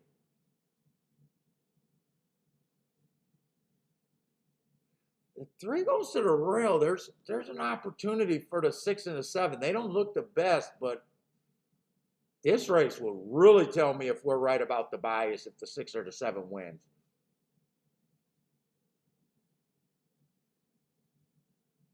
Seven has ran against 2 inside biases in a row where he was wide. That might help him look a little bit better. I'd be interested in the 7 getting first or second next race.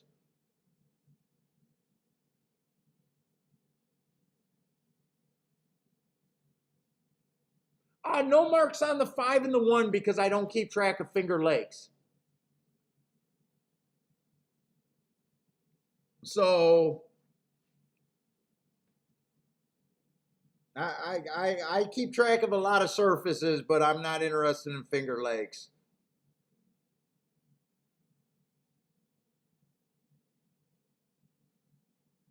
Let's say Navajo likes the 2 in this race.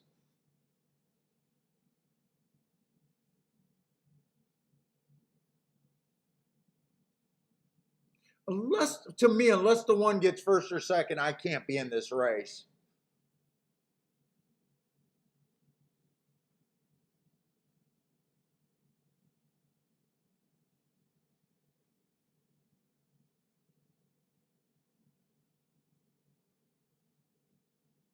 Yeah, the 8th race. Yeah, I knew that was a route race. I know it's a route race. I still think the rail's bad on the dirt. I just think the inside's bad on the dirt.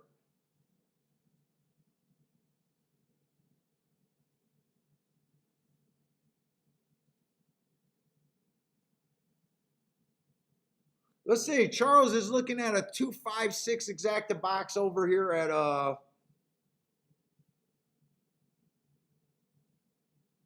Oh, that's kind of Charles is just trying to take what they're giving you there, huh?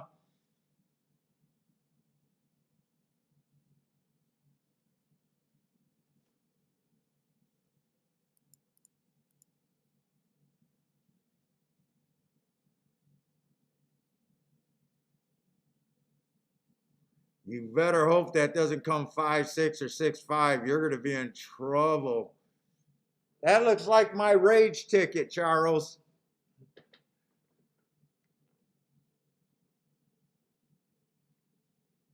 Oh.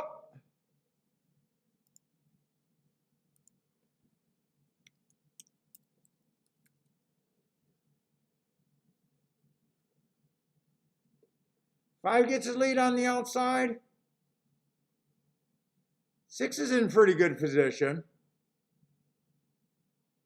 Four is the only one that looks like he can't be a threat here. One's trying to run.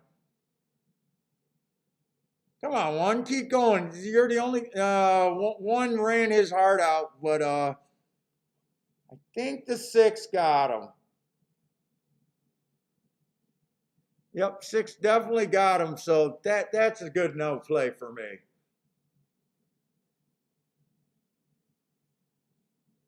Charles, that's my rage ticket. You're gonna break even. You need breakage. What's up, Razor?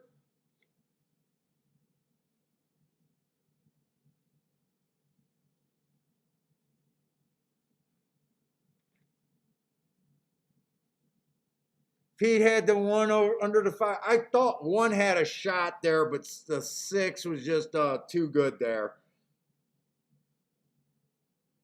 Did one at least hold on for third? I think one's probably going to get third there, but I would have needed him to get first or second.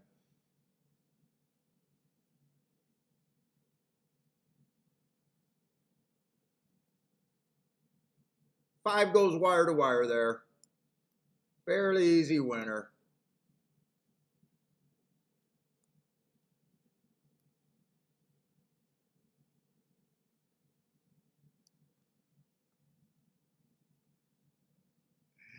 Charles, yeah, Charles, you should have just hit the all there.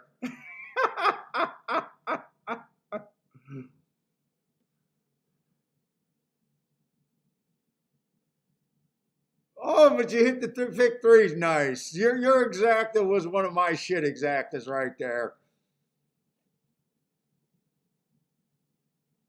You must have fell asleep and forgot to check the will phase. You're so upset that we're gonna do Monmouth on Saturday that you did not have time to check the will phase.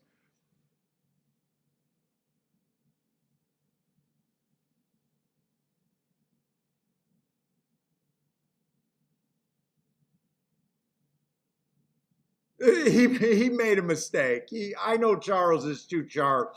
I did that on a Woodbines race a week or two ago. I did a 3-horse box. It cost you $6. It was a rage bet. I just took a bad beat, I think. I did a rage bet. It came in and I got $6 back and had to acknowledge how bad it was. That's the only reason why I'm teasing Charles. Plus, Charles been hot, so Charles hit the right. Hey, Charles, or did you not play the exacta box? I'm just teasing you about your 5-6 exacta box there. 2-5-6 exacta box. Unless that was a misprint. That's the only bet I'm teasing you about.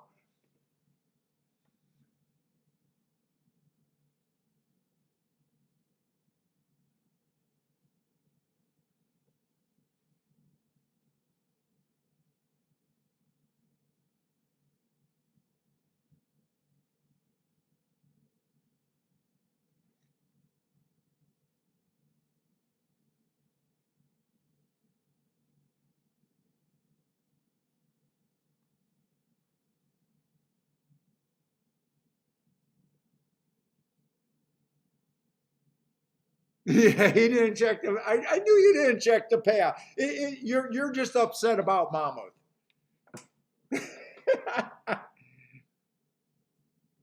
Dude, as soon as you put that ticket up, I was like, oh my God, I know Charles is making a mistake right there.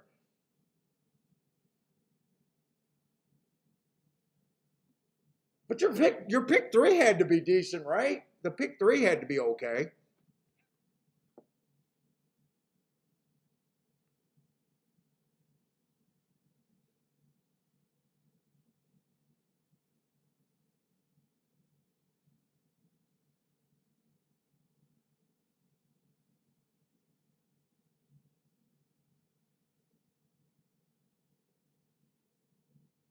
$64 the bucks for a dollar on that pick three. You had it 10 times. Nice hit, man. You're allowed to make a bad play with that play. You got a very nice play, and you said you're still live to everything.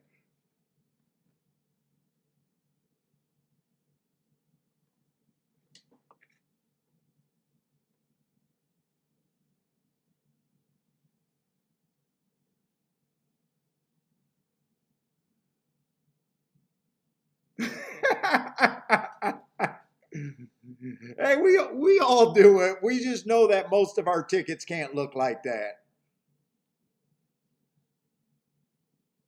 And I'm teasing Charles because I definitely respect Charles's play. I definitely respect Charles' play. I can't point out how hot he's been lately. I think I get a little. I think I get a little shot today. I think I could take a little shot at Charles. I think he can handle it.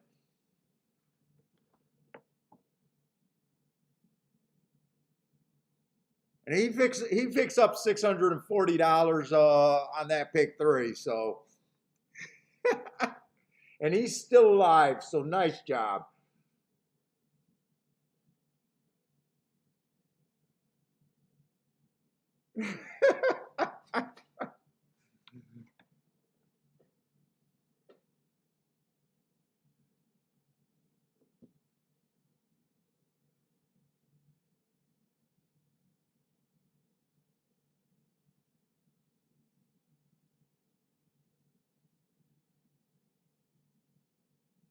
How much did that try pay with the one?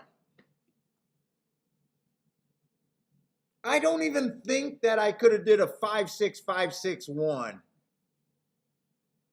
Could you have done it? Paid 18 for 50 cents. Could I have done that? Let's see if let's just see if I could have done the total bet. The thing is, I'm not sure if I would have, let's just say I would have used the six. I'm not sure if I would have used the six for first.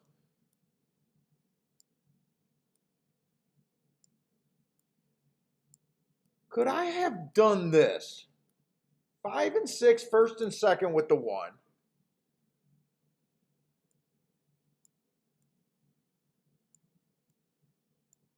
And then a 5-6, 5-6-1. Does that make sense?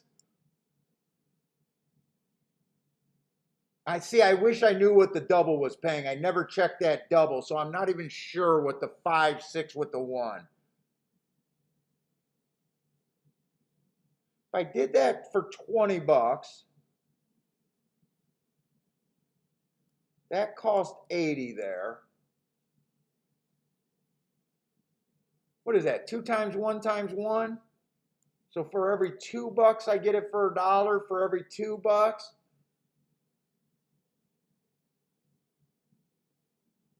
If I did it for 10 bucks, would it have been worth it?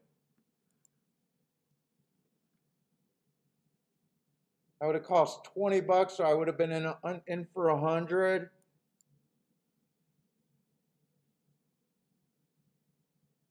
No, not really. Not really. Getting 180 back. Getting 180 back on a $100 total bet. I'm not sure. I didn't think of it before that race. I'm still thinking about tries, but I keep forgetting about thinking about when I'm on long shots to even do them. I just kept saying that the race was not worth playing unless I could get that 5 or 6 to win. Winner come second. Or not the 5 and 6, the one.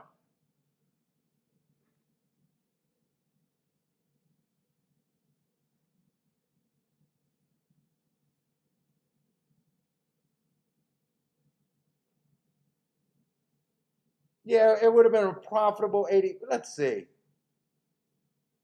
I would have had to know what the exacta would have paid, what the 5 and the 6 over the one would have paid.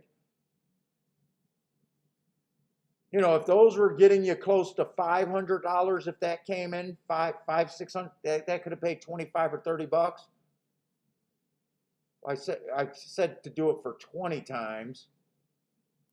So you would have had a shot at $500 there, and you would have could have backdoored to try to give you.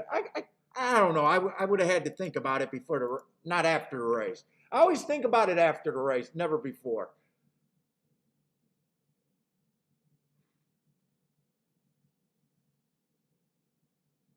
I got to actually think about the try before the race, not after.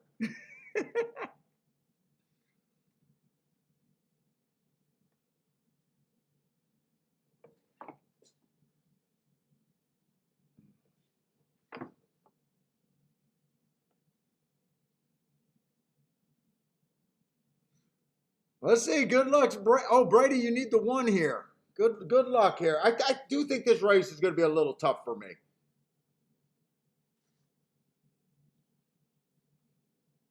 Because I think the rail's bad. Oh, the seven's not a. I was thinking the seven would be a much bigger price, and I was thinking I was going to try to do something with the seven, but four. I'll have to watch this board. 4-1 is not the price for me to even think of what I was going to do here.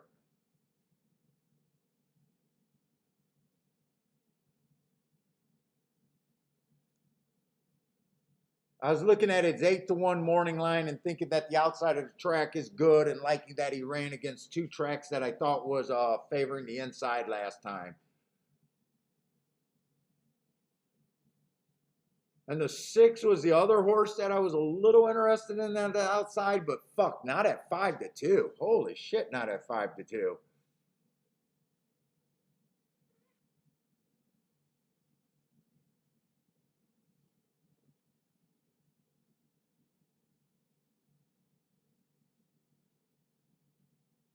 Ooh, Charles is just rolling today. Dude, it seems like my older shows I used to roll a lot more.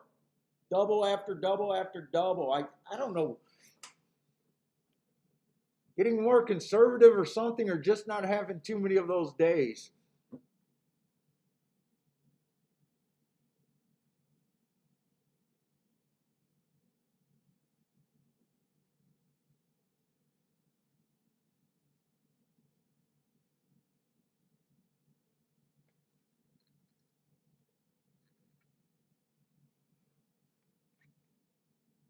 Let's see, Feck, if I know, needs the 3 or the 6 to keep his pick 4 going. Good luck there. Who was the person that needed the? Someone said they were single to the 1.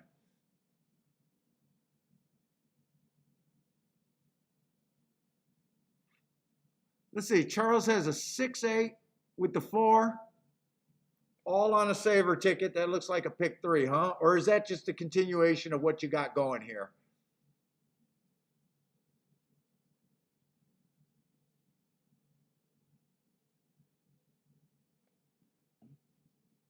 Let's see. Navajo says Jose Ortiz is being over. Oh, he's overbet everywhere, isn't he? Vet Jose.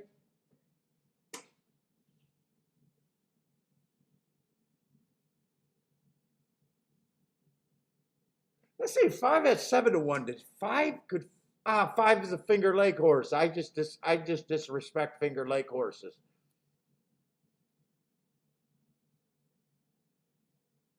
Is that the other Finger Lake horse right there? They ran. Yeah. You guys are no fun.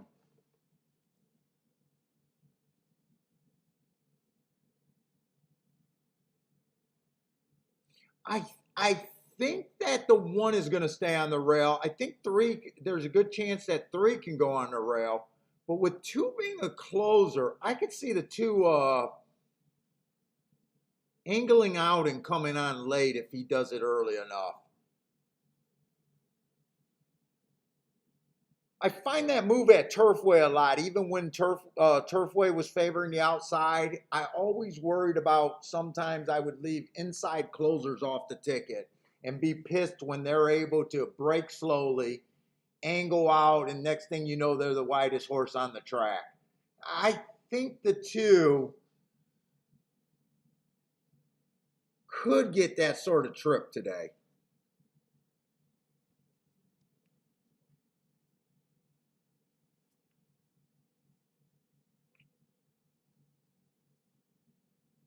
And the next race is going to be on the turf, so I'm going to play the turf like I think that track's backing up.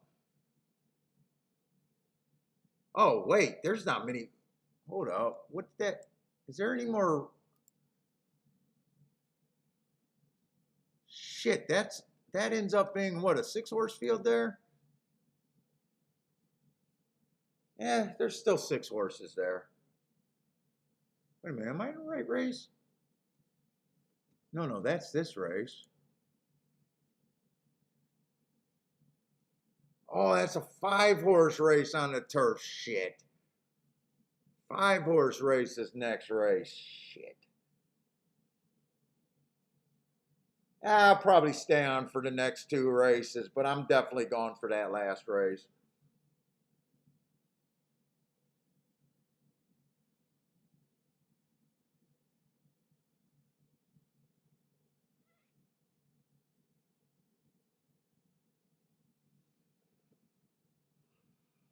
With that being a 5-horse race, they could get away with a crazy slow pace.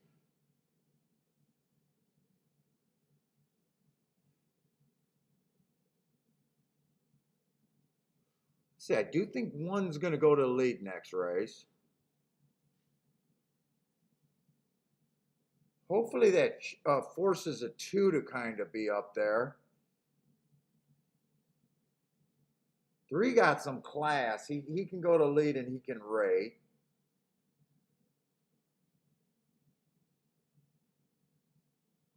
This race right here, Delmar during a Breeders' Cup.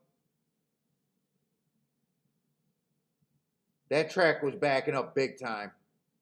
Delmar Turf was backing up big time that day. But he's 4 to 5 morning line. What the fuck am I gonna do with that? I got a feeling next race is gonna be unplayable. I got a feeling that I'm probably pretty close to done.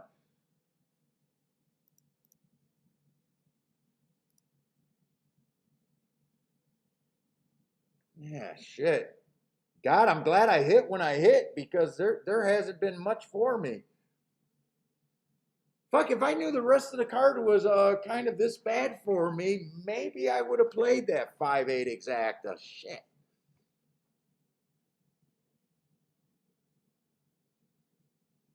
Oh. That's one of my that used to drive Bender crazy. Paul, you never look ahead of the card and you never make sure that you can even play the later races. Fair criticism there. Fair criticism. I never look ahead. I did not realize we had a whole bunch of weak kind of fields.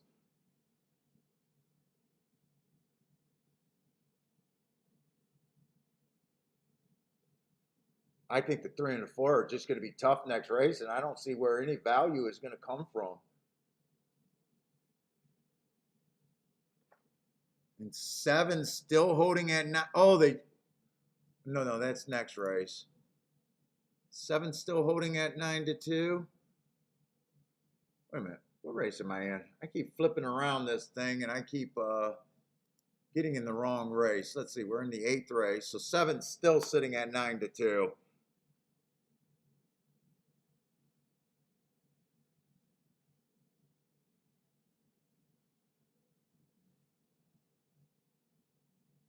Well, yeah, value can come in the pick 3. But I already know that I would have to have an opinion in that last race. Let me see if there's any more scratches. I would have to have an opinion in the last race.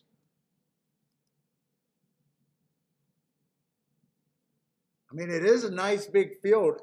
I just don't have the horses to have an opinion. There's a bunch of first-time starters towards the outside. That's just a race that I can never grab an opinion.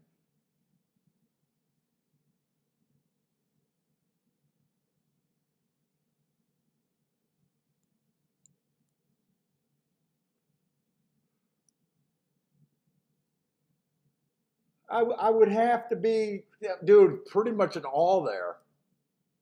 Except for maybe the 1, 2, 3. And 1, 2, 3 are the only horses that ran there. I can't make a case for me playing a pick 3. And I don't see how the double can pay here.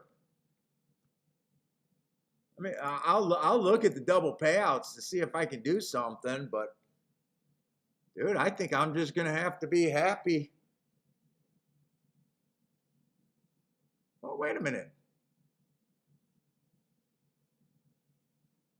Oh, those are exact. The 7.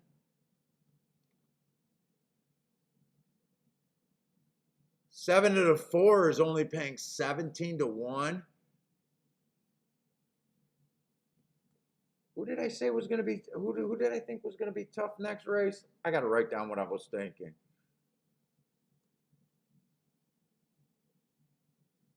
I thought the 3 and the 4 was going to be tough next race. That's next race.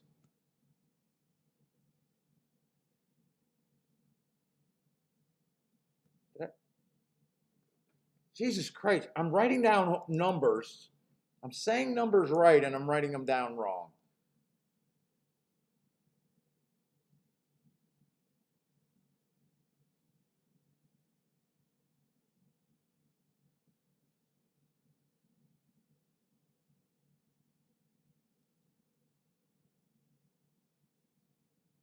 I could possibly use the 7 a little bit there, but everything would have to go right for him. If 7 doesn't go to lead, I love that race there. Most of the time he can rate.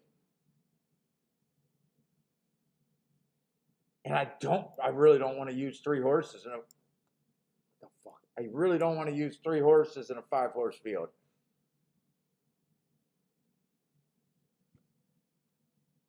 Seven to the 3 is actually paying $30. 7 to the 7 is paying 24.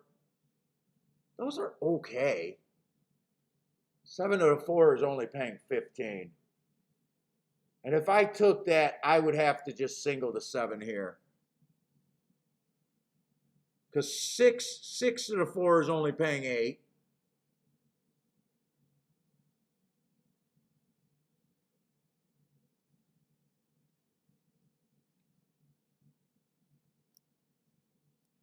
You could play 6, leave out the 4, and go to the 3-7.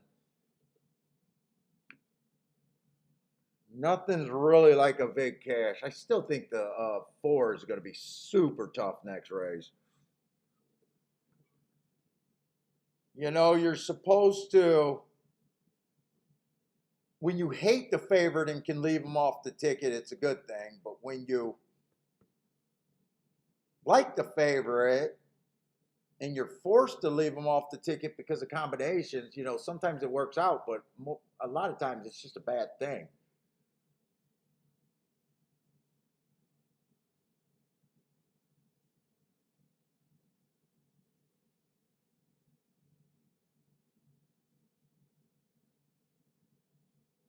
Oh, Charles, you kind of agree with what I'm kind of looking at here, or you just agree that I probably can't play this race because I'm forced to play part of tickets that I like. That's not always a good thing.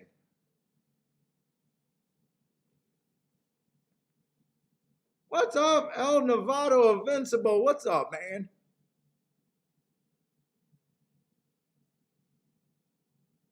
What's up, 312? Yeah, I'm gonna be done before Woodbine. I thought about looking at Woodbine, but I did not have the energy to mark it up for today.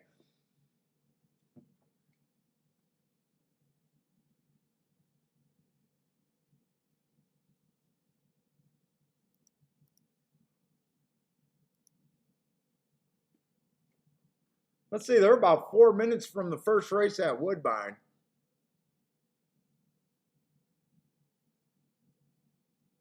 That's going to be a route on the turf, huh? Route on the turf. Let me just see what I'm supposed to be looking at for the routes on the turf at Woodbine. I think there was a pretty strong bias there. I think speed sucks there. Yeah, I'd be playing against the front runners there. Possibly the inside, but definitely I'd be looking at stalkers and closers at Woodbine on the turf routes.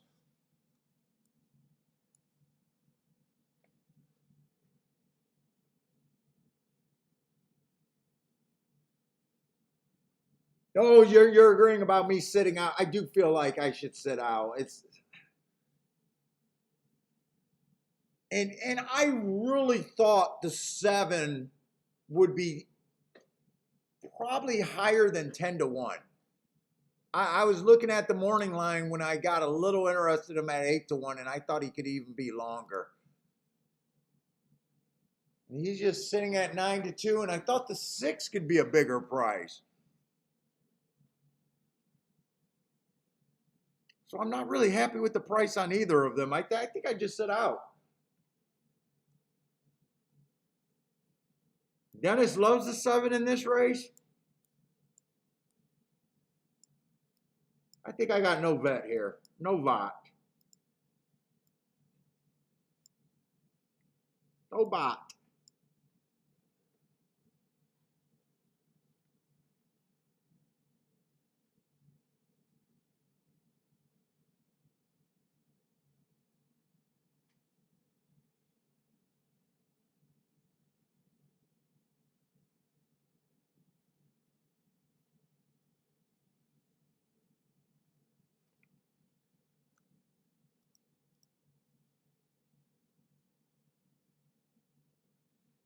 Navajo is into the 2.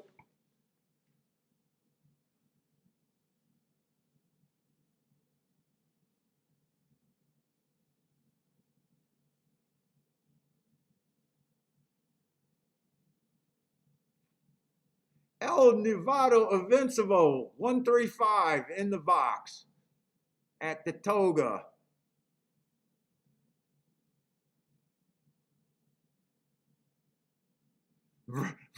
Brady needs this one. Brady needs this one. Good luck, Brady. What is that for? Pick 5 or pick 6 that you're trying to get through? Anyone playing? We got a few people asking about Woodbine. Anyone got some Woodbine plays?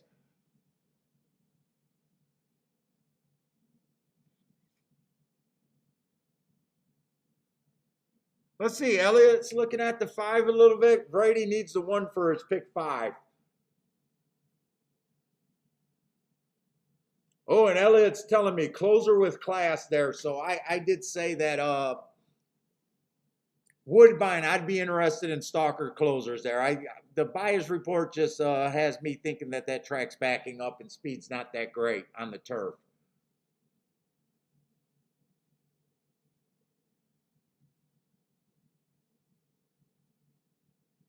Let's see. Charles is updating. He needed the 6-7. He accidentally gave you guys the 8.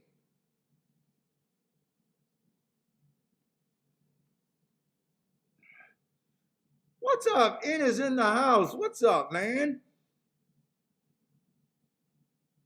It's always better to have in the house. What's up, man?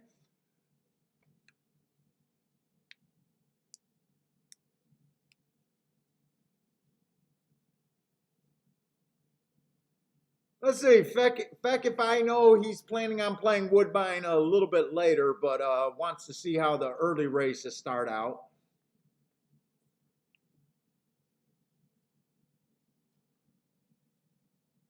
And let's see. I'm going to try to watch Woodbine and then get over there to the Toga. Who am I rooting for at Toga? What's up, Amazing America, Gregory Ross? What's up, man?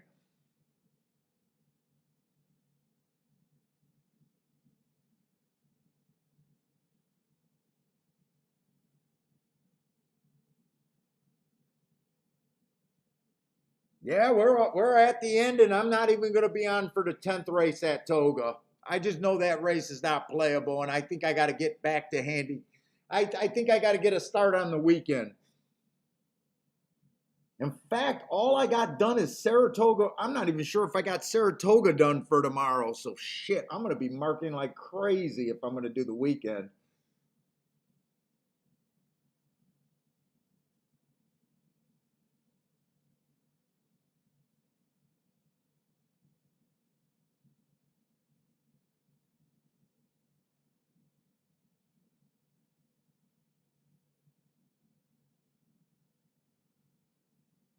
Charles is, oh, hoping that the bias carries you to the end. I got you. It's been good for you so far today. It's been good so far.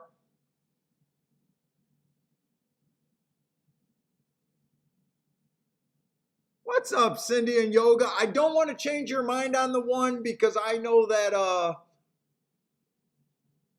one of our guys need him for a single in the pick 5. I think it's Brady. I think Brady needs him. I have not thought that the rail has been good today. And most of the players in the chat has been enjoying an outside bias there. I was not able to play this race myself because I thought the 6 and 7 should definitely be higher prices for what I wanted to do. But that's my biggest thing about the one.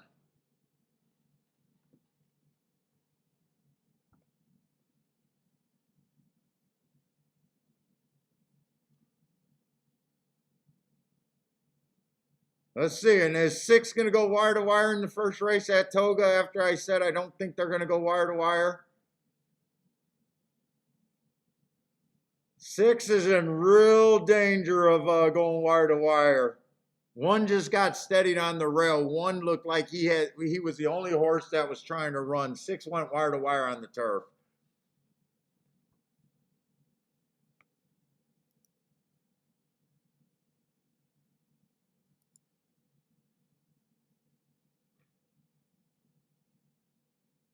Dennis with the boom over there at Woodbine. Exact and trifecta. Nice job over there, Dennis.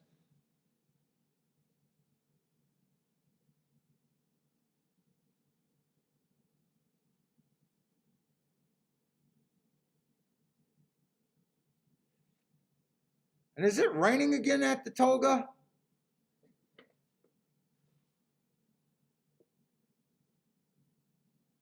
But what's up, Cindy and Yogi?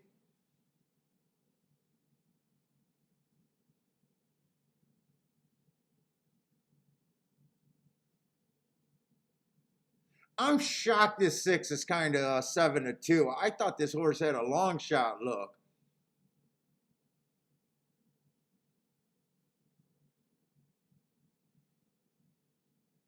Look at bald guys don't care. That guy doesn't give a shit that it's raining on his bald head. We don't care.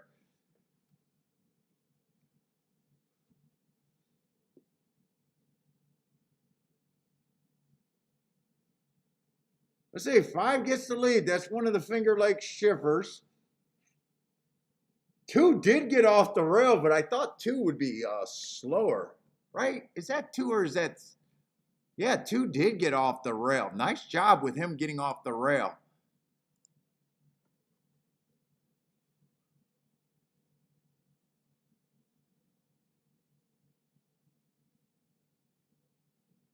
Since 7 goes up to 6-1, now I don't want him to. Well, some of you guys got him bet. 6-1 would have been a little bit more stomachable for me. Might have suckered me in at 6-1.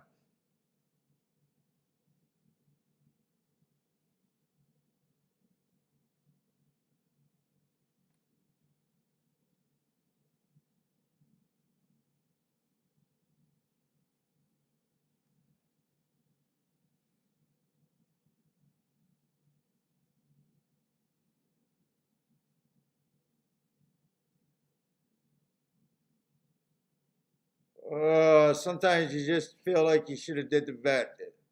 Well, I can't tell if he's flattening out or if he got these. Right now, I'm not so sure. 2 got the trip that I envisioned, him getting off the rail, but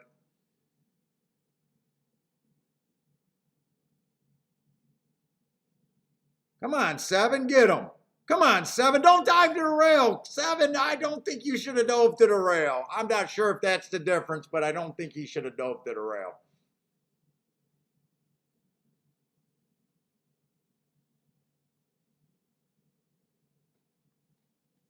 Three horse won that race, 9-5 favorite.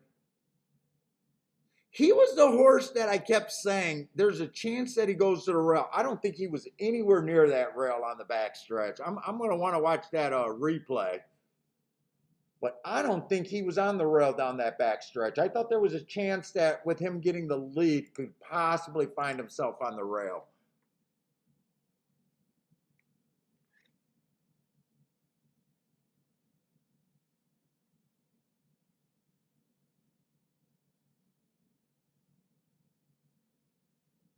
Seven ran good, wasn't good enough. I'm not sure him dipping to the rail really cost him there. Three looked like he had enough. I don't think that really cost him. I would have preferred if he didn't go to the inside, but I really don't think that cost him.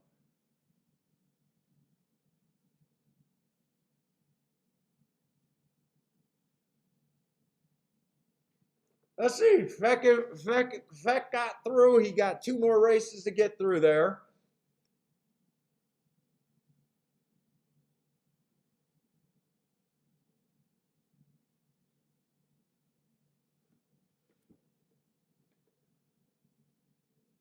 No, I don't think anything happened to the six.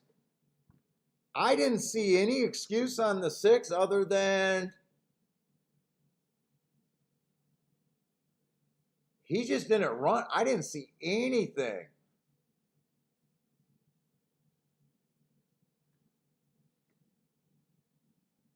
I don't remember seeing the six made a move at any time in that race. Maybe this 30 speed figure was an indicator that he just went south. He had two really bad declining numbers there. Maybe he just went south because I thought he'd run better than that.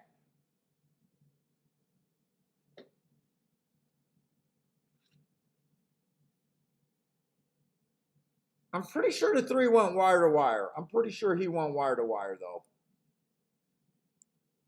You know, that was our first dirt route. You know, I usually look at the dirt sprints and the dirt route like they're different tracks. Was that our first dirt route or did I just oh no, that wasn't our first dirt route. The four horse also went wire to wire earlier in the day. I just forgot to put him on there. Oh, the three stalked. Who had the lead then?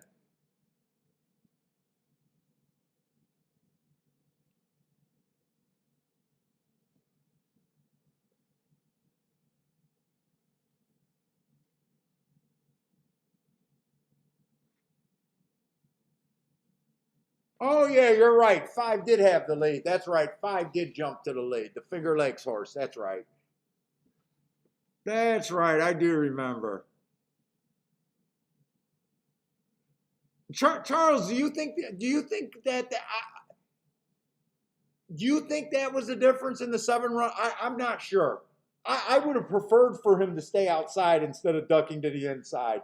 I would have at least liked to have seen him on the outside.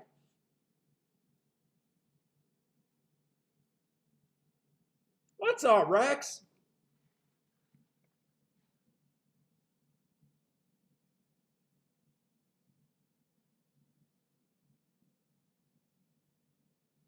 The Larry Bird of handicapping, you don't play tries?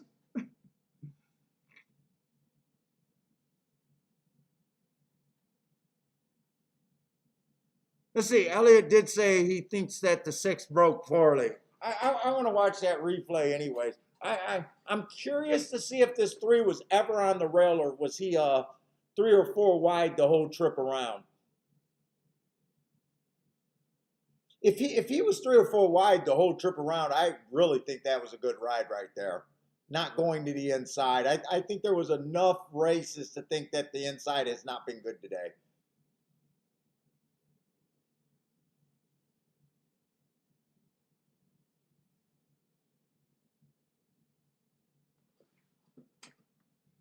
What's up, Michael? Ah, nice, Michael, saying thank you for Dennis. What did Dennis give out there?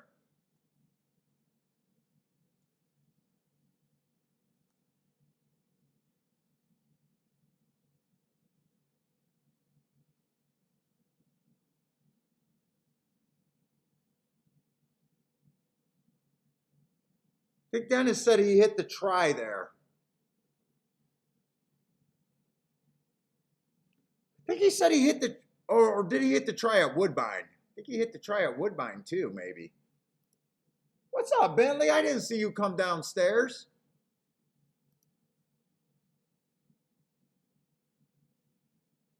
By the way, did they ever look at that Woodbine race? I seen the one look like he was making a move up the rail and was forced to steady. Looks like, I don't know if they looked at that. He might have caused his own problem. There might not have been a hole there, but I did think I seen the one horse get steadied while trying to make a move on the rail, but it was probably tight there.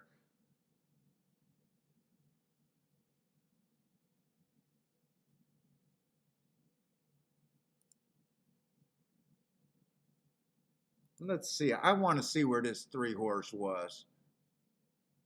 No, is that the 3 or the 2? He angled wide right off the break. If he's the guy in the no, there he is.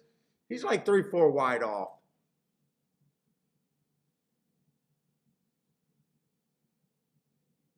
I think he is a little bit off right there. Does make a move. I'm gonna have to watch the head on to see where he really was. Come here, big guy. How long were you sleeping there for? I didn't even see you come down. When did you come downstairs? You just had a nice quiet little nap right next to me? You gotta go potty?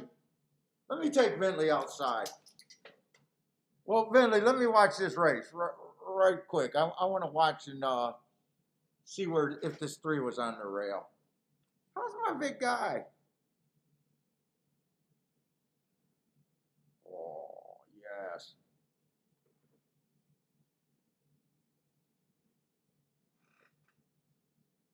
I got one more race and I'm done. One more race and I'm done. I know you're sighing there. We're going to go do soccer practice and go for a big walk tonight. Huh? Oh, let me get that neck. That's good. That's good stuff, huh? Let me get that neck. Get that neck, boy. Why are you so wet? Are you still wet? You can't be wet from that walk earlier. Why are you so wet? Huh? Why are you so wet? I know you got a lot of love over there. You got a lot of love.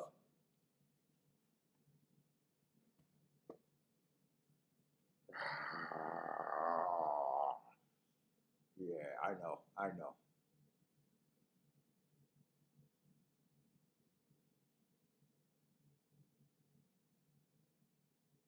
I know you just get those eye boogers so bad. I know I got to get the eye boogies.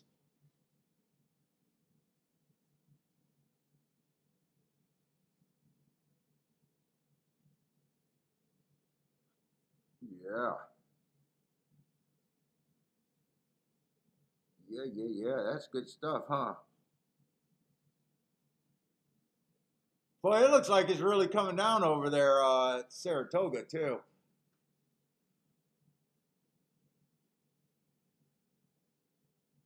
So 3 does look like he's like 3 wide off that rail. Okay, that's what I wanted to see. Come on, let's go potty. You gotta take me potty real quick. Come on. Oh, no, how are you gonna fall down the stairs when you got 4 legs? How are you trip down the stairs? You got 4 legs.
Okay, you can have some cookies. We got some Oreos.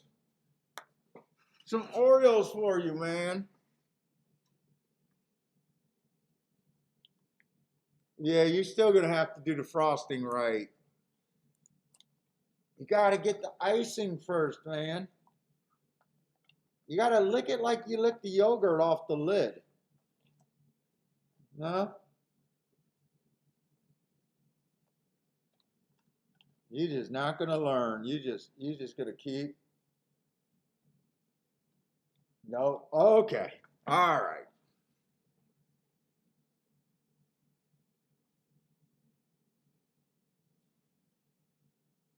Oh, Dennis, who did they disqualify in the Woodbine race? So I did see something there.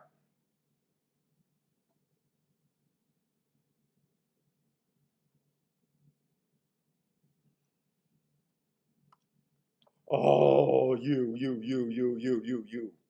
Yeah, you a good boy. Okay, we got one more race, Bentley, and I'm done. And mostly it's an unplayable race for me too, but I'm gonna hang out for one more race.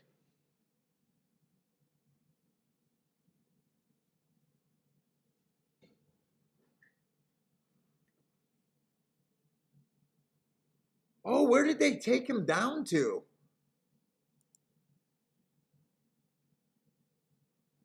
How did that race come?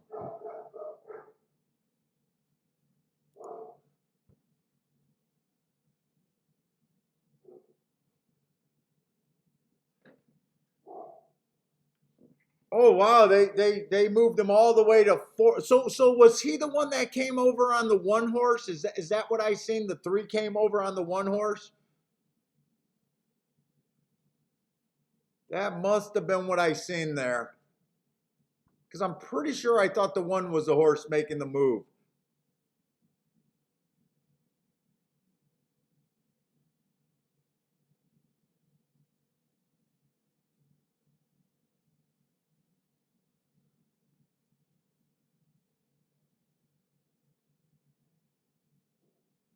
What are you talking about? My thoughts over there at Saratoga right now, wondering if it's going to be inside or outside.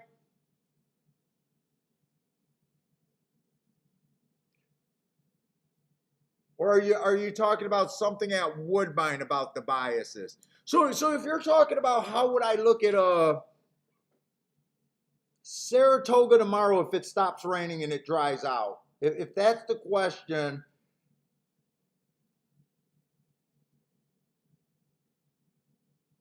without multiple days on that outside surf, I would probably just view the race like keeping my eye open for stuff. Usually when I jump on a bias at the start of the day, it's because I got notes and I know what the norm is.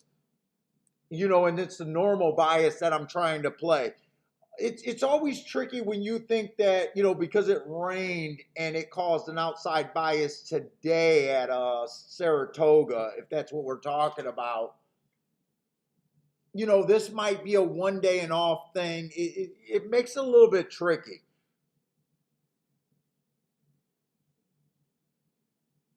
That makes it a little bit tricky. Right now it's raining again. Who knows? It might rain all day tomorrow. Dude, I hope tomorrow they're not off the turf, because I know when I started handicapping Saratoga, I don't even want to mark up the main track only, and they got so many fucking main track onlys. Fuck, I hope I don't have to mark that up.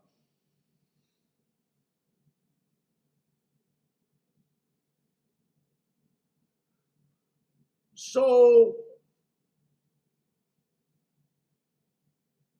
in a way, tomorrow at Saratoga, I would hope they have some unplayable dirt races for me early, where I can use my eyes and see with my handicapping and see what my eyes, if it looks like it's outside kind of deal. The problem is if you like the first race and that's a dirt race. And I always say then it's more dangerous And a lot of times what I would say, it depends on what you're trying to get to. That's why I don't like, I know how you put out a pick sheet and do your picks in advance. It makes it so much harder to be that type of a handicapper and to believe in biases at the same time. You're at such a fucking disadvantage. A good handicapper could put out a tip sheet, then all of a sudden recognize a fucking bias and just know, fuck, it's an outside bias. All my picks were based on an inside track. I'm kind of fucked, and you're going to look like crap. If you really like the bias today, today in the first race, you kind of had something that you had in mind that you liked.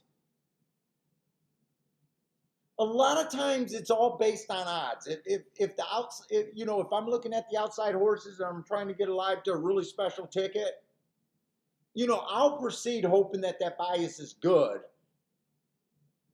But if, all the outside horses are crappy odds and you can afford to pass the race, or, you're not so sure, it's just so tricky when you have a one-day kind of bias there. Because a one-day bias could go for a week. This track can favor outside. There's no telling. But so far, we don't have a history of it just being an outside favorable track. So that does make it tricky going into tomorrow. So a lot of times, I'll say it depends on what you're trying to get alive to. If I look at a race tomorrow in the first race, all the inside horses are crap. I might say something like, tomorrow or yesterday it was outside. I'm trying to get alive to something special. I'll probably cut down my bet because I'm trying to get alive based on, what the track was doing yesterday without the data to support it. You're just in a tricky position.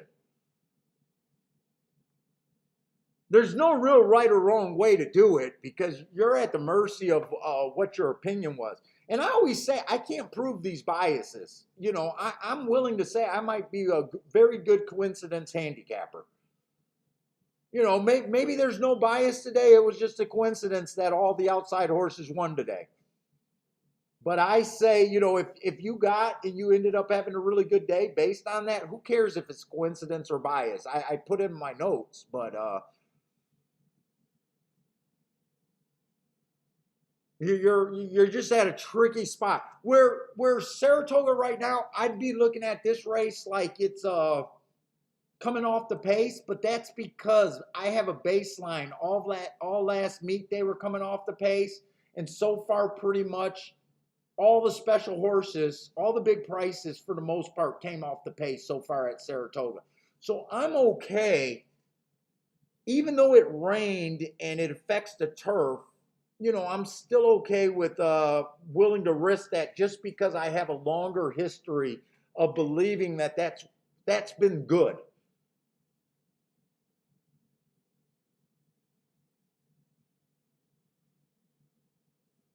And I know that gets me my boxcars, that gets me my Rolex days kind of deal. So I'm willing to live and die with the biases. It's always harder if you're just trying to play with them at the beginning. You don't have as strong as a belief in them.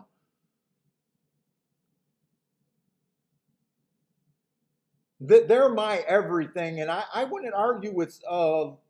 I never argue with good handicappers about, hey, I don't believe in biases. I'm like, good. We're not supposed to agree as handicappers, kind of deal. So. But they are my everything.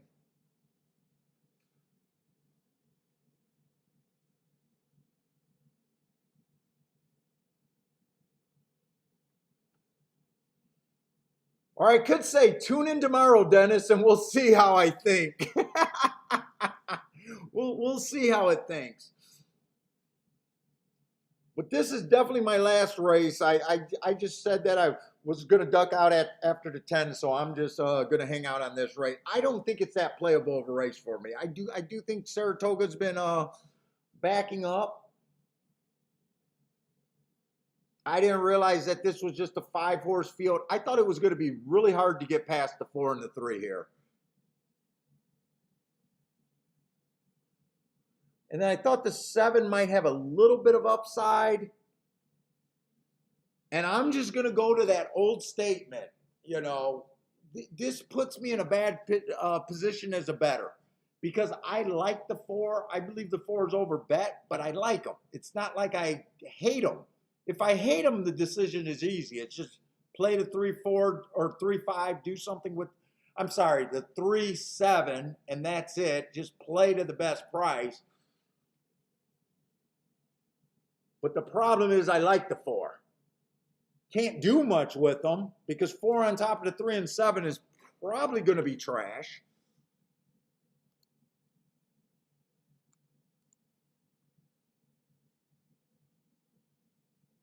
Yeah, 4 on top of the 3 is paying 12 to 1. Whoa, am I in the right race? Let's see, those are the wrong payouts. Oh no, I'm looking at doubles.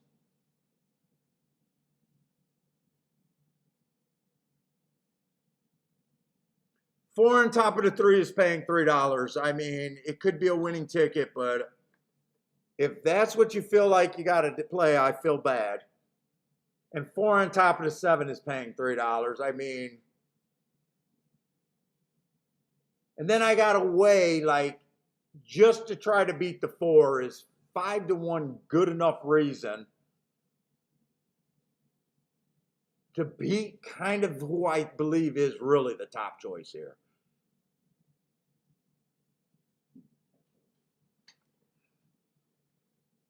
And if I got a problem pulling the trigger with the 5 to 1, I definitely got a problem pulling the trigger with the 7 to 2.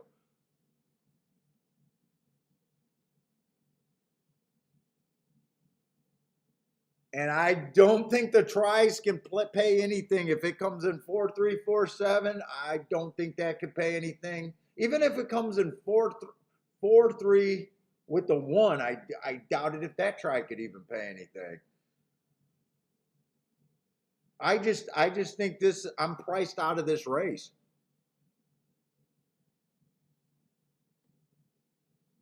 Well, I could say do a profit line, but when I get into 2 to 5 range, I always stop my profit line at even money.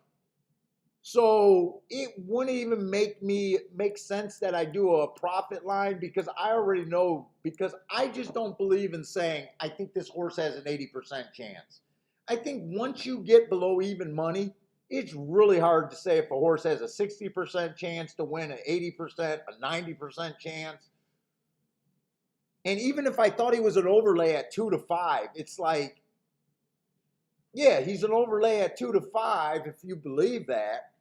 But then there's a real world. How often do you want to bet enough money on a 2 to 5 to take money?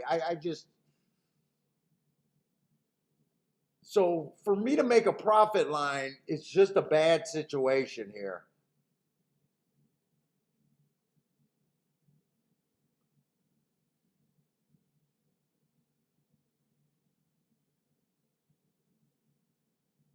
Let's say El Novato Invincible really likes the 3 horse to win.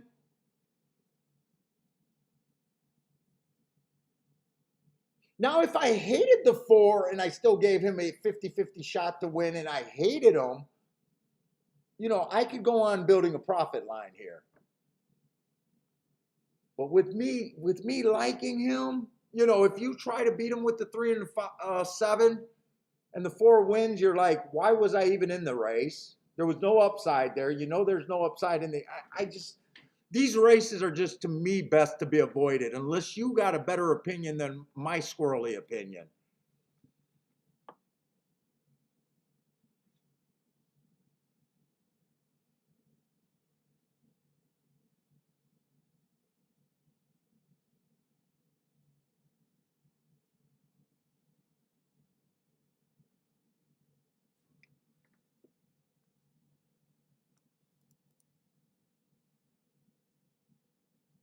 Let's see, anyone play this Woodbine? They're often running at Woodbine. I'll be able to watch that race. Does anyone got to play here at Woodbine? Let's see, Derek is taking the 4 with the 4-11 in the double. Hopefully you got some upside in that double there.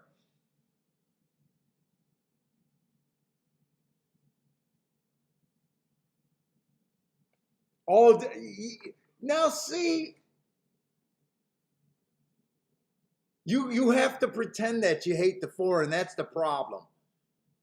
Because I also prescribe to that thing when you get to gambling right. Everyone complains about cheating. Everyone complains about takeout. Everyone complains about this and that. I tend to look at it trying to beat horses that I do. I do a lot sometimes, but usually the rewards are much greater.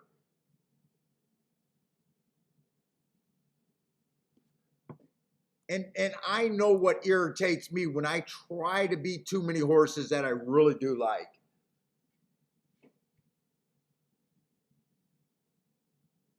You know, and I'm looking at this Breeders' Cup race. First of all, he was just in a Breeders' Cup race. Second, I know how bad that track was favoring closers that day.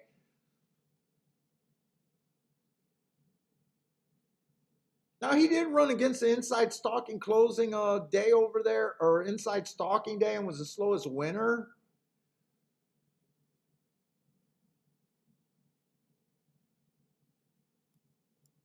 But I think he's a better, you know, that race, were they really geared up to run that race? Was that a paid workout that he just so happened to decided to win?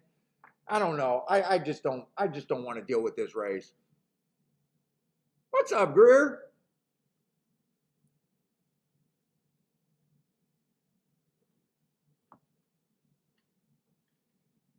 Does anyone have a really different opinion other than El Nevado, where they like someone here? I'd be more interested to hear someone that is not interested in the 4 and really have a angle or a reason to like one of the other horses that they're really willing to play. Let's see, Hawks playing the 3 on top of the 4-7 in the exacta. So he still thinks the 4 can be there. What's up, long shot, Louis? Let's see. He says he caught. Ah, nice winner, 10-1 over there.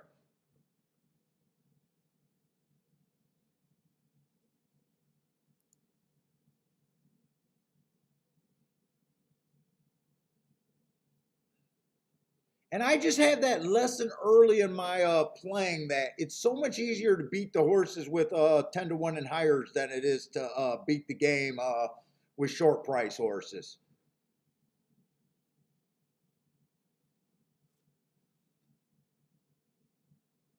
You know, that goes in my mind the entire time that I'm handicapping, like, you know, what kind of prices I'm trying to get it live to, and what's the easier way to beat the game. Like long shot Louis playing that 10 horse, he knows that he only has to be right 1 out of every 10 times.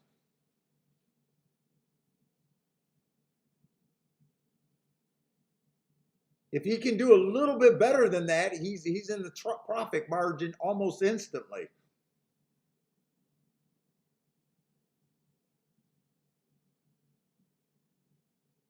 To me, it's such a better place to get good at with the long shot with horses that are able to have a better chance of winning than their odds dictate.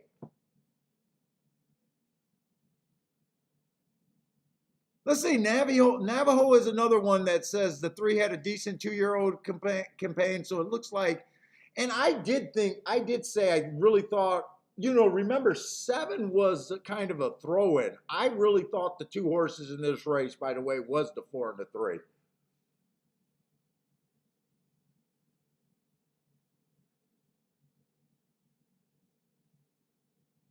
So I think the 4 is a top choice. 3 is definitely my second choice, and I think 7 is a little bit more distance back than that thing. So that's also what's going on in my head too. Charles, did you check those doubles? I don't think Charles is going to make this same mistake again.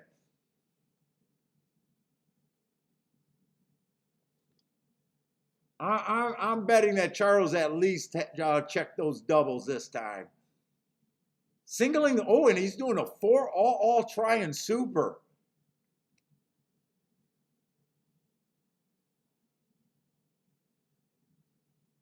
Elliott with a 4.372 Code Super.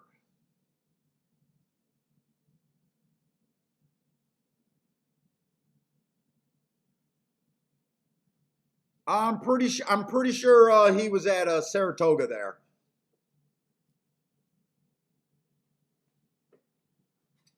Oh, and I'm kind of shocked. I'm not so shocked that the 3 went to the lead, but I am shocked that the 4 came out so aggressive. I thought the 4 was going to relax a bit there.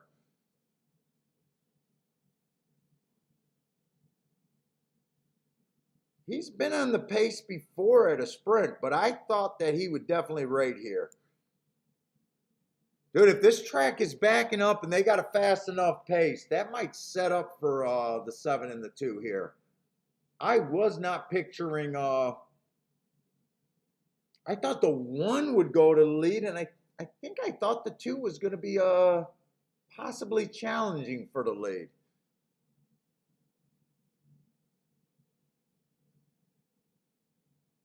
$50 at the half is dangerously slow, and I'm not sure I like how the 4 is moving all that well right now. There he goes. There he goes. He looks interested. For a second, I thought he didn't look interested when the 7 kind of caught up with him. 3 is going to get first run at the 4. 7's still trying. 4 looks a little wobbly.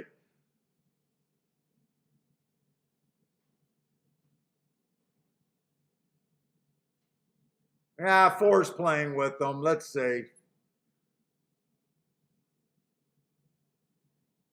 Well, he's not playing with them. I think he came in 7-4.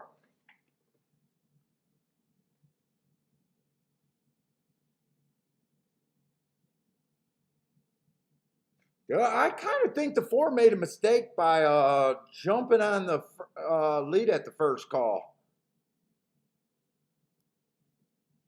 I'm pretty sure 7 won that race.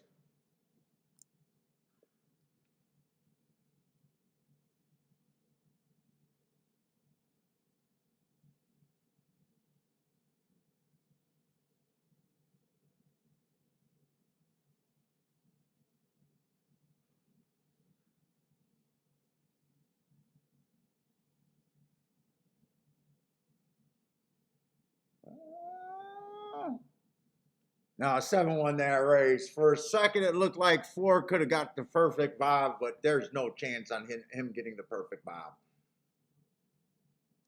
7 came off the pace, so I don't mind that 7 winning that race. 4 was a little close.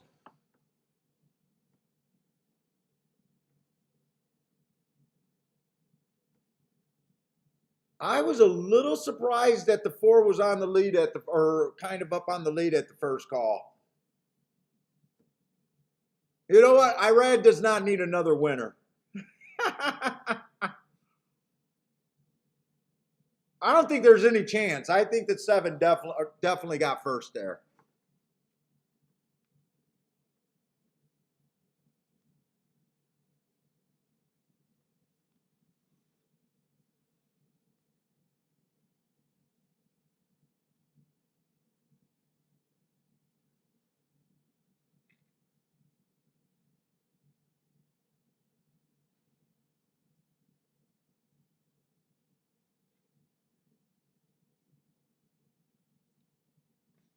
What is this exacta going to pay? I don't even think the 7-4 could be 13 to 1. I'm kind of shocked it's 13 to 1 to be honest. I thought it was going to be a little bit less. I mean, the 7's paying the same to win as he is at the 7-4 exacta.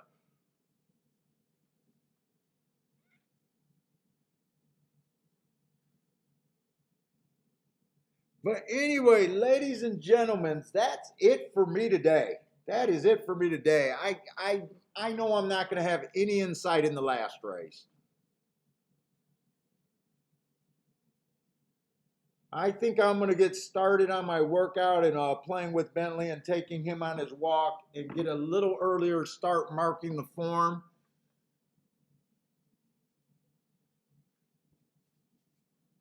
Day was a good day, but I think I only played 3 races today. Did I really only play 3 races today?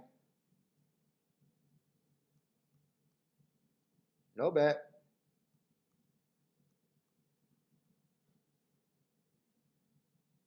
No bet, no bet, no bet. I think I only played 3 bets today and won 2 of them. Hit that double, hit the win bet. Or did I only play 2 bets today? Wait a minute. Did I only play 2 bets today? No bet. I played that bet. Holy shit, I only played 2 bets. I hit 2 races, but that's because I hit a win bet and a double. Oh, today's even a better day than I thought. I thought I played 3 bets today. I only played 2 bets. I left a lot of money on the table, though. If I would have just rode with Charles and kept just riding my opinion, it could have been a really big day, but probably. Yeah, that's all I did. But anyways, guys, that's it for me. Hope you guys enjoyed the show. Good luck if you guys are playing tonight. I guess Woodbine's going tonight. I'll probably be watching the results, but I am going to get started. I think I'm going to do I think I am going to do Monmouth and Saratoga on Saturday. I might start that. Maybe tomorrow I might only do Saratoga, or maybe I'll try to do Saratoga and Woodbine tomorrow. I'm not sure if I'm going to try to mark up more forms. Let me see how those big cards are going on. Yeah, but I am done. So good luck tonight, guys. Hope to see everyone tomorrow. What's up, Key? Where are you going? To the store? Oh, you're going to get Bentley's food. He does not have fresh pen and he's stalking me. I think he's hungry, but he's got to wait. Turn it off. Turn it off.